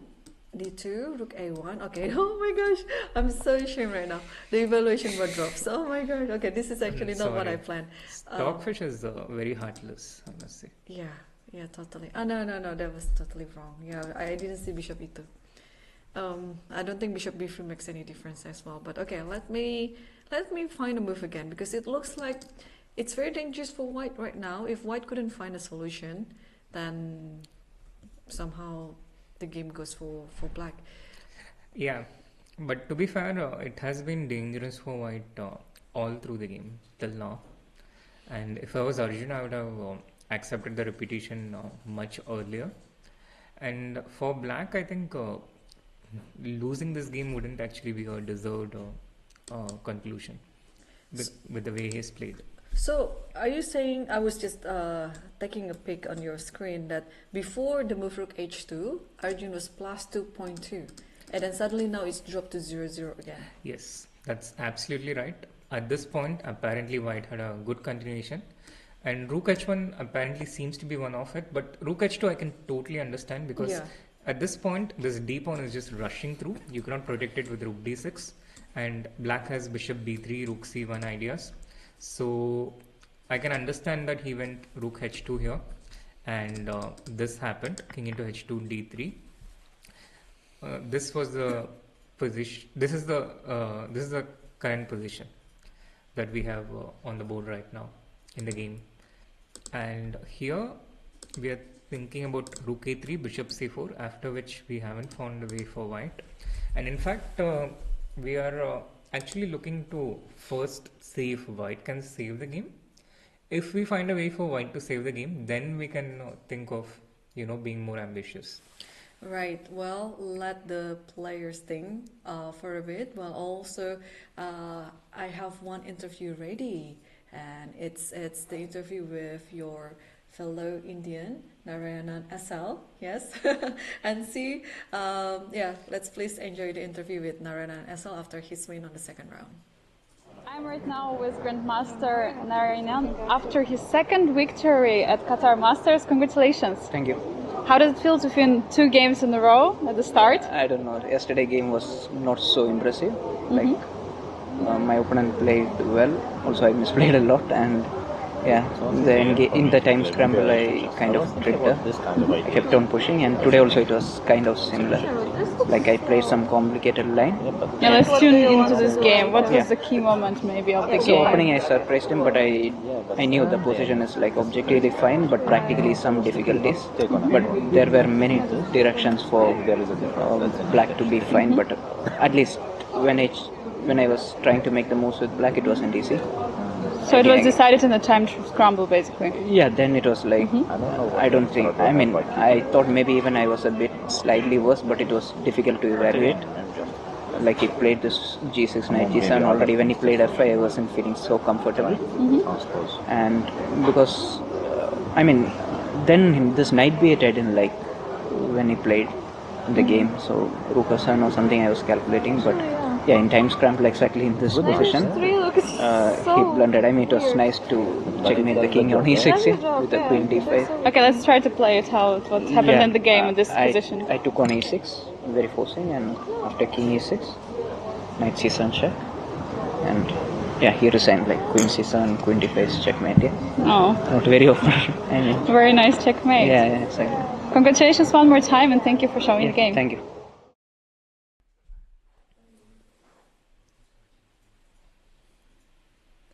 Thank you, Angelica, for the interview with Narayanan, and he showed us this beautiful pattern with Knight C7, with the idea of Queen D5, but his opponent didn't allow him to checkmate the king. So after Knight C7, his opponent resigned, and the pattern was so beautiful, it attracted attention from the grandmaster next to him. There was Salem Saleh, who actually won the second round against Olivia Kielbasa, who also was very sensational in the Olympiad in Chennai 2022, winning the gold medal for board number 5. And let's come back to our game of the day, I guess, because it's been very, very complicated from the start till the present time. The evaluation bar keeps going on and off, favoring Arjun at some point, and then now favoring Murtas, and I think it's still 0-0 now, yeah? Yeah, I can actually see a potential repetition now. Let's say you play the king to e6. Basically, you want to put your king in a position where the rook cannot access any of the squares on the d5. And after king e6, at some point, I think white has to just basically keep checking and make a draw. Because if not, if you play rook a3 and allow the bishop to c4, in any of these positions, the bishop comes to c4, then black has this deadly threat of d2 and d1. And it's actually not quite so trivial to be able to find the defense for white here. I think eventually at this point, at least, you need to keep doing these checks and make the draw. But then the black king can go to e6, and in this case, your only way to fight is by creating the H passer, giving up the rook for the d2 pawn, and after g into h6, king f6. Now you make this repetition with rook a6 check and rook a7. But this whole variation I found with the help of Stockfish. And as a human, you just don't want to allow this bishop to c4. So with rook a7 check, I think Arjun D3 first. Yeah. Yeah. So is there any way that I try to escape, let's say, okay, how do I start it? Like king d6, let's say. And then I keep an eye on d file while at the same time, okay, the evaluation actually drops a lot right But now. do you see why? Let me think. Yeah. Yeah, it's related to the variation we just saw. So think about what is white's best asset here. What best asset is the pawn? The The g5. I mean Yes, the h5. exactly. So g5 now. Yes, exactly. G5 and Yeah. The king is too far away to yeah, the king stop is too it. far away. Yeah, And then you can always give the rook for this pawn yes. and promote this one. Okay, so for that reason, I think Murtash Kazhgaleyev played king e6, keeping an eye on any possibility of the breakthrough. Yeah, keep the king within this pawn's reach, and G5 might actually be what Arjun is calculating. G5, D2, Rook A1, and here I think black could potentially look for a win after. What's the win here? Maybe just take this pawn. No, this loses. No, bishop b3 first. Oh, but we saw bishop b3, yeah? Yeah, Oh, we saw something bishop very f3, similar. bishop f3. Yeah, I saw bishop into f3, but g into h6 and king f6. I thought but you just come king g5. Yeah? I see the end. Yes. So with king f6, you stop this pawn. Rook a6 check, trying to give perpetual. King to g5, keeping it. Oh no. Oh, rook a6 is already played, by the way. Okay. Let's stick to the live action. And king e7. Yeah, because I have a feeling it's going to end in a repetition now. Yeah. So yeah, king e7 on the board, and the logical conclusion would be to repeat with rook a7 check, which And Arjun rook does. a7. Now we already have kind of into the second repetition. Now completed. The second repetition has been completed. Let's see if we are going to see the third one. And I guess if Arjun repeated rook a6, it will come with an offer. Yeah. What choice does Arjun have in any case? At best, he can think about his. Nihal is having a look at his game. Yeah, you can Yeah. see. Yeah, definitely. Because this game, it's a little bit like a roller coaster. I think also the time situation was playing a huge part in the player's decision of the moves. And there you go, rook a6. This is already almost the third repetition. And they agreed for a draw.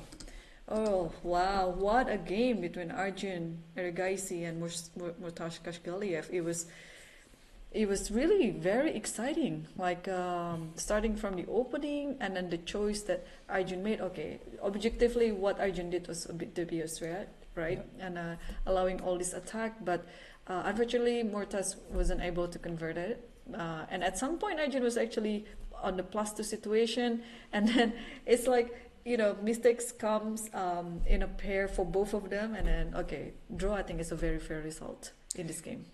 Absolutely. Draw is, I think, a very fair result. And if anyone could have gotten more from this game, it's Murtash. I Yes. think he was better for most part of the game. And I think he just made this one inaccuracy at some point, which allowed Arjun to make a draw. Although Arjun did refuse repetition at one point. Yeah, but I think in that position, I didn't feel like Murtash was actually going to make a draw. I think he was just trying to test Arjun because of the time situation. I don't think he was going to actually make the third repetition. Yeah, quite possible. But if he actually spent a little more time there, he could have actually clinically finished Arjun off. Mm-hmm. Okay, now maybe let's take a look at Nihal's game. We have only two games left in the top 10 boards that are still ongoing. Yep. And Nihal seems to be on his way to win with bishop c5. One pair of rooks got raided. Let's have a look at how that happens. So queen a8 check. We are at this point. Black played bishop to d8. And after queen to a7, rook c2. The advantage of having the bishop on d8 is that the b6 pawn is protected. And white defended with rook f1. Rook takes a2. Queen b8. And now he just plays the king to g7 to a safe square. Queen to b7, the lone queen doing a lot of work. Now black goes towards the b3 pawn. with the bishop on d8 protecting the b6 pawn. If black takes this b3 pawn, the b pawn becomes a very dangerous passed pawn. So white defends it with queen f3, but with the queen coming to f3, the b6 pawn is no longer attacked. So the bishop on d8 is free to move. It goes towards c5, and this is the live position that we have right now. To me, it looks like Nihal is very safe now, Yes. and the rest is just a matter of technique, as they say. Yeah, I mean, I think next move is very obvious and very certain. Rook takes f2. It's going to be happening no matter what. Okay, unless the queen goes to a1 or queen g4. Yeah, but that can easily be refuted. Queen g4, king f8, and you don't have any more checks. And then rook f2 is still in your pocket. So yeah, when f2 is gone, I think the game is also gone with it. Yep. And what happened on the 10th board? Because it looks like we still have this bishop endgame that looks like... Yeah, we still have this super interesting bishop endgame, which we left at this point. And here we discussed king c3 as one of the options. Instead, white went with the king to e3, which is also a very natural move. Black played the bishop to b7. Here, white perhaps didn't play so convincingly. He played the king back to d2, which allowed black to take the pawn on d5. And as we saw earlier, with bishop into d5, king into d5, this pawn endgame is actually losing for white. The a pawn is easily protected by the black king, and meanwhile the black pawns on this side advance, on the center advance very quickly. So the white king, actually there's an instructive endgame, so let's see what happens. Let's say white plays the king to c3. First, black puts the pawn on e4. If a6, the king goes back to c6. So a6, king c6, the king is within time to catch the pawn. And if the white king steps beyond this boundary, black plays the pawn to f4, and the king cannot go past this boundary. So the king is stuck here, and the black king easily catches this pawn. So this is how white loses this pawn endgame. And since he couldn't go for this option of bishop into d5, white played f3. And now did black play king to c6 or... King c6, yes. Yeah, so first he catches this pawn, the bishop on d5. It's not distracted by the pawn on b3. It sees the pawn, but it's like, okay, I can take this anytime I want to. And the bishop on g2 doesn't have quite a lot of squares, because if it moves, the f3 pawn falls. If it doesn't move, the a5 pawn falls. So white is under intense pressure, and white is probably losing this one. Yeah, I mean, it's amazing that this position, this endgame, it's the material is balanced, but the activity of each bishop is so much different that it decides the game actually. Also, the fact that the pawn on f5 is quite loose, and I think I just saw a move. I think it was king c3 by white.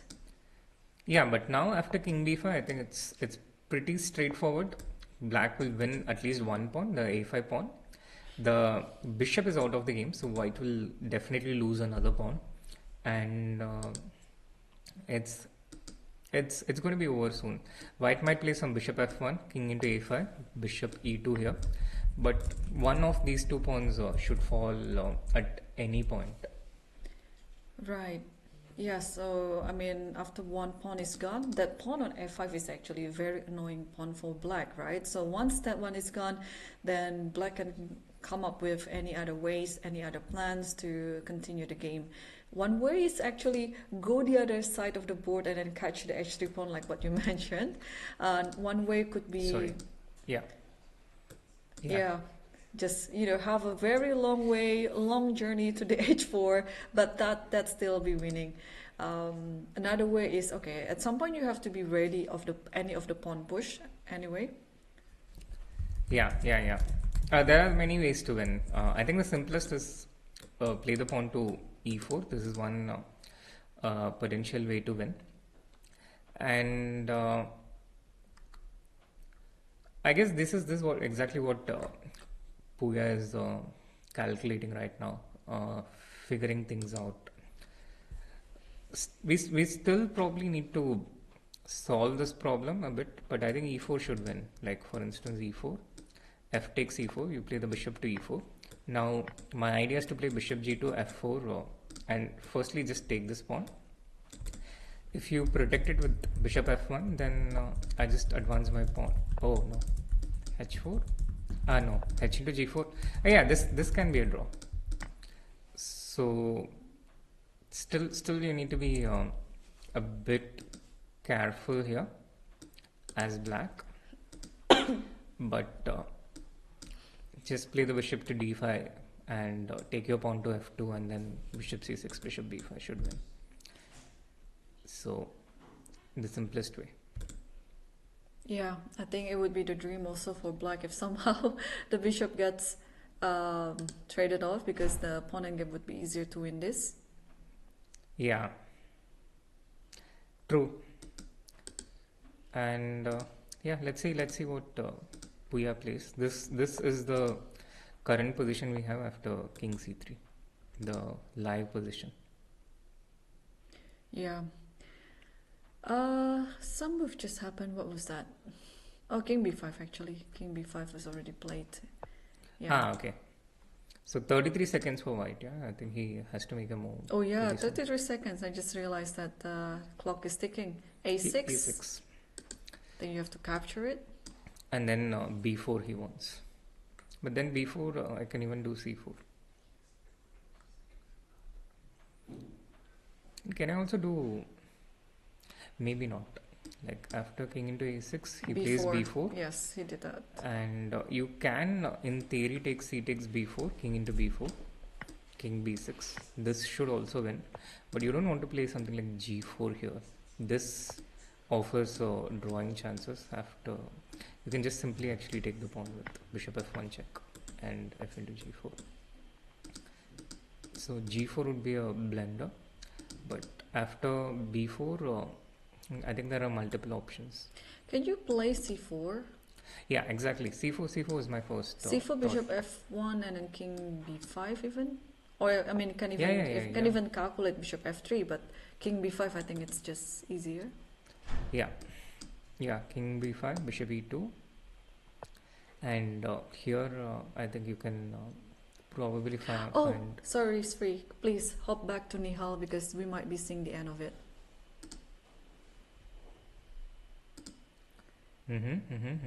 Right.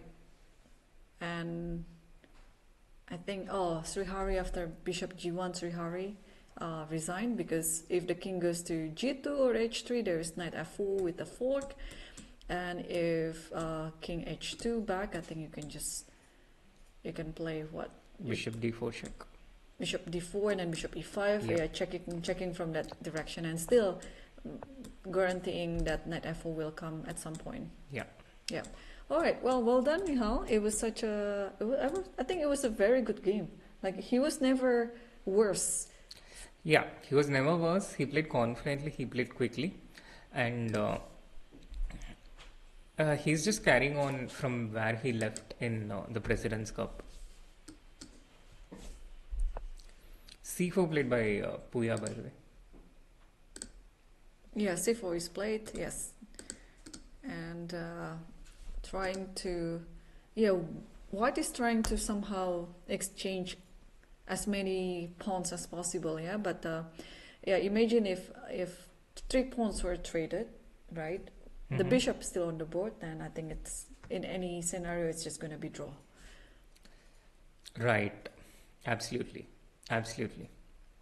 But Idani Puya will not let that happen, and bishop f1 is now on the board. Okay, let's make a quick guess. Okay, bishop f3. I was about to say king b5 is in the air as well, but I think bishop f3 is just more practical.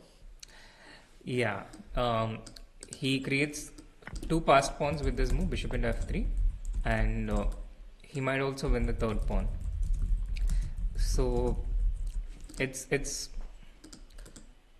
feels like it should win, and it should win in maybe the next few minutes.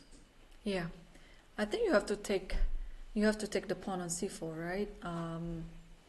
But with what? That is the question. If with the king, if king takes, what? How are you going to continue? King b6 first, maybe, to stop king c5. Yep. Yeah, king takes. Takes with the king, and I think he plays king b6 almost immediately. Yeah, king b6, and now the pawns will roll. Which pawn there? e4. Okay, this is a difficult question. I'm spoiled for choice. Yeah. But yeah, I mean, why not? The e pawn, because you don't want to trade one pawn unnecessarily, so you can roll the e pawn forward, and then once it reaches this point on e3, then you can think of what to do. You can think bishop g2 and grab another pawn. Okay, king d3, I guess, was happening. Yeah, king d3. Yeah, now I see the greedy part. Yeah. f4.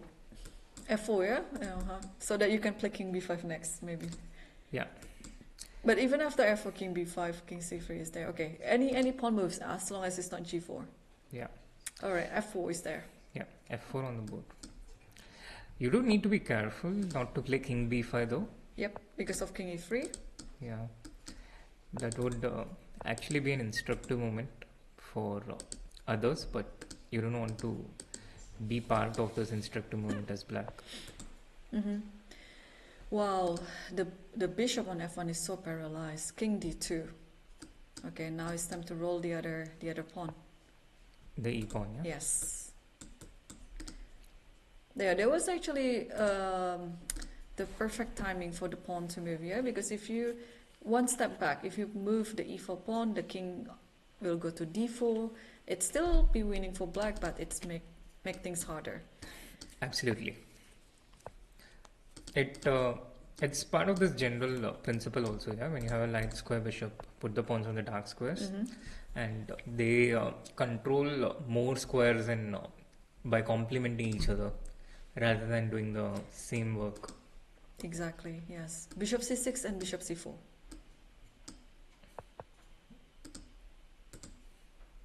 Yeah, so the bishop will guard from behind while the pawns will keep rolling. Yeah. And maybe, you also can think about a move like bishop b5, controlling the promotion square of f1 once the pawns were ready to promote. Absolutely. Wow. But I would there's also the possibility of bishop g2 here, but maybe just play the pawn to e3 first, yeah? Yeah. Play the pawn to e3 first, then you decide. You have bishop b5, you have bishop g2. Bishop d7, it's very tricky. So inviting the bishop to go back to f1 maybe. Yeah. And then e4 and e3. Anyhow. Yeah. And then the bishop goes to b5. Yeah, there's so many ways here. Yeah, you can even think for that one as well. Or I was thinking, yeah, no, I shouldn't be fancy. There is a move like bishop b5, bishop g2, f3. But why make things harder if there is an easy way, yeah? Absolutely. e4 is already on the board. Okay. Yeah, Puya has, I think, calculated till the end, and he's also making these moves very quickly. So he's literally he's kind of waiting for his opponent to resign. Yeah. Yeah. What will you do? I believe you were in that situation for quite a lot of times. Like you already had such a winning position and you're just waiting for your opponent to resign. And yeah, I mean, in both situations, yeah. In both situations too, yeah. Because I also don't resign so quickly or easily. It used to be taught as the decent thing to do, but after playing so much online chess, speed chess, you know that the kind of positions that you wouldn't have been able to save in earlier over the board classical games, you save them in the online faster formats, and this kind of trains you to keep fighting till the end, even when there's no seeming hope. So in today's time, people don't resign so quickly, and I totally respect that. I think I so yeah, I was also one of the initial people who would keep playing without resigning. And my Russian coaches used to tell me how that's kind of impolite to the opponent. But looking back, I really don't care if it's polite or impolite to my opponent if I can save that half point. And it's better not to be too trusting of their technique, of your opponent's technique. Yeah, yeah. I don't really have any strong belief in any side, Etiquette? whether no, I believe in good etiquette, but I don't have any strong belief in like whether I should resign early or not. I'm just doing it for the sake of the position, and also depending on my mood as well. If I see that if I see that my opponent was annoying during the game, then maybe I just keep playing on. So that's why I'm trying to keep myself flexible. But if my opponent was very respectful and also there's no hope in the game, then okay, at some due point, that I would just resign. But here, if I were white, yeah, I would just keep playing totally. Even after king b5 and king into b4? Yeah, I would just keep playing. And Makes let's sense, see. makes sense. It's still far away from getting mated anyway. There's nothing to gain from resigning early, right? Exactly. Yeah, you cannot win any games by resigning. So just keep playing, because maybe at some point your opponent would crumble and you can save half a point. Completely agree with you on that. Bishop c6. So bishop f1 has to be played, I guess. Yeah, and in that case, he moves in forward with Yeah, f3 and yeah. f2, and then Oh, bishop. okay. Then white resigned. Okay, what a game! I think it was quite equally somewhere in the middle game. Of course, in the practical point of view, in the end game with the bishops and the pawns, black was kind of easier to play, right? But Yeah. at some point, it was actually equal. But yeah, it was very hard for human. For computer, maybe it was easy. You can find all the equality in a position. I think it concludes today's round, Srinath. I mean, what a day we had. I think my favorite game is, of course, the first board that we had. Ergaisi versus Kazhgaleyev. It was showing that, even though you are a bit inactive in chess tournaments, you can still make a draw against one of the best players these days that is already passing 2800 mark. I think I have to salute it to Kazhgaleyev. He still has it with him. So. Absolutely. Class is permanent, yeah? Yes, class is permanent, that's right. And he was already in that level before, and he tries to maintain it.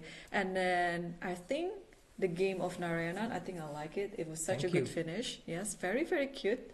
Not a cute time trouble, but a cute finish with knight c7 and with the queen d5. It was unavoidable. White would win regardless what was happening, so that's why his opponent resigned. But we also had a few other half upsets in the lower board. Abdusattorov made a draw, and therefore he still hasn't gotten any full point yet in his tournament. Ivanchuk made another draw, so he's on 1 out of 2.